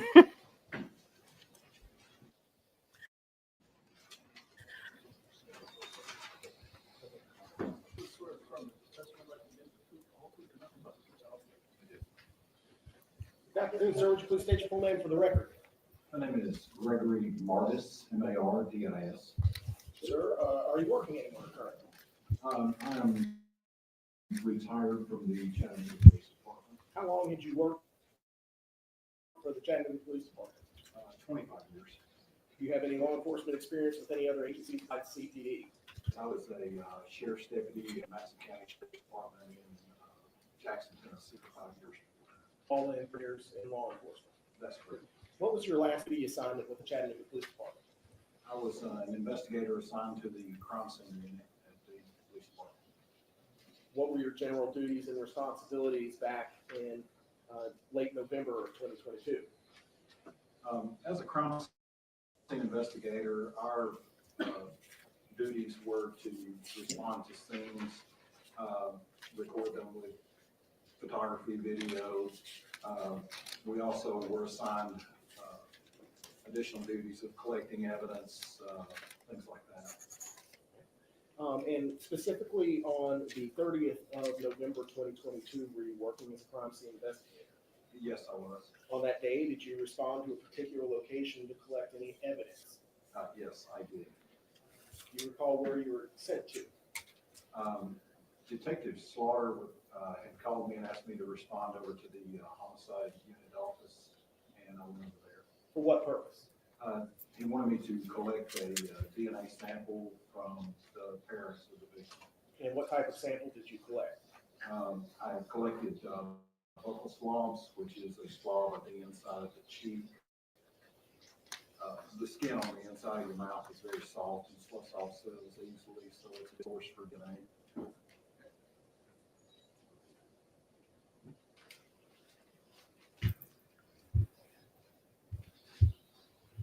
It's a buccal swab. Sir, Not a I'm having you buccal for swab. identification purposes as Exhibit 193. Tell me if you recognize that item. Yes, sir, I do. Where did that item come from? That is a swab from Katrina Pace. Who collected that swab? I collected that. At the homicide office? That's correct. On what day? November the 30th, Your Honor, 2022. Your Honor, at this time, I would move to admit item 193 into evidence. Go ahead. Sir, I'm having you what's been marked for identification purposes as Exhibit 194. You seen that before? Yes, I have. What is that? This is a buccal swab from Travis Pace. And sir, where was that collected? That was collected at the homicide office as well. Your Honor, at this time, I would move to admit that item into evidence. Go ahead, Mr. Knapp.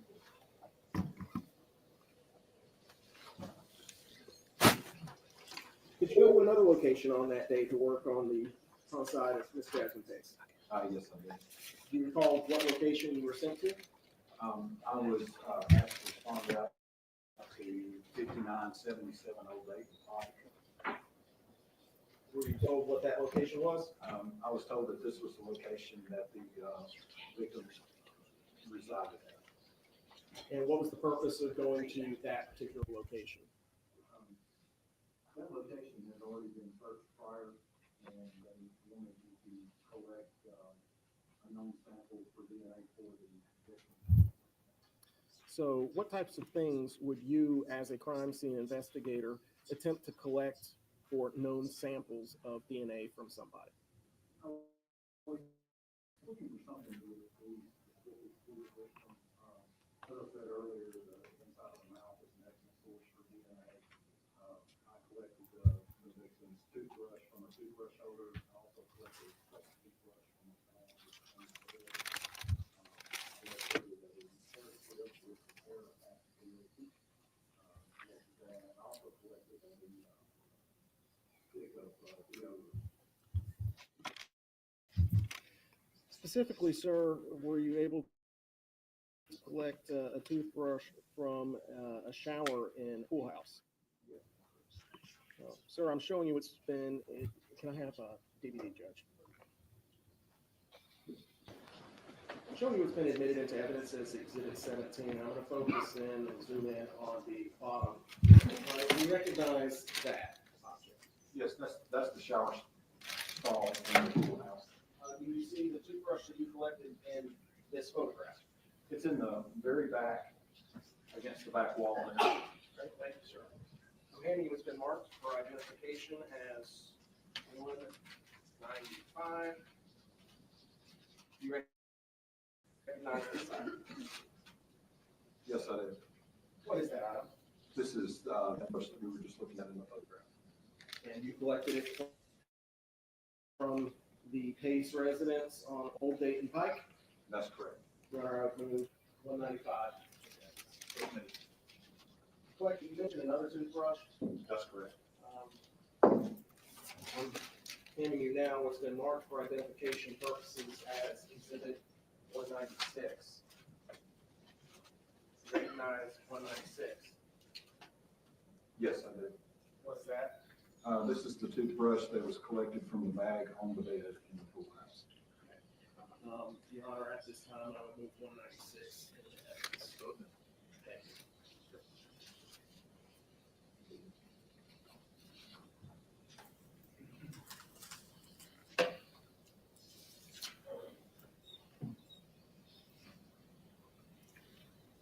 you. Now, sir, as part of your duties and responsibilities as a crime scene investigator, Do you from time to time transfer to the TBI crime lab? That's correct. And why do they have y'all transport items from the Chattanooga Police property room to the TBI crime lab? Anything, whatever testing they may be needing done at TBI, we transport it up there personally in order to ensure security. And sir, after you collected those toothbrushes that are now in evidence as 195 and 196, did you receive further instructions that day? Yes, I did. Where is that? I was instructed to place these items in the property, which I did. They're items 49 to 52. I then checked those items along with several other items out and transported them to the TBI lab in Knoxville, Tennessee. Okay. Specifically, sir, did you transport various samples of carpet?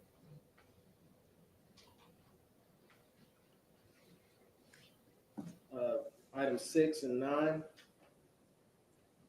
6 and 9 were transported, yes. Okay, and that's the CPD property numbers. Yes.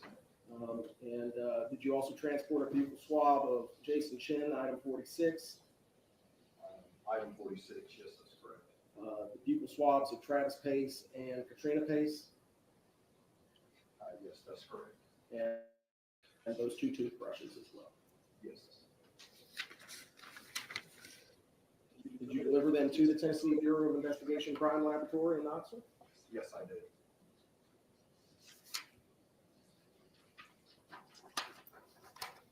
I'd now like to ask you about your activities on or about December the 7th, 2022.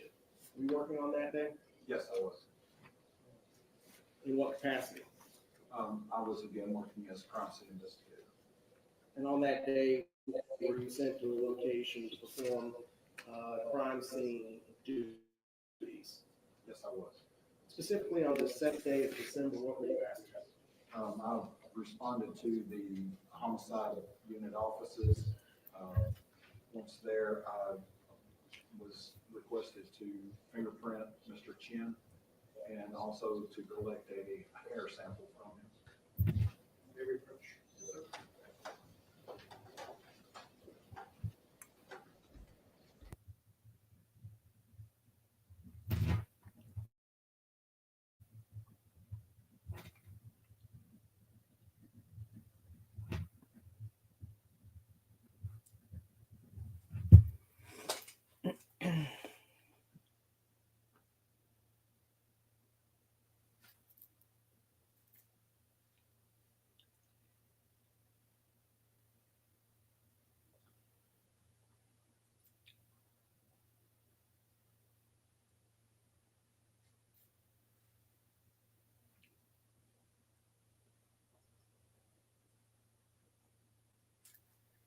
Belle is sitting here watching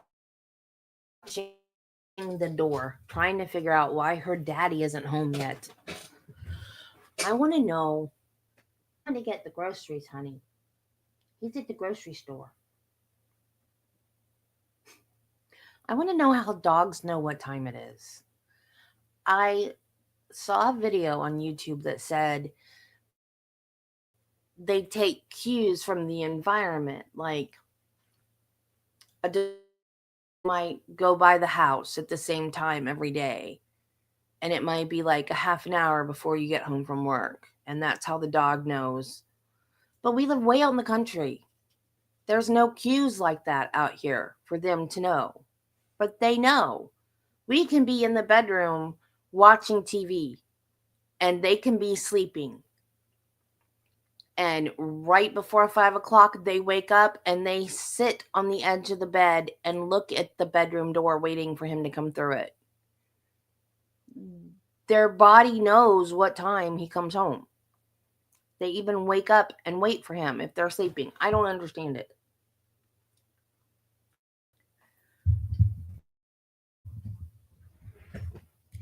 It is a bizarre mystery. And she's sitting here watching the side door waiting for him to come through it.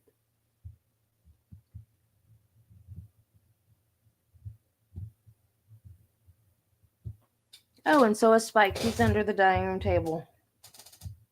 I didn't even see him. That's why they're not bothering me. Now they're concerned about their daddy not being home on time.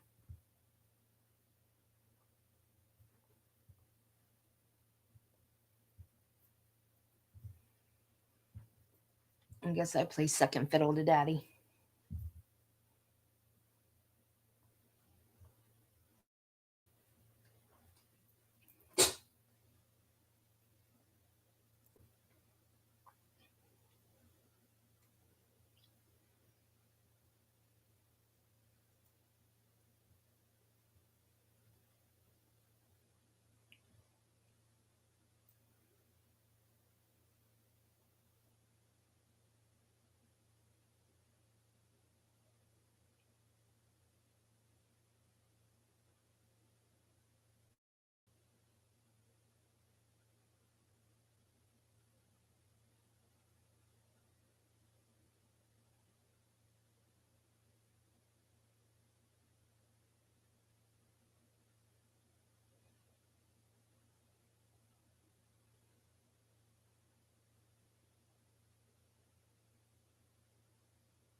Why are we having such a discussion over foundation witnesses? All he's testifying to is I took DNA and I drove it to the TBI office.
So you went to the crime scene office to collect a fingerprint from Jason Chen. That's correct. Do you see the person named Jason Chen in the courtroom here today? Yes, sir. Please describe what they're wearing. Plaid tie, blue suit. So, yes. And you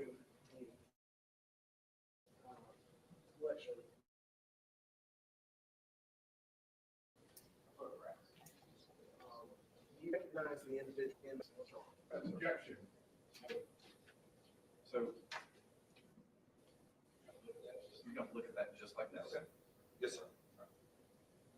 Do you recognize the individuals on that? Yes, I do. And who's depicted in this photograph? Myself, Mr. Chen, and Investigator Putnam. Was this image created at the time that you were doing something? Yes, I was What were you doing? fingerprinting Mr. Chen at that time. For identification. Listen, no, this exhibit's gonna be entered for identification only. That means that you might have gathered, we're keeping a record of everything, part of a record, but it will not be something that goes back to the jury. No reason to speculate on why that's the case. But legally, this witness has identified Jason Chen from the photograph. During the process, we personally witnessed and participated in the printing, getting basis from the defendant. How does one take the fingerprints, sir? Collected. Negative, 197. Okay. 196 was a toothbrush from the back of the bed. That track here, gentlemen. It does it. That'd throw us all off. What do you have? Toothbrush from the back of the bed. As I see 196. 196. This is 197 for ID only. Thank you, Your Honor. How does one take fingerprints, sir? I use black printer's ink. I'll put the ink on the person's fingers, on the ridges on the fingers. And then that's transferred onto a cardboard card. Is there any information that is placed at the top of the card? Our complaint number, the person's name. And who is responsible for placing that information onto the card that you just described? Us doing the fingerprint. So in this particular case, on the 7th of December, you were? Yes. Sir, I'm handing you, it's been marked for identification as 198 and 199. Do you recognize these two items? Yes, the copies of the fingerprint cards. Okay, and 198 consists of 2 pages, as does 199. That's correct. You said these are copies of the cards. What cards are you talking about? The cards that I collected his fingerprints on. When you say it is, who are you talking about? Mr. Chen. Okay, the individual you identified earlier? Yes. Are they fair and accurate copies of the fingerprint cards that you collected from Mr. Chen? Yes, they are. Is the information contained at the top consistent with the person being fingerprinted and you doing the collecting on the 7th of December, 2022? Yes, that's correct. Where I moved to admit into evidence item 198 and 199.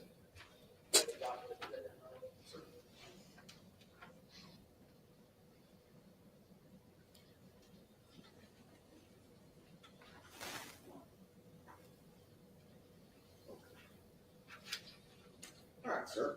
So there are several different areas that are pink, and they have writing on it, and it looks like a circle. Could you please orient the jury to what we're looking at and what is placed in each one of those various sections of the print card? I got the information at the top, like you said. My name and badge number. This is the index, and here we have the circles, which hand it is. So these prints were taken from the left hand of Mr. Chen. That's correct. This is the left index finger. This is called a writer's impression. That is this section of the hand right here, like that. And that's how I take that. I put that on the card just like that. And then down here is a palm print, where the hand is placed flat on the card, pushed down. Okay. And on the second page of Exhibit 199, we see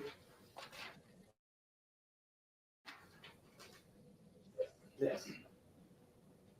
Please tell us what we're looking at here. Okay, with the thumb, and this is what you've probably seen on television before of someone being fingerprinted. It's where each section of the finger is rolled onto the card. So that's the upper part of each finger. Right. So Yeah, it seems extra to me too. Everybody has seen this done before. And this is part of the finger below the upper part and down to the center part of the finger right there.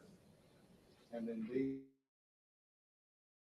up here, I would do the tips of the fingers, rolling them from side to side, as much detail as possible on each of these fingerprints. And did you do that for Mr. Chen's right hand as well? Yes. Using the same procedure that you just described? Same type of card, same procedure. What did you do with the print cards, 198 and 199, that you collected from Mr. Chen? Those were turned over to Sergeant Franklin, who was the supervisor of our APHIS unit, who actually does our fingerprint comparisons. Thank you, sir. No further questions, Your Honor?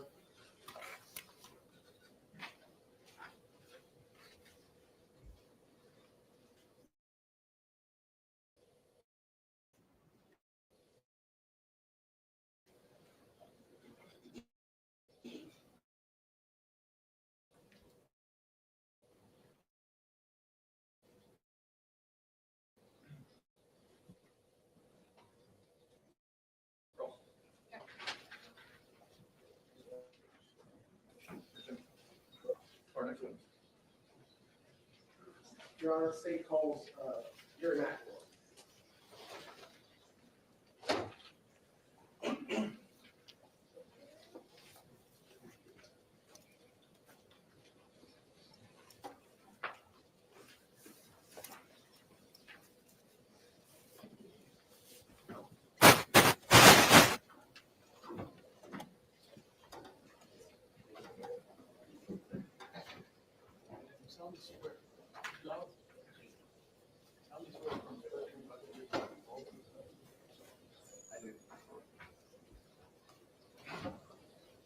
Good afternoon, sir. Would you please state your full name for the record? Jerry McElroy. And sir, how do you spell your last name for the court reporter? McElroy.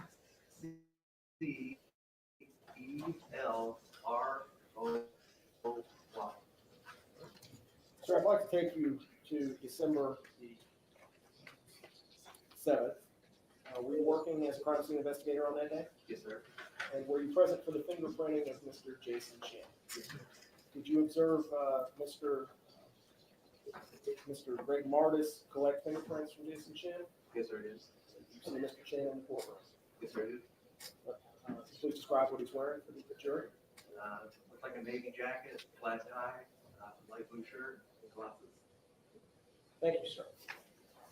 In addition to observing the fingerprinting of Mr. Jason Chen, were you working on the 7th day of July 2023? Yes, sir.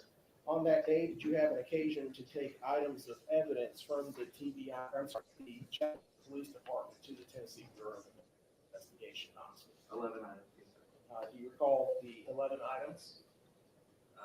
10 of them were swabbed and one was a tile backing.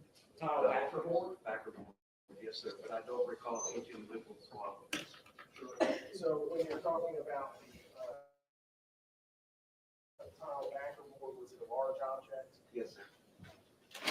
We did a little bit different too.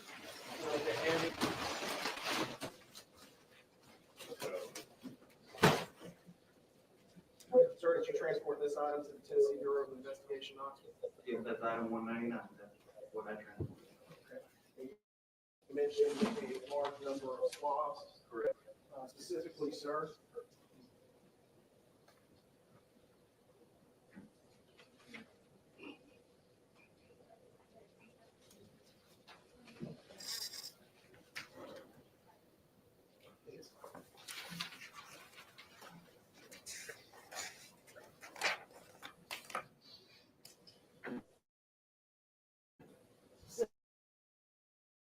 Specifically, sir?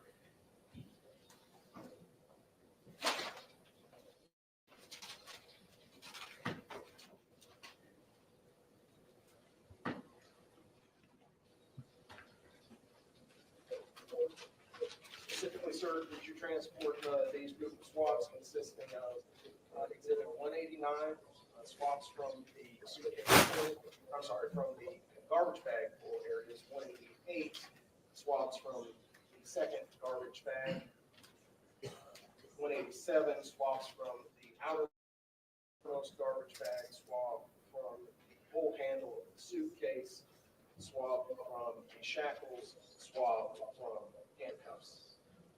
That's all 10 items, and yes, sir. So that's what you transported to PPI Crime Lab on July the 23rd. I'm sorry, July the 11th, 2023. This is 6 of the 10 swabs that I drank. Okay. Did you also transport CBD item 196 and 197 being swaps from under the carpet and foam on the 110 Tremont Street?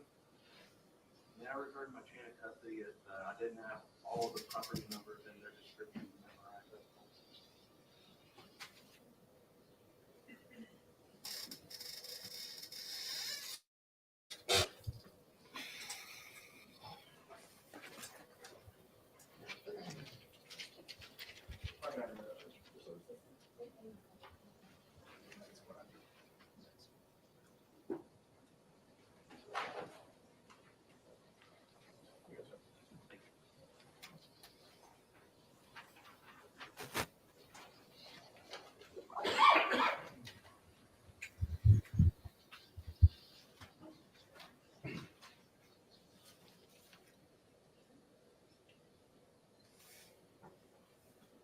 I'm sorry, can you repeat the question? Sure. What items did you transport to the PPI Crime Lab? I transported item 61, Which is?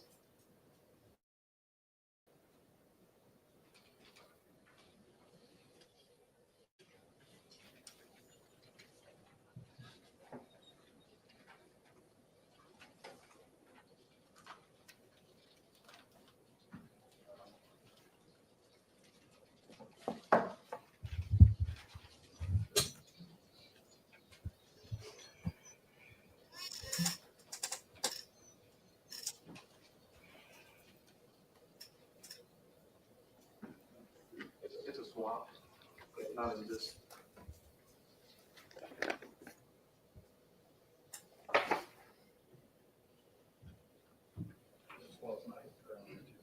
Yes.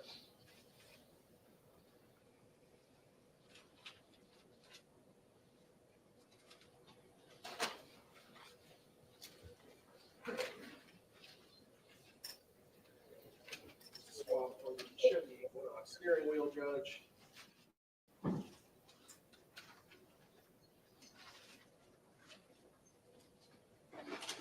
That was good evidence.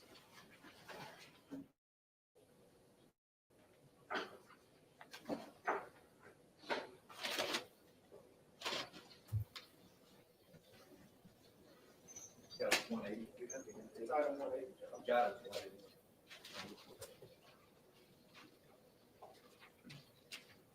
Item 61, did you transport that to PPI Crime Lab? Yes, sir, it is. Did you transport exhibit 190, which is item 142 to the TPI Crime Lab? Yes, sir, it is. Did you transport exhibit 186, which is item 126 to the TPI Crime Lab? Yes, sir, it is. Did you transport exhibit 191, which is item 143 to the TPI Crime Lab? Item 191. No, sir. Exhibit 191, item 143. Correct. Yes, sir, it is. Okay. How about exhibit 187, item 139 to the TPI Crime Lab? Yes, sir, it is. How about exhibit 188, which is item 140 to the TPI Crime Lab? Yes, sir, it is. How about exhibit 189, item 141 on your list? Did you take that to the TPI Crime Lab? Yes, sir, it is. How about item 193, Yes, sir. which is a pupil swab of Katrina Pace?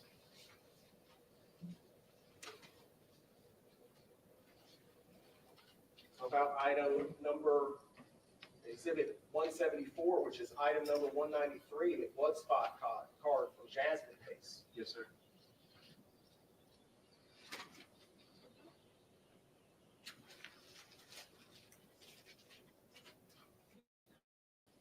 How about item 194, which is item 48, a vehicle swap from Travis Pace? The item number again, please? 48? Yes. I think that's all. I have no further questions. Got the backboard already. The back of the board. You're on the-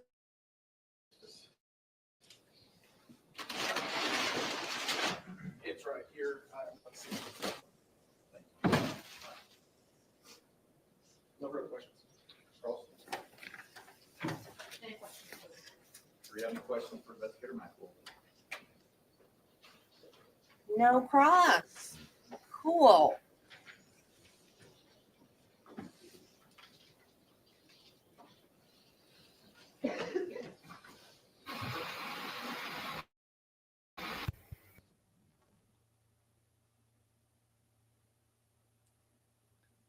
What questions can they possibly have?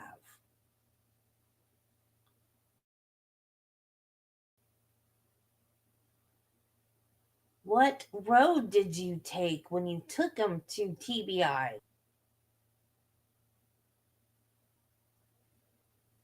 Man, this jury is just full of questions. Mr. Maxwell, the jury has a question. I'll ask if you can place them and answer it, okay? Are the items you transported to the TBI different than the items that Investigator Martis transported? I believe so. I haven't seen what he transported because I was responsible for what I transported. So without referring to what he transported, I can't tell you that. I apologize. But there is a record of chain of custody of what he took to the lab and what I took to the lab. I think I'm gonna ask a follow-up on this one.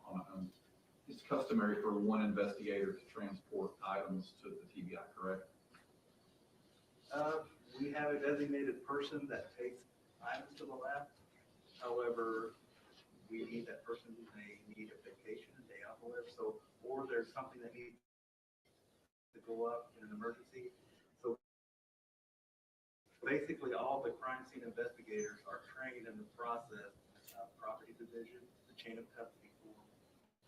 Once you sign them out, you secure them in your vehicle, you take them to the lab, and you give the item to the lab with the lab request form from the lead investigator. So it's not a complicated process.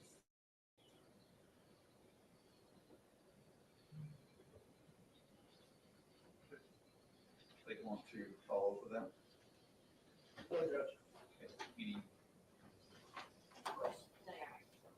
Thank you, Investigator Maxwell. Good seeing you. Your Honor, the state's next witness should be pretty brief, if we could get through the rules. Absolutely. Jurors, again, we worked a little, we stopped a little earlier last night, like we talked about when we were doing jury selection. Sometimes we'll have a day where we'll go over a little bit, get the witnesses who are available to testify today. That's the case tonight, so go ahead and call your next witness. Your Honor, the state would call Rachel Bacalet.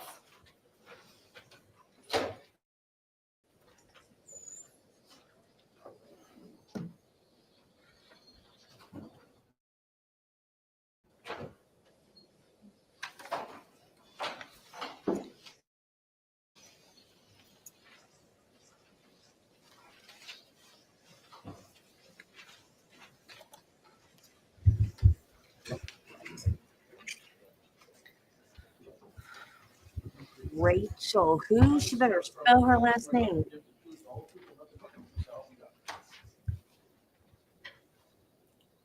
Can you state your full name for the record and spell your last name a little bit? Uh-huh. Bacaletz.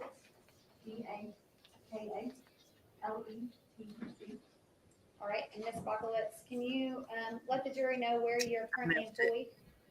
Yes, I'm currently employed with Tennessee Bureau of Investigation, TBI, as a special agent in the Digital Forensic Unit. And when did you join TBI? I joined TBI in September of 2024. Where did you work before you joined the Tennessee Bureau of Investigation?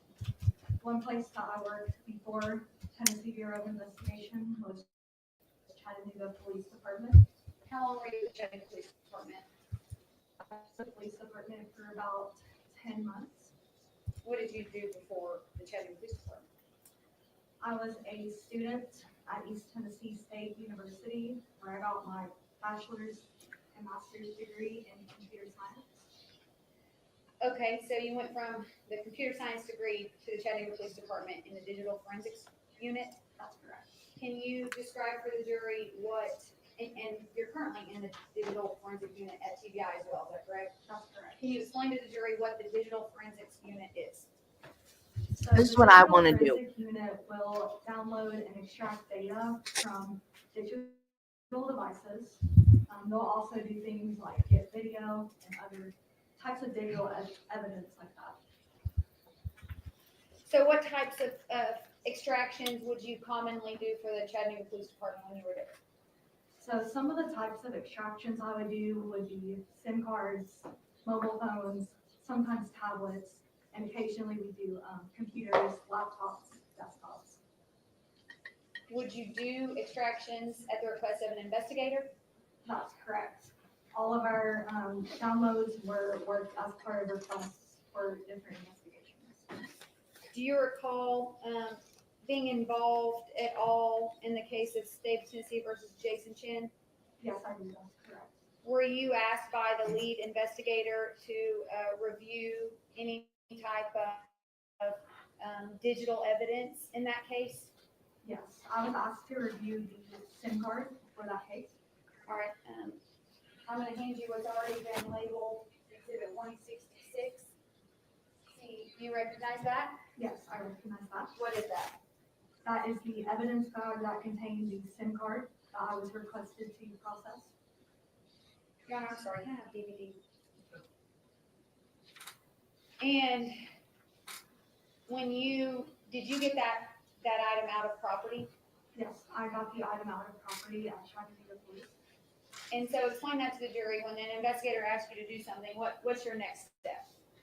So when the investigator makes the initial request to digitally examine a device or item, we would then go to the property department at Chattanooga Police and sign out or check out the item, take it back to the lab and process the item as requested.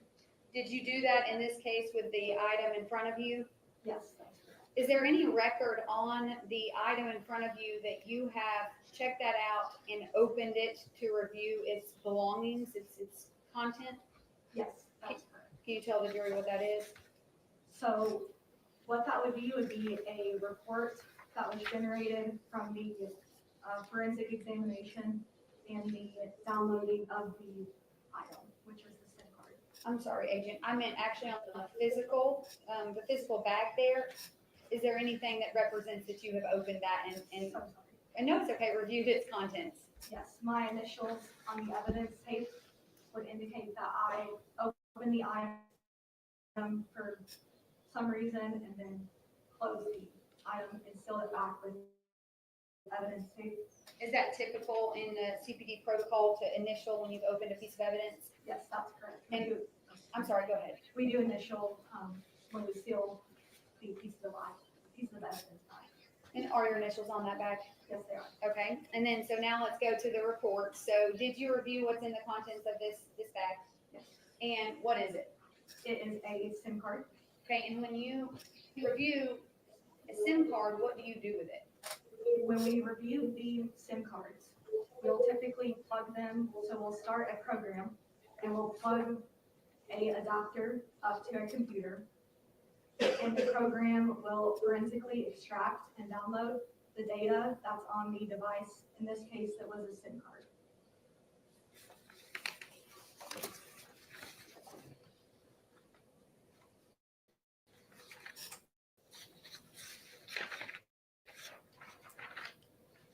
I'm gonna show you what's already been marked. Exhibit 167. Can you recognize that photo? Yes. What is that? That is the SIM card that I was requested to examine and download. Is it in that bag in front of you? Well, was it in that bag? Yes. Okay, and when you turn around and look at the screen for me, is that the same photo that you have in your hand? Yes. What do those numbers represent on a SIM card like that? Those numbers are the ICC ID, and they just represent the unique value that is assigned to that specific SIM card.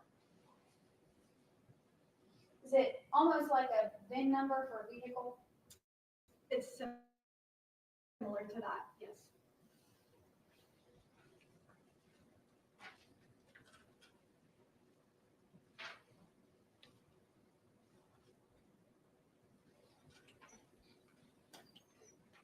When you examine digital evidence like this for an investigator, do you issue a report? That's correct. We do write a report for any item that comes through our lab. And did you do that in this case? Yes, I did. Also, when you insert the SIM card into your program, does the program actually generate a report about that SIM card as well? Yes, the program will generate a report about the item. Did that happen in this case? Yes, it did. Show you two documents. So just take a look at them.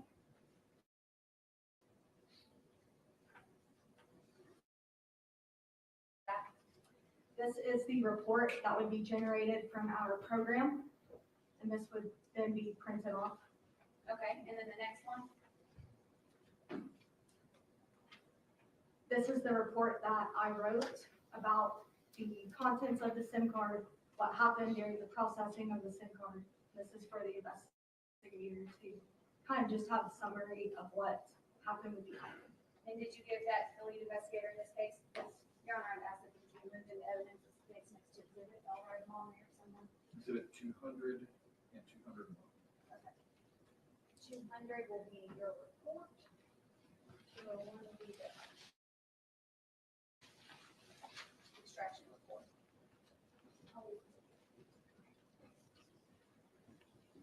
So I'll show you on the screen behind you. Exhibit 200, is this your report that you would have delivered to Investigator Crawford?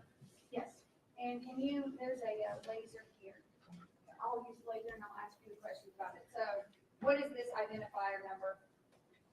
So that identifier number is the ICC ID. That's going to be the same number that is printed physically on the SIM card that we can see. And that is just the unique number that's identifying that specific SIM card. So that would be the same number as here, That's correct. correct? Okay. And then what does this indicate? That number is going to indicate the phone number that was extracted off of the SIM card. Does that mean that that's the phone number that is directly connected with that SIM card? That's correct. And then provider? The provider is just going to be the cellular network provider. So something like Verizon or T-Mobile, that also comes directly from the SIM card. Okay, and is this the examination report that is generated from the download itself into the program? Yes. Okay, and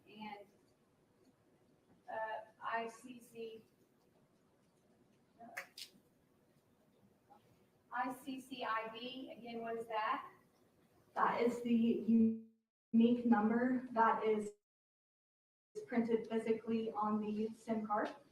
That's just identifying the specific. Same number from your report, correct? That's correct. Okay, and then down here, parameter name and number, what does that represent? That's just going to represent the unique phone number that is connected to the SIM card. And that was forensically extracted from the SIM card. So that SIM card belongs to the phone number 423-664-2024. That's correct. Nothing further, Judge.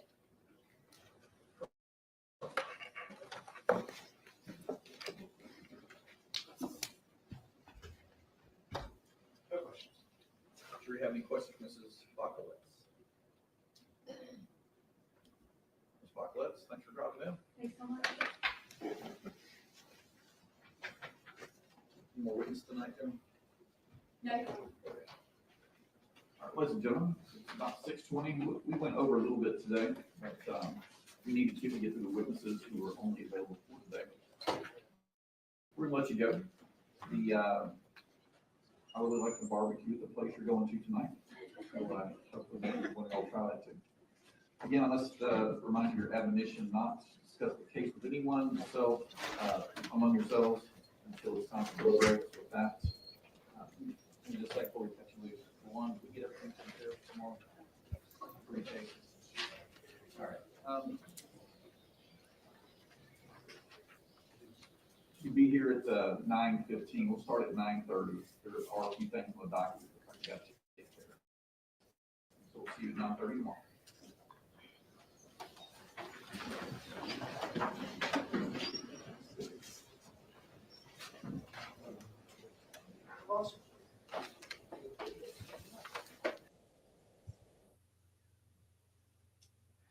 Okay, guys, perfect timing. My dinner just got here and I have to put up the groceries. So I will see you guys tomorrow. I guess, I don't know, what time should we start? 9:30 again, like we did today. I don't know. It kind of sounded like he might be discussing something with the lawyers before 9:30. I don't know. We'll figure it out tomorrow. 9:30 in the morning. I will see you guys then. Have a good night. Thank you for being here. Don't forget to like and subscribe if you're not subscribed, and share. Tell all your friends. And my husband just came in the door. So I'll see you guys tomorrow. Love y'all. Bye.